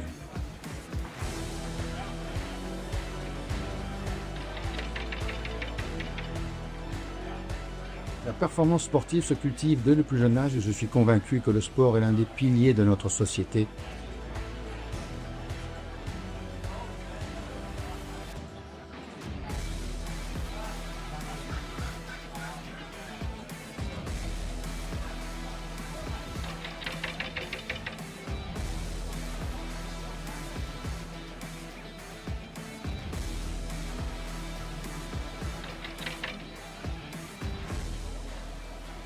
Lancement de la belle classe de son centre de formation.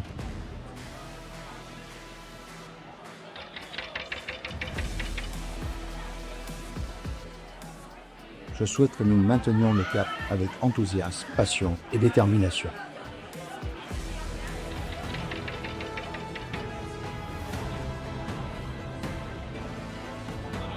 Protéger l'écosystème marin riche et fragile de notre planète est notre priorité absolue.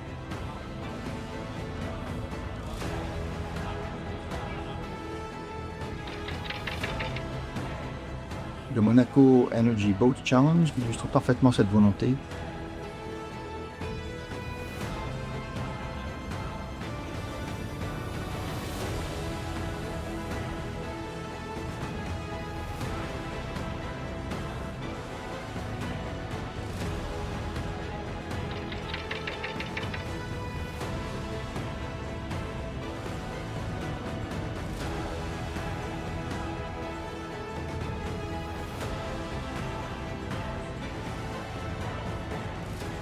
Le passé est notre patrimoine, le présent notre responsabilité, le futur notre défi.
Let's go. Come on. Come on. It's forever. No surrender. No surrender. Yeah. You know that this right here forever. Go.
Aujourd'hui, notre bâtiment est bien plus qu'un simple édifice, devenu un lieu de vie dynamique pour nos 2500 membres. Notre yacht club doit être un exemple et un moteur. Cela implique de la cohérence entre nos paroles et nos actes. C'est le sens de notre démarche collective. Monaco, capital of advanced yachting.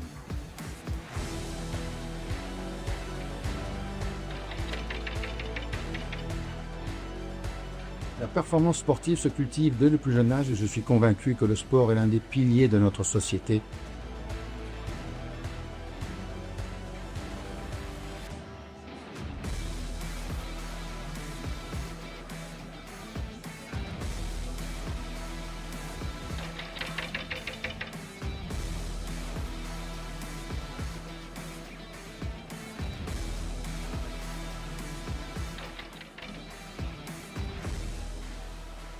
Lancement de la belle classe de son centre de formation.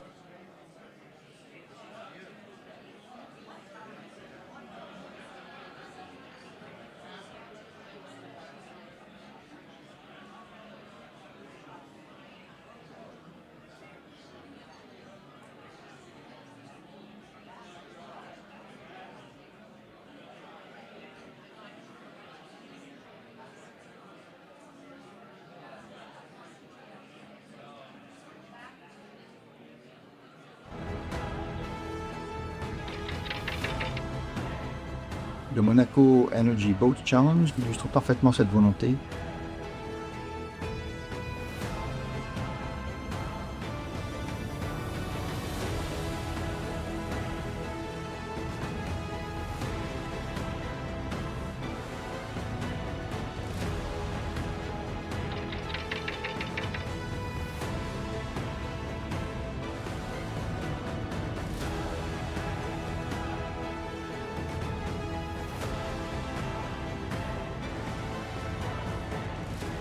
Le passé est notre patrimoine, le présent notre responsabilité, le futur notre défi.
Let's go. Come on. This forever. No surrender. Yeah. You know that this right here forever. Go.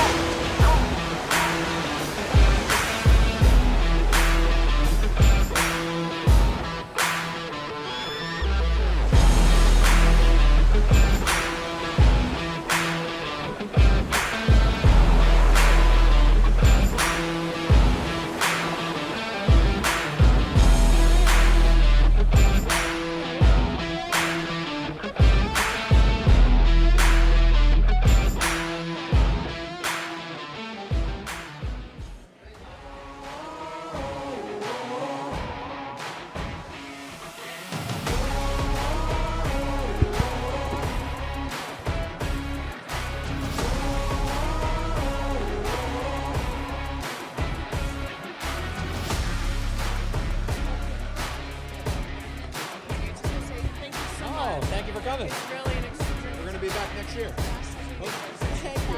This is unbelievable. The pearl function. The coolest thing I've ever seen. Usually they're horrible reindeers.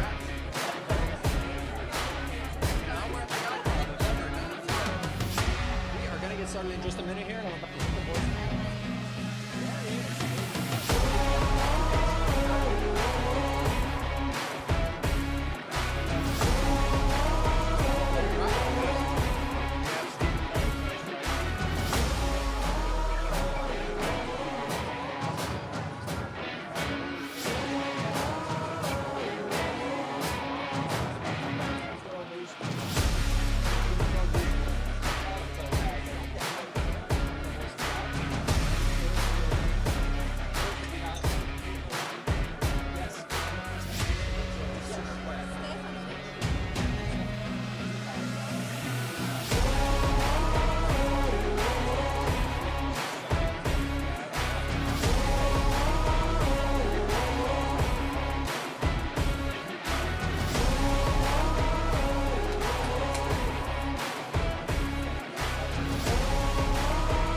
Aujourd'hui, notre bâtiment est bien plus qu'un simple édifice, devenu un lieu de vie dynamique pour nos 2500 membres. Notre club doit être un exemple et un moteur. Cela implique de la cohérence entre nos paroles et nos actes. C'est le sens de notre démarche collective. Monaco, capital of advanced yachting.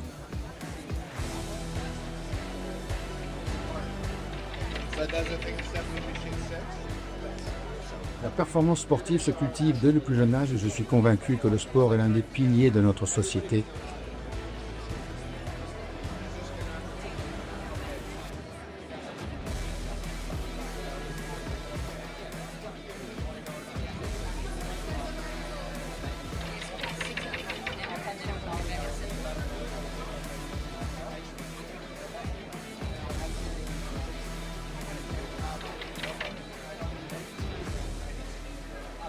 Lancement de la belle classe de son centre de formation.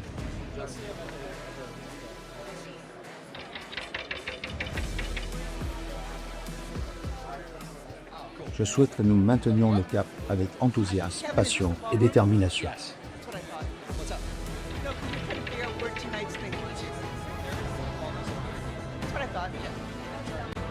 Protéger l'écosystème marin riche et fragile de notre planète est notre priorité absolue. Hello, hello. If everyone could take your seats, if you could please take your seats, we're going to get started here on the final session. We have one final session here with our friends from Stefano Ricci.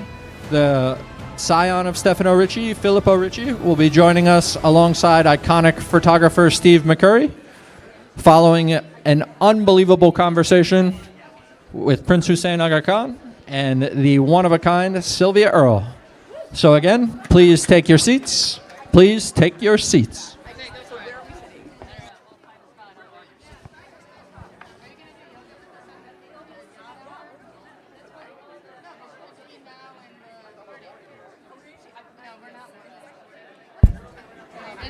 David Dolan, please sit down. David Dolan, please sit down. Again, folks, please take your seats. If you could please make your way to your seats. We promise this is the final session here. We are going to have an amazing session for you here. Please take your seats. Russ Matthews, please sit down.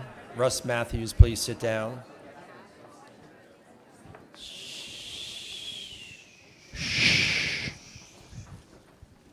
I have a question here. Who here takes a lot of photos? Any photographers here? Only 2 or 3 photographers? I am stunned. Anybody have an iPhone here? Just 3 people. Wow, that's amazing. This is such a rich market to come in and sell iPhones and introduce them. Well, the point I was trying to make, but you guys are being so uncooperative, is that all of us have taken a photo and you've said, wow, that's a great photo, and your friend has said, that should be on the wall, right? All of us. I mean, all of us at some point have stumbled upon a great photo. However, when you have a truly legendary or great photographer, it's just not 1 or 2. It's an embarrassment of great photos. And I think probably in my lifetime, the most iconic photo I can remember is the Nat Geo cover of the Afghan woman with the green eyes. Everybody's shaking their heads. It's so memorable. And I remember seeing the contact sheet of that, and there were 100 other, oh, there's somebody holding up the cover right back there. That's pretty great. Well, that's Steve McCurry. Okay, next question. So you may have noticed there's some gentlemen with Italian accents who are just impeccably dressed. And you're saying to yourself, wow, how could I look like them? And that's all the people from the Stefano Ricci family who are one of the sponsors here. So we are going to have Elegance really introduce art. And I just want to say one more thing about Stefano Ricci. So they make high-end clothes. The clothing industry isn't always, people will not necessarily look at the clothing industry and say, what does that have to do with exploration? Maybe nothing. It's anthropology, you notice people's clothes. But what I really love about these guys is that they have sincere care. And I haven't questioned them enough to know where it is, but they sponsor expeditions, they give grants to people, and really for no other reason than they really love the outdoors. And it's that whole idea of making the world a better place. It's doing well by doing good. So without further ado, and that's a pretty convoluted thing of photography and nice clothing, I would ask Filippo Ricci to come and please be acknowledged for his impeccable wear and also for his introduction. So thank you for the sponsorship. Thank you. Thank you for having us. Really. It's really a pleasure and an honor to be here in Monaco. Thank you to the Explorer Club. Thank you to the Monaco Yacht Club. It's great to be here. And you would ask yourself, why a luxury fashion house from Florence, from Italy? What do they have to do with exploration? Well, it goes back over 54 years ago when my parents founded the company, and they've always had passion for exploration, and they passed that along to myself and my brother, and within the family also to the next generation. But why? Because today, luxury is not about what you own, but it's about the experience. The experience and adventure and exploration is the ultimate luxury nowadays. So by dreaming about that, our idea was to build the Stefano Ricci Explorer project and to develop a new mission, a new project every season, so twice a year around the world, showcasing fashion through the eyes of the most important master photographers within the wonders of the world. So I believe that images speak sometimes better than words. So I'd like to launch the intro of SR Explorer, please.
So this is a brief intro of what has become a Prime Video series called National Geographic, which was chosen and has been live with the first 4 episodes dedicated to fashion, but to these magnificent explorations that we do around the world.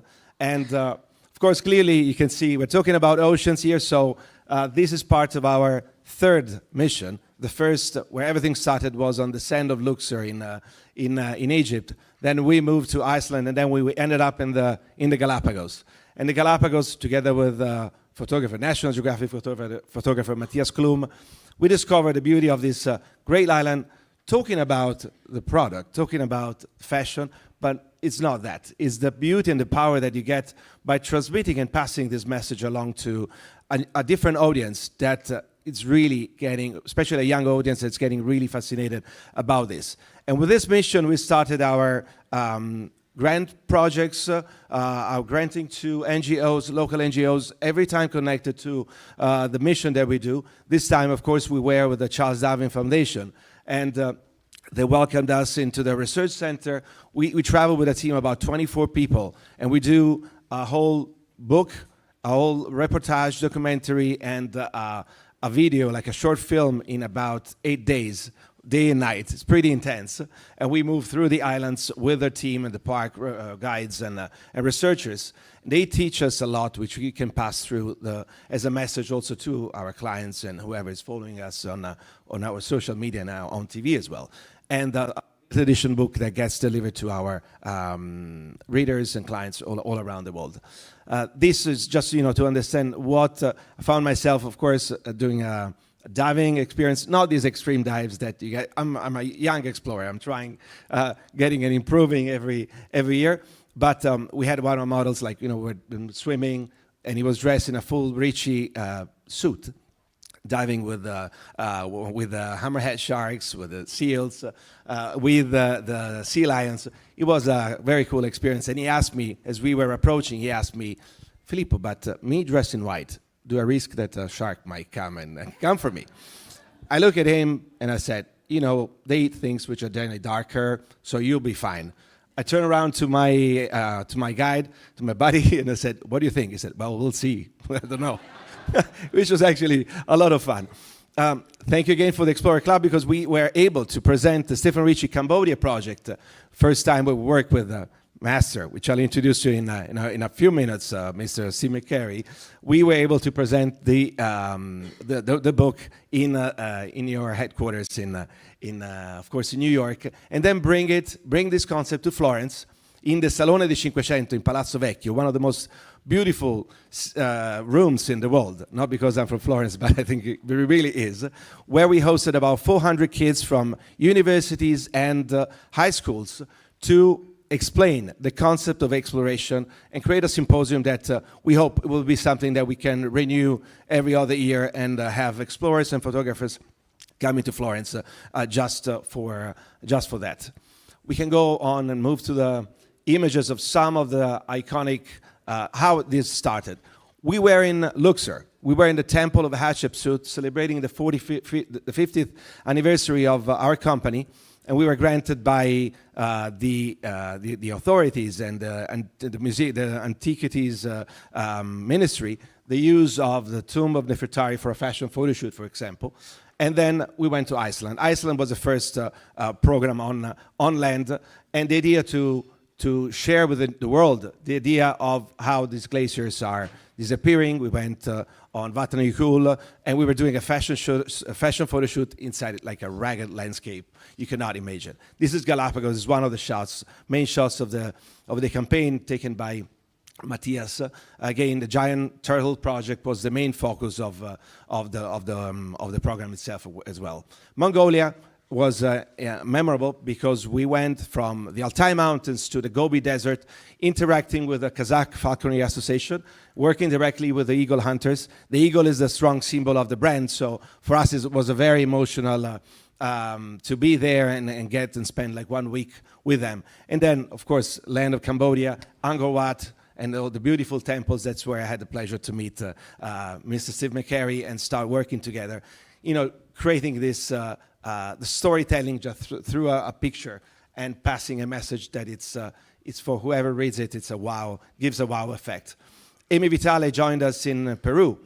She's another National Geographic photographer, which you all know, and of course from the mountains of Machu Picchu, discovering that time the wonders of the world, with a Condor project as well, that allowed us to be in the mountains of the Colca Canyon and take these shots. Recently, we were in Patagonia, in Tierra del Fuego, and where we went to the Bernal Glacier. We did a partnership in the Torres del Paine, and my dream was to do a shoot.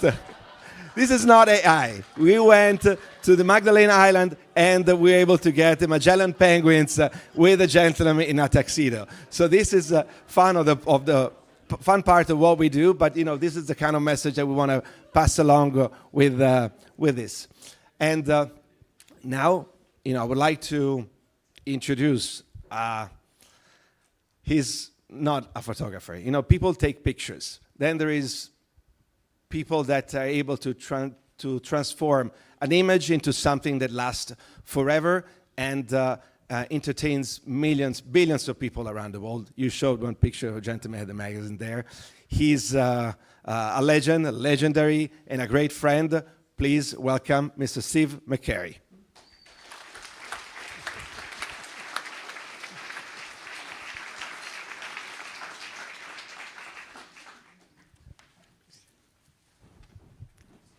So just to tell you how I met Steve, besides having a video call, and he was in Miami, one day we arrived in Cambodia, and all my team was, of course, we are working with history. We're working with the best in the world. So at sunrise, we meet on top of Bayon Temple, the Temple of the Faces, and he comes there, and we see him with his aura. The silence is touching. Nobody's speaking, and he starts like, guys, come on, let's get to work. So he got like really Italian. He got the Italian vibe right away. Then with a glass of wine, we became great friends, for sure. Steve. Pleasure to be here. Well, to be here among all these distinguished presenters, Sylvia Earle, you're amazing. And I've had this great honor to work with the Stefano Ricci team. We've worked in Cambodia and Rajasthan. And one thing that I've always been attracted to and fascinated with, wherever I've traveled, Tibet or Omo Valley in Ethiopia, is how we adorn ourselves, how we dress, makeup, jewelry, how we clothe ourselves. And so to me, dressing well, there's no more fashionable people in the world than the Tibetans. The hair, the hats, the makeup, and everything. So I think dressing well, presenting well is a great, I think that's something that we all aspire to. So it's great to have this association with Stefano Ricci. Thank you, Steve. And together we went to Rajasthan. We were in Rajasthan and Uttar Pradesh. Maybe we want to launch together the India-Rajasthan project, and then we'll talk about that. Okay.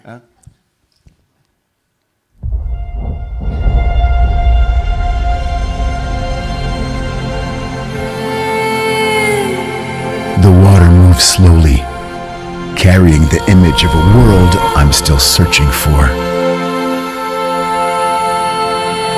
In its reflection, I see another life through someone else's words.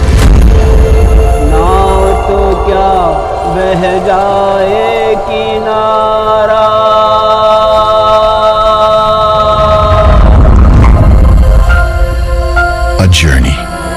Every journey is a new life.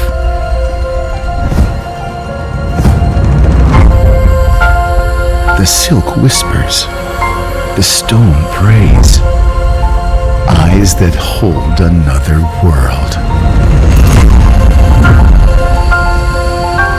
Here, you can breathe in the soul of a suspended time.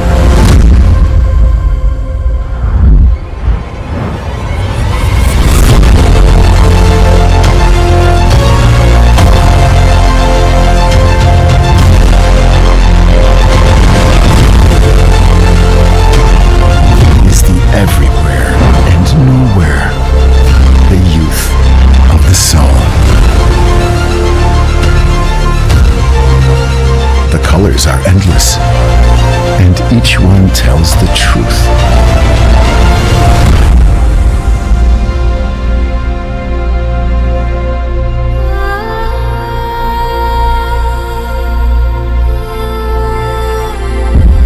It is not enough to look. One must be a seeker with eyes that want to see.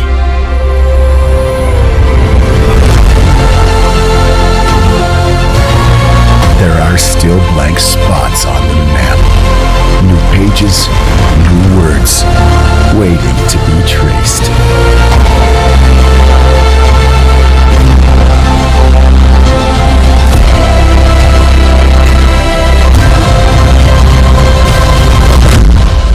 Explore the world to explore ourselves.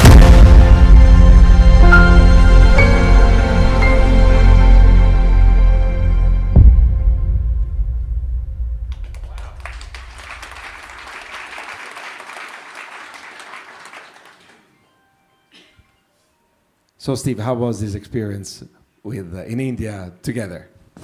Well, you know, I've been to India, I'm not joking, I've been there about 80 times. I've been going there for about 50 years now. But this was really a special situation because we were there, the team, it was this big production, getting up early. We had an opportunity to go to inside some of these palaces which are otherwise completely closed to the outside world. So that was exciting. I'd never seen them before. That was exciting. But to try and come up with a great,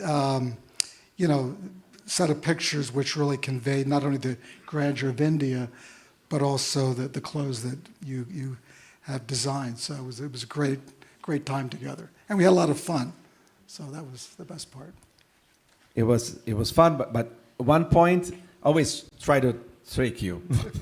Then I envisioned some pictures of some locations, and I wanted to take him back to the areas where he had taken a shot 30 years ago. So we went together and we were walking through the Taj Mahal area. Yeah, Jodhpur. It was in the Blue City. Well, you're talking about the boy? Yeah, that's a Jodhpur. Oh, yeah. Do we tell the story? Yeah. So I shot. I was there. We have many stories. Just after Holi. It was a couple days after Holi. You know, they have all the design, the red, and all the colors they throw. They had these handprints, which were still lingering on the wall in this alleyway. And as I was walking by, I noticed this alleyway, the design. It was a great composition, and people were coming and going. There were people walking, there was cows and dogs and everything. So I stood there for an hour clicking the scene. And I thought that's a really great design, great composition. So I went back to the hotel, and I started thinking, I got to go back there again and continue to work that composition. Went back again. Anyway, long story short, got a picture, which I thought was pretty good. And so I said to Stefano, I said, let's go back to that street, very quiet. I didn't want to attract any attention. So we went back and very quietly with our one guide, we're walking there. And then suddenly this crowd gathered. I think the guide had alerted the press that we were coming. And that little boy who was that tall was now up to here. He came out, ran out and said, I want to, good to see you again. And he brought the picture. He had a copy of the picture. Somehow he had gotten a copy of the picture, and he made a big to-do about it. So that was, and then got our picture taken with the little boy who's now a man, and it was a great kind of reunion with this kid. About going back to the past and recreating some of those shots, for example, as we did in Jodhpur, in the Blue City, with a woman walking with a red dress, and we had the model right in the middle. This picture. Yeah. This is. I love this picture because it's the design again and the. Can you go back? I think it's a video. Oh yeah. Anyway, no, it's just the color and the shape of the model, and this traditional man with his turban.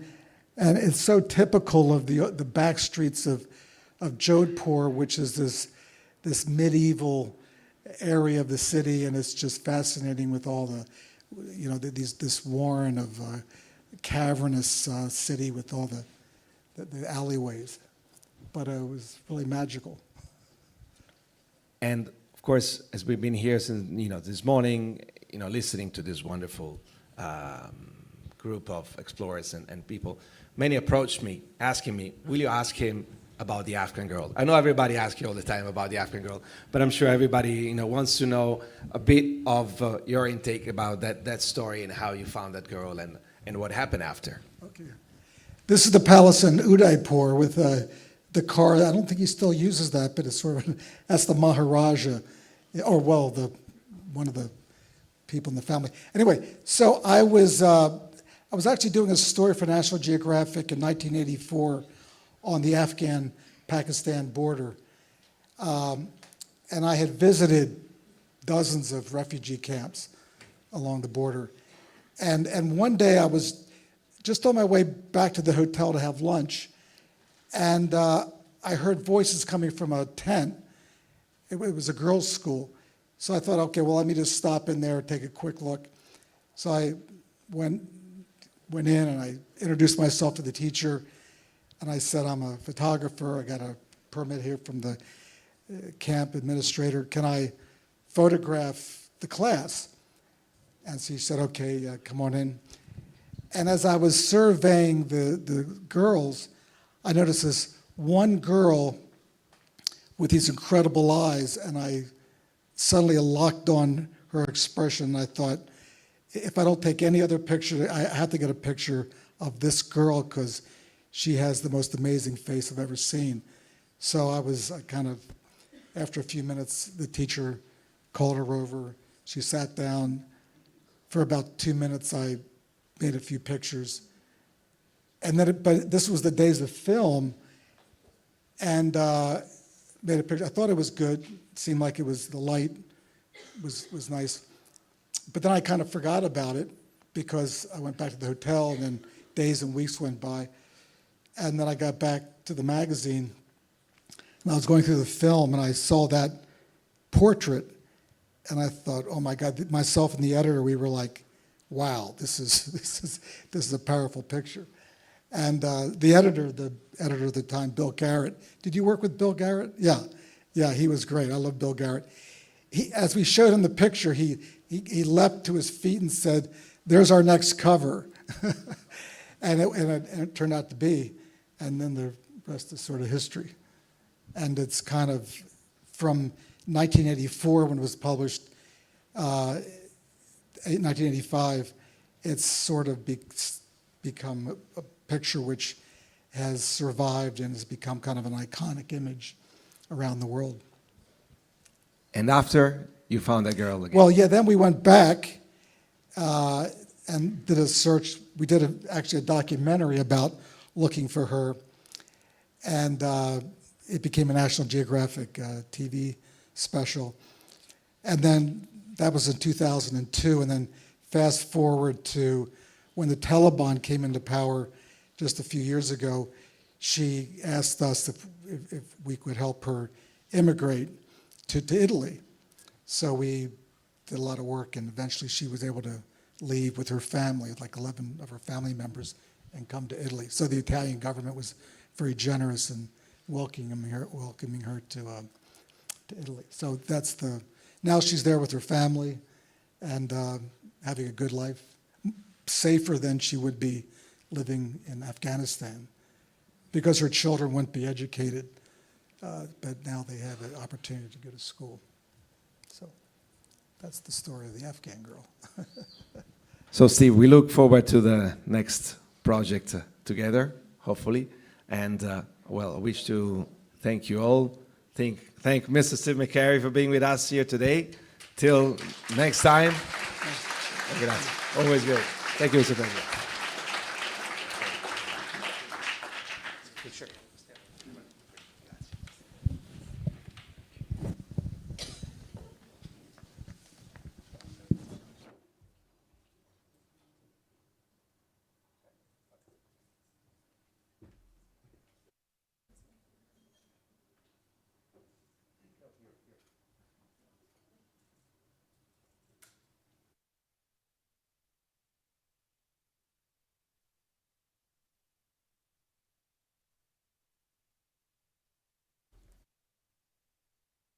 God, I don't know about you guys. I wrinkle when I travel, so maybe I can be one of your before pictures, and you can have an after picture.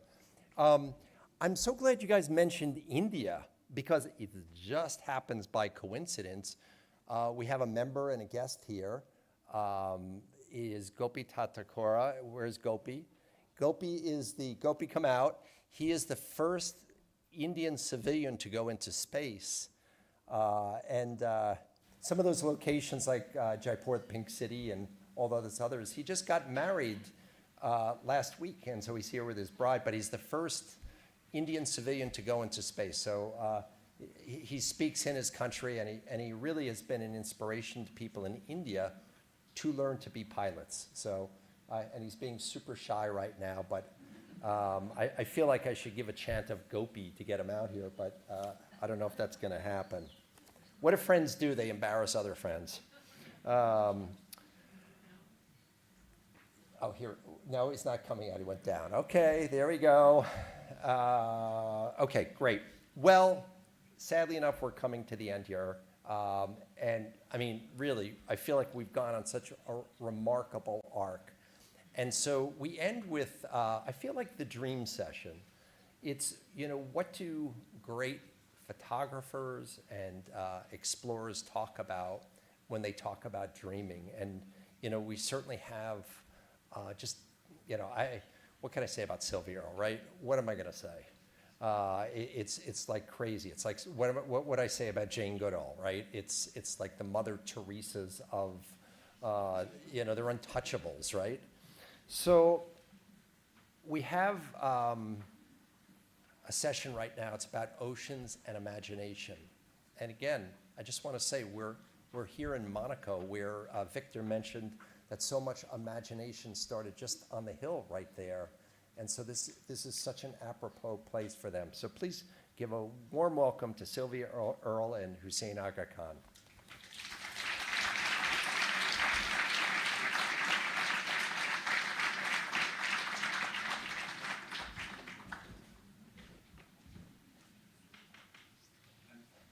My comfort dog. Your comfort dog. This is my comfort person. And mine. You first. No way. So it's very humbling to show photographs after Steve McCurry, who I worship the ground he walks on. And it's also very humbling to sit next to Sylvia, who I worship the water she swims in. We should introduce Thelma. So they asked me if they said to me that they don't let dogs in here unless she's my comfort dog. So I lied and I said yes and brought her in. I think she looks at you for comfort. Maybe. So it really is such a privilege to be here in Monaco. Thank you, Prince Albert, too. And to be here with the Explorers Club, something that, as a young woman, a young scientist, I couldn't imagine being a member of the Explorers Club because it was all guys. And to be one of the first women to be allowed to come in to the Distinguished Assembly was pretty exciting back in 1981.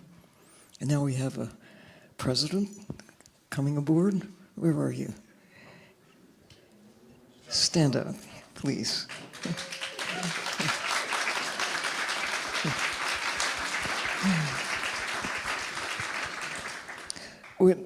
When I emerged, having spent 2 weeks underwater as an aquanaut back in 1970, there were 50 guys and 5 women, and they called the engineers and scientists who were on board aquanauts. At the time, 1970, there were astronauts up in the sky. But they had kind of a hard time calling us, the 5 women, as aquanauts. So they called us aquababes. They called us aquabelles. They called us aquanauties. We didn't much care what they called us. We got to go. And it's just part of the change that is taking place in our lifetimes. We see the social change, we see political change, but I think most dramatically, changes in nature. And we see it on the land. We're starting to rewild what we've lost on the land. But it's time to think about what we have lost and are losing in the ocean.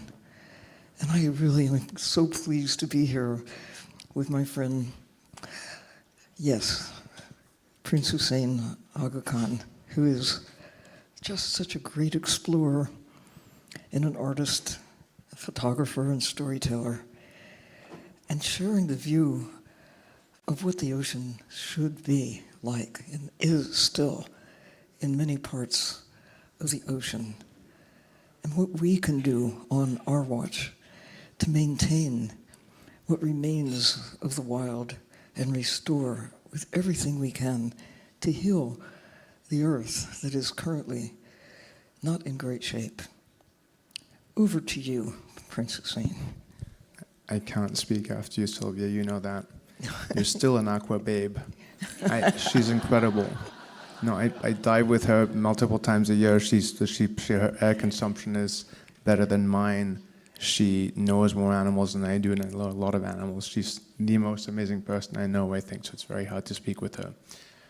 There is something like 250,000 species in the ocean. And to me, biodiversity is one of the most incredible things in the world, whether it's in rainforests or in the ocean. So whether it's ecosystems or species, I'm all over trying to protect them, share them with people, try to inspire people to love the things that I see. There's that Papa Dioum quote which says that we won't love what we don't understand, we won't understand what we're not taught. We won't love what we don't understand, and we won't understand what we're not taught. My job is just to share what I see and love with the world. I explain it, explain the problems that the animals and ecosystems are facing, and try and make people care. Sylvia's job is all the rest. Well, sometimes, given the state of the world, I get a question, especially from kids, who say, I'm just one kid. What can I do to help? It's pretty discouraging when you think the magnitude of the problems we now face. But I say, you're a 21st century kid. You're the luckiest. All of us are to be here as 21st century human beings because of what is now known that nobody could know when I was a kid. Nobody had been in space. Nobody had been to the deepest parts of the sea. Cell phones, or the ability even to take color photographs, did not exist. To be able to communicate the way we now can, the benefits that we kind of take for granted in the 21st century, it didn't exist until just about now. At the same time, we know that we're in trouble. Our impact on the natural world has been so profound, one species causing such change that even the geologists are taking notice and identifying our impact before and after, how around the 1950s marked the beginning of a time where our impact is so great that it marks like a geological era. There are 5 great extinctions previously, but we have been the cause of the 6th great extinction. It's not just that, it's all the ways we've changed the chemistry of the planet through what we're taking out of nature and what we're generating that didn't exist before, like plastics, all these synthetic materials were not a part of my life as a kid, but now they're everywhere, even in our own bodies. That doesn't sound like good news, but imagine if we did not know. If we just kept doing the same crazy things, consuming nature to foster our prosperity instead of looking at nature as the greatest gift and finding our place within those systems. We can do that now that we know, now that we can see, who is this little guy, this little nudibranch? We could not get into where they were until well into the 20th century. And now a kid can aspire to be an aquanaut. You can aspire to be a diver. I mean, my mother waited until she was 81 to take the plunge. And people who think they might be too young or too old, I say, just come on, dive in.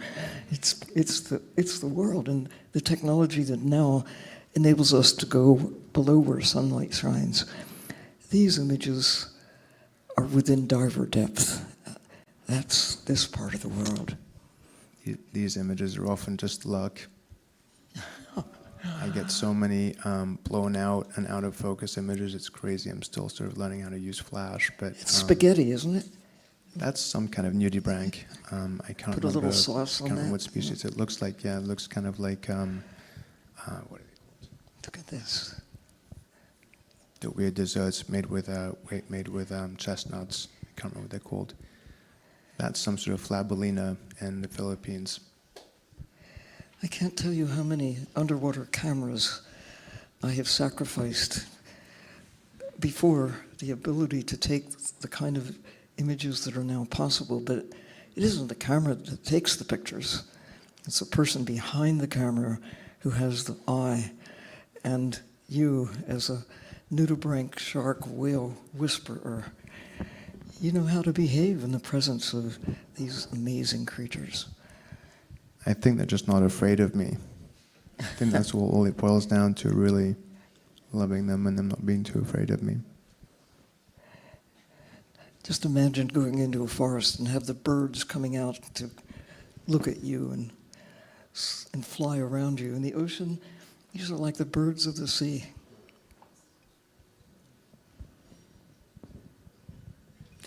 Tell us, how did you do this and where did you do this? Kind of all over the world, but it's terrible for climate. It's a lot of emissions. It's bad for jet lag as well, and for not seeing my family and dogs. But I do whales in Tonga every year for 1 to 2 weeks. I've started to do whales in Moorea every year for about a week or 2 weeks. And we have a place in the Bahamas, so I get to see oceanic white tips, great hammerheads, and tiger sharks regularly. I just spend hundreds and hundreds of hours in the water and try and see what comes. I always consider photography a lot to do with luck. Well, it's wildlife photography because you don't know if you're going to see anything. You have to get close underwater for flash, and flash only travels 5 feet. So, and often just like on land and in forests and elsewhere, animals just sort of fly by in the distance and you can't go and photograph them. So I always feel part of it is whether you see anything when you go down or into a forest or into your garden. You might see nothing, or you might see 20 sharks together or a whale on its calf. Will they let you close? And if they let you close, will they let you close for long enough to actually photograph them and photograph them well? And when you get close enough for your flash to work, which is only 1.5 meters or less. So when you think, why do we know so little about life in the ocean? You mentioned that we know there are at least 250,000 species, but all of the major divisions of life on Earth, the 35 or so phyla, big categories of life, are in the sea. Only about half occur all of the land put together, but you can find that many, 14 or 15 categories of life on a rock you can hold in your hands, a little chunk of a coral reef that you can embrace with your arms. That's diversity writ large. Think about the diversity of insects. I mean, more of them than any other known group that we have.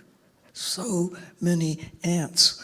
I mean, if E.O. Wilson were here, he would be speaking in poetry about the nature of ants. And in the ocean, maybe there is a parallel, but we spend so little time in the sea compared to our existence in terrestrial places. We're still finding new species, new categories of life on the planet, but nowhere are we finding more new kinds of life than in the ocean. New, not just species or genera or families, but a new kingdom of life was found during dives in the 1970s. The archaea, a group of microbes that kind of look like bacteria, but they're as different from one another as, let's say, bacteria are from pine trees. Really different chemically. And, you know, the deeper we go, the less we know, the more new discoveries we're finding.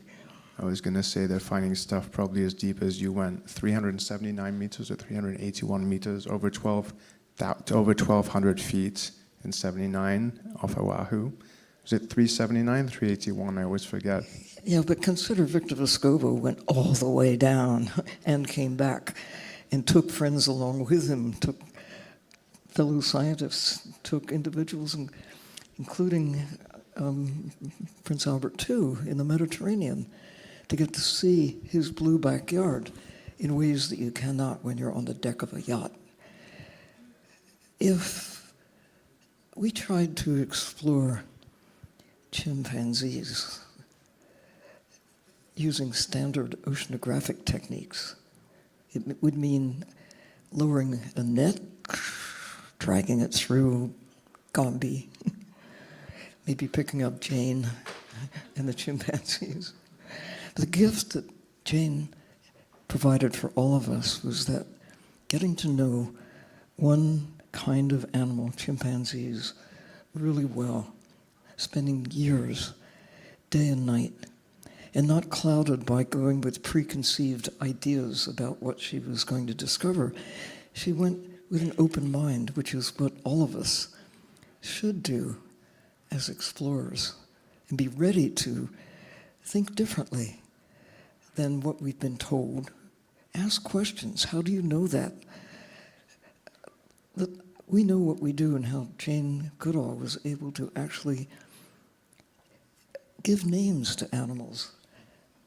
Every one of these creatures is unique, like every one of these creatures. You know you're different. I don't know whether they know they're different or not, but they are, each one with a DNA signature that sets them apart, behaviors. Everyone has a face that, if you really look, is different from any other creature of its own kind. And we're just beginning to recognize that as one of the greatest reasons why we have a planet that is favorable, the great diversity of life, and the uniqueness all wrapped up into the greatest mysteries of biology. They often frequently change behavior as well. You can be with a whale in the morning that doesn't want to see anyone, that stays 50 meters away, and that same whale in the afternoon might calm down and be very sociable. So animals change, they have behaviors, and they change behavior quite regularly and quite easily, even during the same day.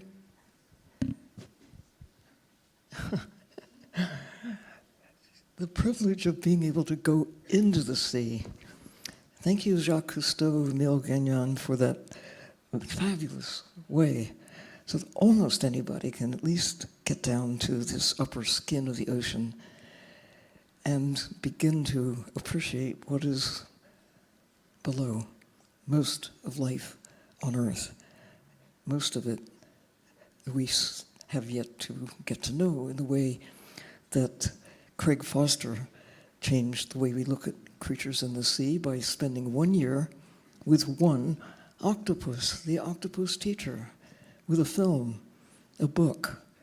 And I don't know, why can't all of us look at nature with that same empathy of understanding what a miracle life is, and how we have the best chance any species will ever have to maintain Earth within a certain layer of life, layer of circumstances, conditions that we are changing, but we have the choice still to make decisions that will keep these creatures and us and Thelma. Where are you, Thelma? This one I did Keep name. us safe. This one looked a lot like my dog Isabella, so I call this the Easter lion because she was a sea lion who looked just like my dog who passed away a few years ago.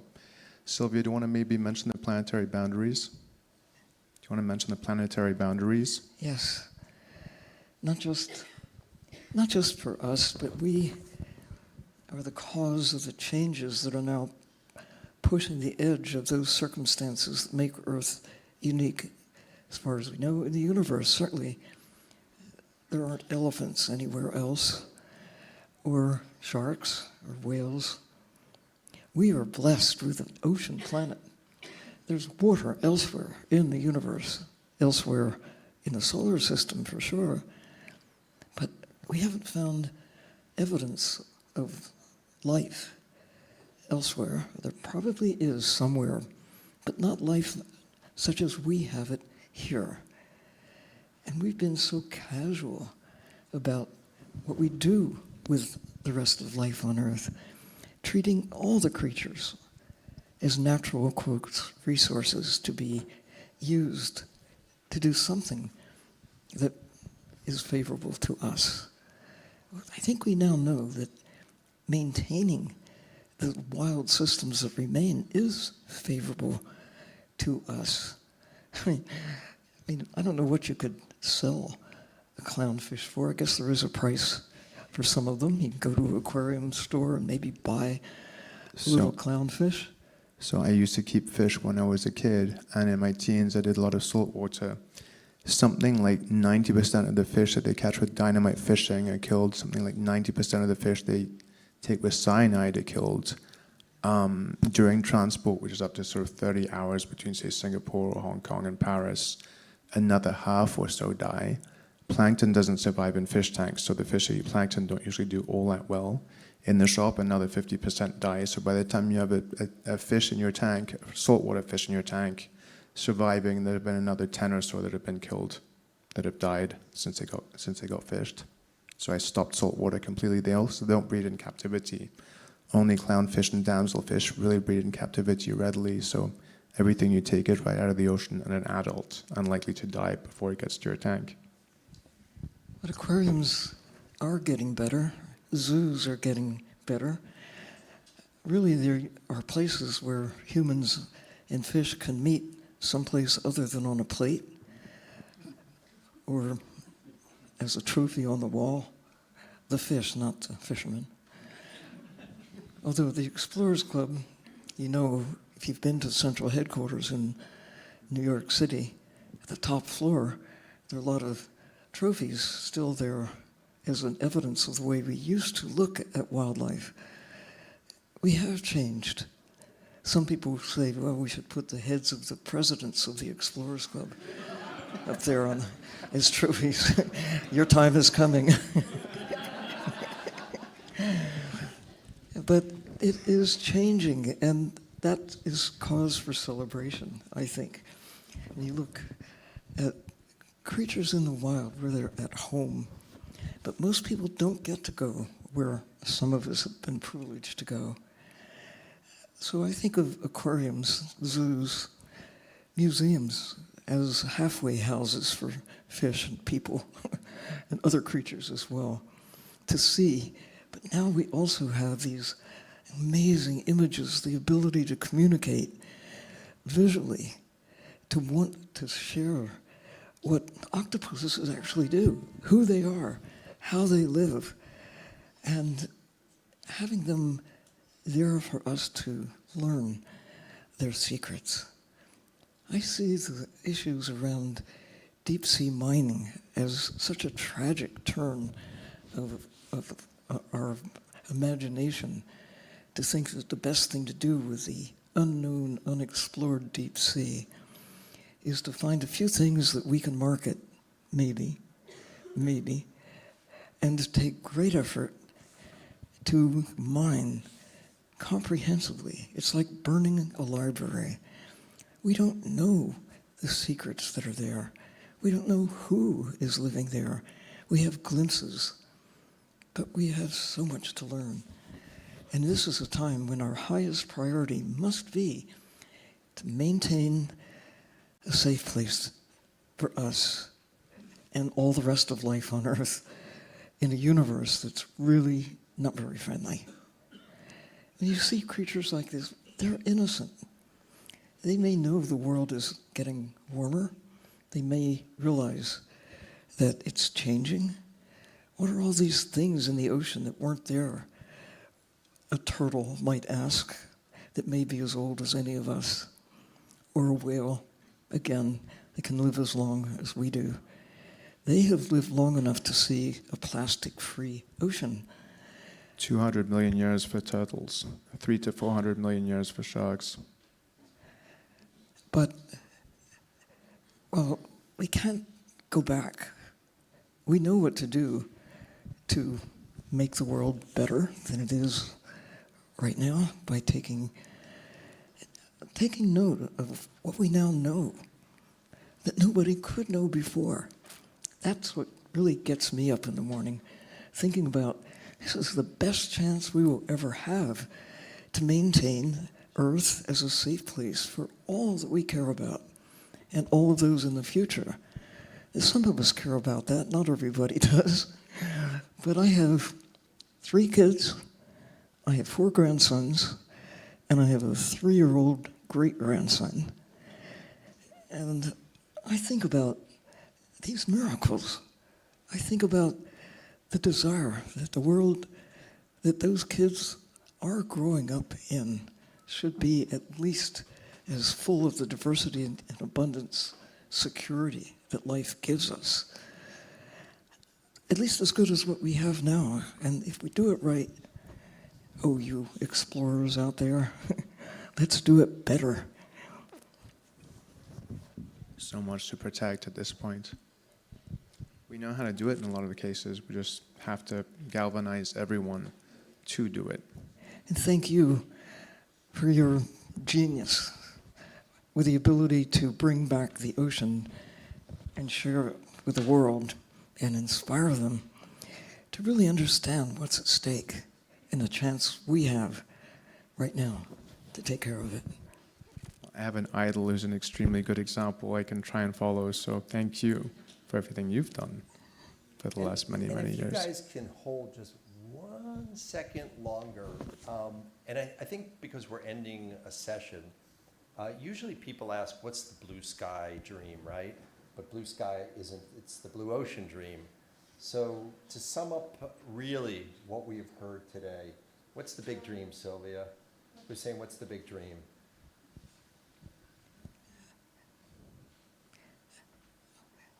Oh, there's so many ways I can answer that, but let's say that my 3-year-old great-grandson can come to an Explorers Club event here in 50 years.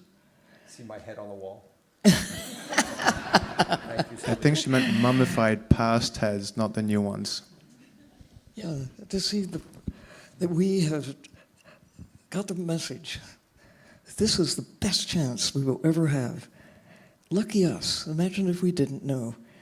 And that each of us will do something like what you're doing. I can't do what he does. I can't do what any of the rest of you do, but to use whatever it is you've got to change this trajectory that we're on, like, and go this way. This is the time, so let's celebrate. You know, Sylvia, I quote you often, and you probably don't even remember the quote, but you know, I have younger people come and say, how can I be an explorer? And you once said to me that you have a lot of budding marine biologists, and they say, I'd like to do what you do. And you said, if you hang around the action long enough, you become part of the action. And that was probably the best advice I've ever heard in terms of volunteering and just doing something and being so indispensable that you do become part of the action. Thank you so much. I think, do people ever recognize greatness in their lifetime? It's something we reflect on later. I hope not, because this has been really great. I think this venue is so inspirational. You know, I think that this whole collaboration between the Yacht Club of Monaco and the Explorers Club has been wonderful. Thank you both so much. And, you know, these events just don't happen in thin air, right? You know, you have Bernard Alessandro, I don't know if he's here right now, and you have Jeremy, but Christina and Michelle, are you here? everybody hides, right? Everybody's hide. But, you know, I can't even tell you how many they're going to come out. And then I'd like to have Kevin Murphy and Charlotte and Margaret. These are the people, because I see the emails, I'm copied on everything. I see literally every day the communication back and forth. And I think my biggest takeaway, because they are, quote, employees, they give a damn. They give a damn so much that it hurts, and that disappointments or successes are, you know, really what they live for. It's that acknowledgement that they did something better. And I know Kevin Murphy and Christina Michelle and Charlotte and Margaret are going to dissect this whole thing and say, how do we do better next year? So please, Kevin, please bring everybody out here for an applause.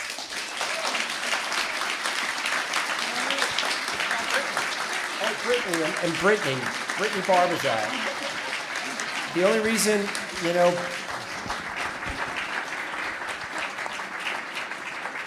Brittany Barbazat, sorry, Brittany. You know what, I just was thinking of Brittany's children wondering where their mom was today. That's all I could think of, Brittany. So listen, guys, this is a group that deserves a standing ovation, actually.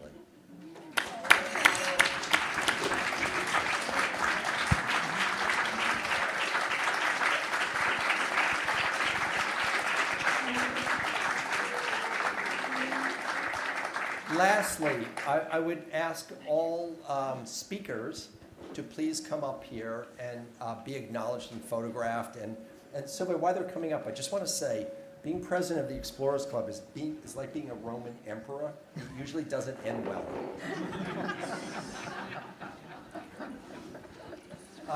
Please, I know there were at least 2 other speakers here today. Oh, here they come. Come on, up here. God, everybody's so different. And for those of you who don't own an iPhone, you know, it's a really great device. So Apple makes it.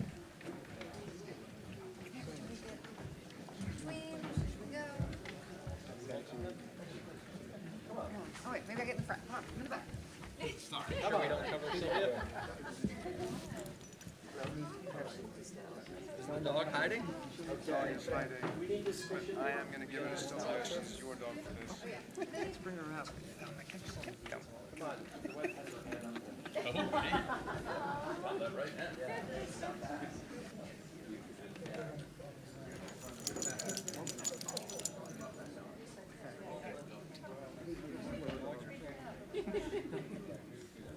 Exactly. Better be Who are we looking at? Just the photo. Who's the main camera? Main camera, we're looking at everybody. Okay. We're all looking at the same camera. All right, let's do that Nat Geo pointing in the direction of the horizon. Right there. Anybody have a red shirt on? Should we center the flag? Okay. One last announcement, because I have a big mouth.